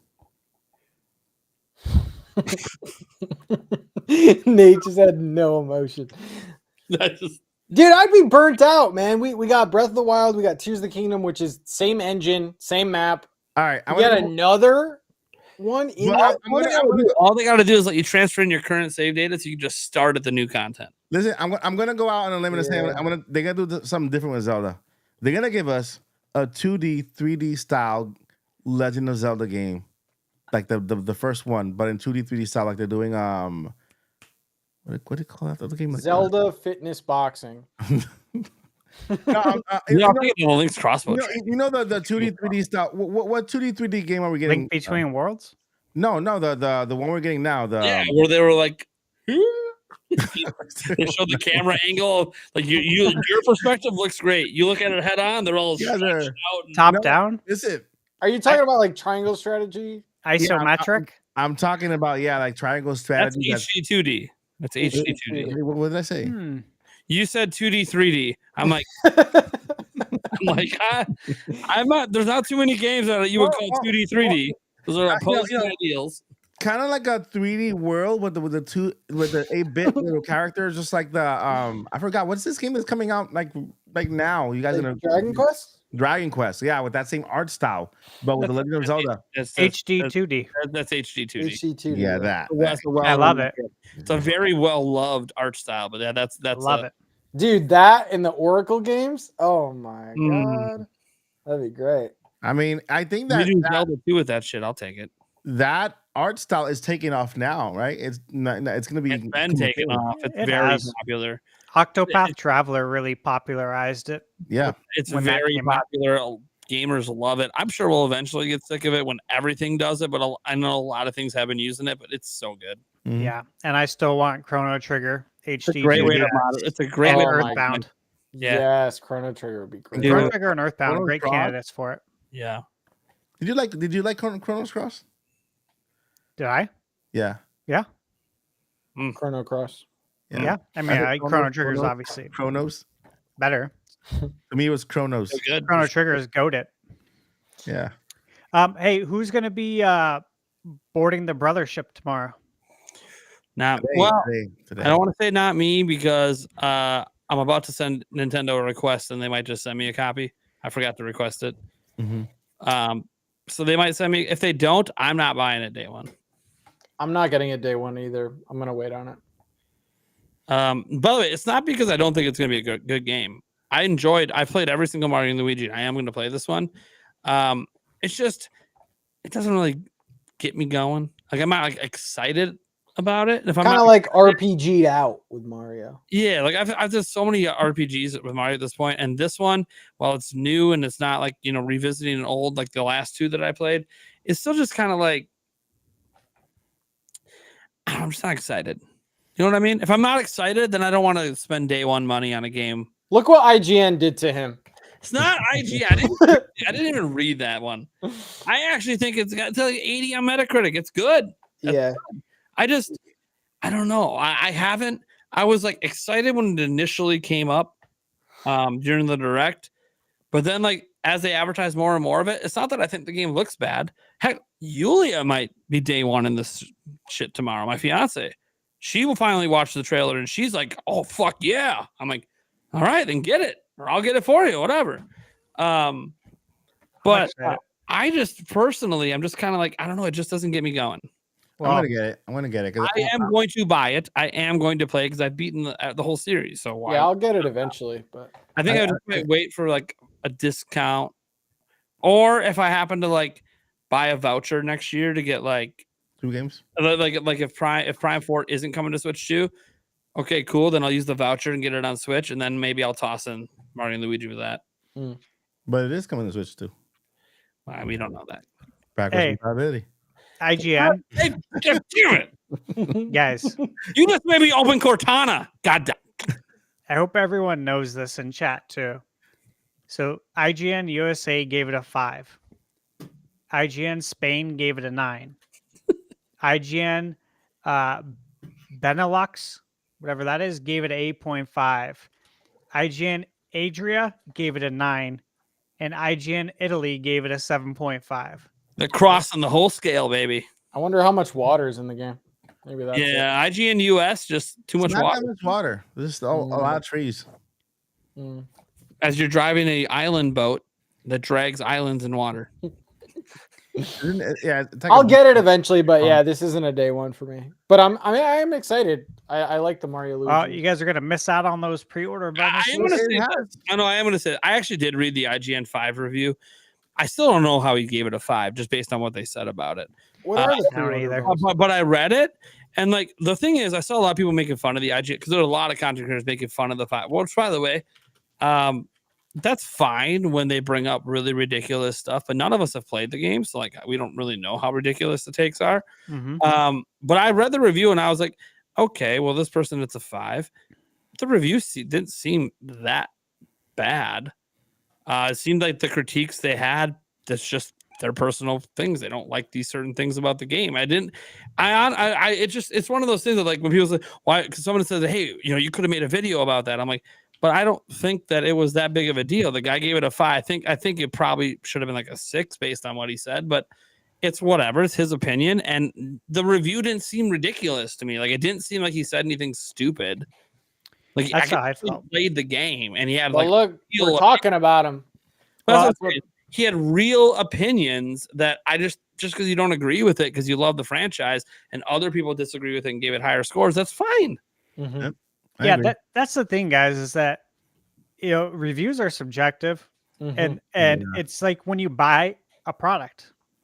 If you're researching a product that you want to buy, I always look at reviews and I look at it from multiple different places. I watch multiple different videos before I make a purchase, especially if it's a big purchase, right? You're always going to do multiple reviews and research yourself.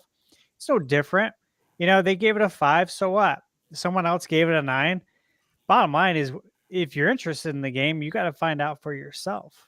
You know what I mean? We're all going to have different opinions. Yeah. That's fine. That's the thing. Like, when I saw the 5, I was like, oh man, I saw content creators making videos. I'm like, oh man, this must be one of those ridiculous situations where they said a bunch of things that are just like, you just played the game wrong or like didn't pay attention to tutorials or something.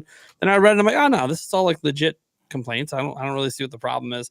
Because by the way, guys, I have a history of like tearing down reviews that clearly just don't know what they're doing. There was a Skyward Sword review by was it a GameSpot back in the day. The guy swore that the controls were just broken. They just don't work, right? They just absolutely 100% don't work. And I'm like, did this guy pay attention to the tutorial? Because like the tutorial, this isn't one of those tutorials you can just skip. This is all new.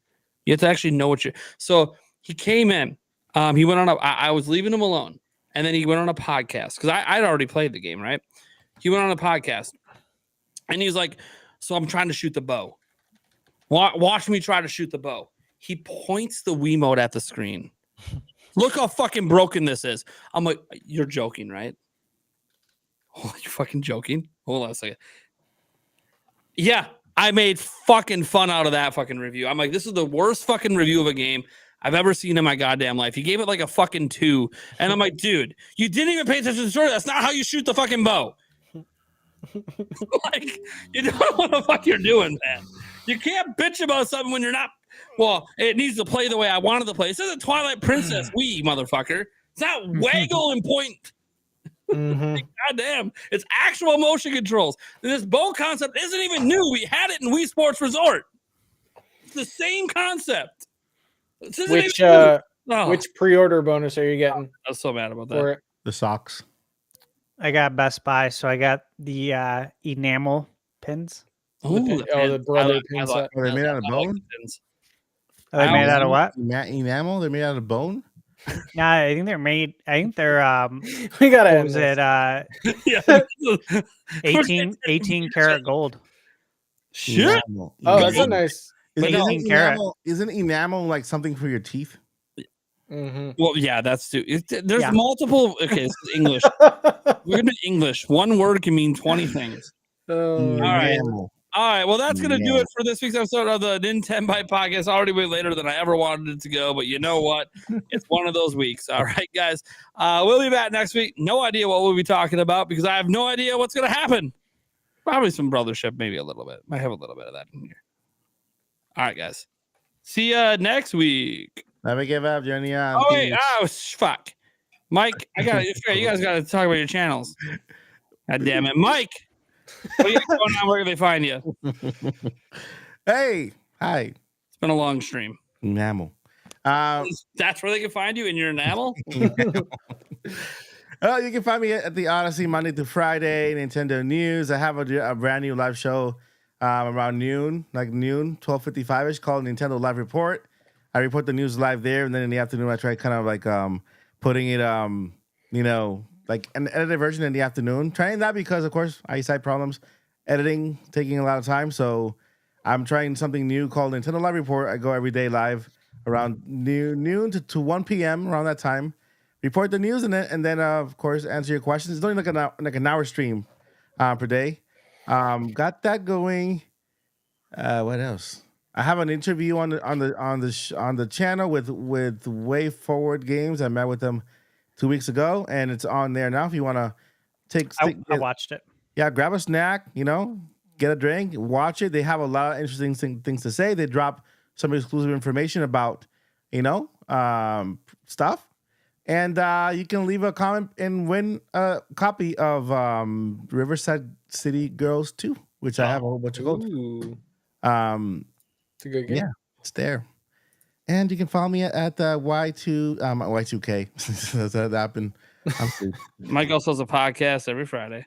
Oh yeah, Monday. Sorry, Mike. I'll remind you of your own content. Nate knows you better than you know yourself. Monday nights. Friday night at 8:30, Nintenbyte Podcast with Paul Gale Network, Joycey J. You guys know losing it. Huh? It's an hour later for him than it is me. He's losing it. Yeah, yeah. It's actually 2:00 right here. Actually, 1:00. Yeah, I was gonna say you're losing it. You think it's 2 hours ahead of me? Why am I holding this? And then TED Talk. What you got going on, man? Yeah, you can follow me everywhere at Nintendo Talk. I will not be playing Brothership Day 1, but I will be streaming some cozy games. Starting. Yeah. And also, I do have a podcast as well, the Slow Burn podcast, every Wednesday. It is out audio only, pretty much everywhere though. So hell yeah, just like this show, you can find it everywhere. Thunderstash, you just dropped a review, didn't you? Yeah, I dropped Silent Hill 2 remake 2 days ago, and then I'm working on Retro Realms, Halloween, and Ash vs. Evil Dead. I beat the game, and I'm just in the editing. I should have that. I'm hoping tomorrow. I'm hoping I'll have it posted tomorrow so I could jump right into Brothership. I'm picking that up tomorrow at Best Buy, as long as they don't drop the ball. You just never know. You never know with Best Buy. It happens all the time. Also reviewing Sonic X Shadow Generations. It's busy right now. There's a lot of games. So never been happier that Nintendo doesn't have a lot going on. Yeah, right. Yeah, no, for real. All right, guys. I'm Nintendo Prime. You know what's up. We cover news every single day. Lots of Switch 2 stuff. Going to be lots of Switch 2 stuff coming up in the future, as well as we get closer and closer to reveal. And obviously, post-reveal, we finally get to talk about games and shit. Who knows what other news? Maybe Nintendo's got more surprises for us this week. Maybe they don't. I have no idea. Couldn't tell you what my video is tomorrow because I don't fucking know. What I do know is this show is here live, 8 p.m. every single Wednesday. We got some banger guests lined up. We got Sumro Nation coming back on here in about a month. We got Rogers Base coming on, Paul Gale coming on. Probably some other people as well. Nintendo Talk, hopefully back on every single fucking week till he tells me he's bailing on the one Halloween special we have. We gotta wait a whole fucking year for another one. I'm just kidding. In that case, if somebody drops out, next week he's sick, of course. I don't get mad at people. I'm actually not mad at you. Family shit. It is what it is, man. Yeah. We all got shit going on. Yeah. One of these days, maybe, you know what? Here's the thing. I got that new car. I love it so much when I'm in it. Does it have this new car? I actually debated on joining the podcast just in it from my phone. Just in the car.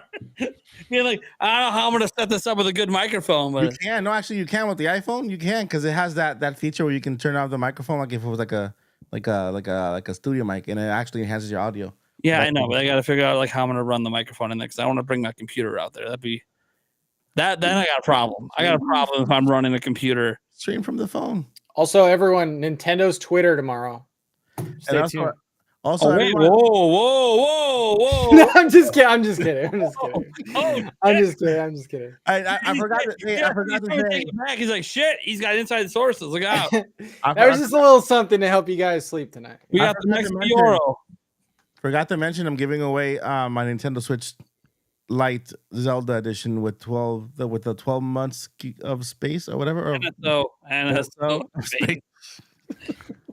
Watch your back, Mike. Mike's got to go to bed. It comes with a rental unit. Away the Nintendo Switch. Mike's going to rest up for his live stream tomorrow. With the 12 gigabytes of space, and I'm also giving away 12 gigabytes of space. And you already preloaded some games on that son bitch? Echoes. Has 2 gigs of space. So maybe a half gig of space, enough for your one save in a game. It does drift. Echoes of the wisdom. It comes pre-drift. Just already been drifting. With echoes of wisdom. All right, guys. Thank you so much for tuning in. You guys have a good night.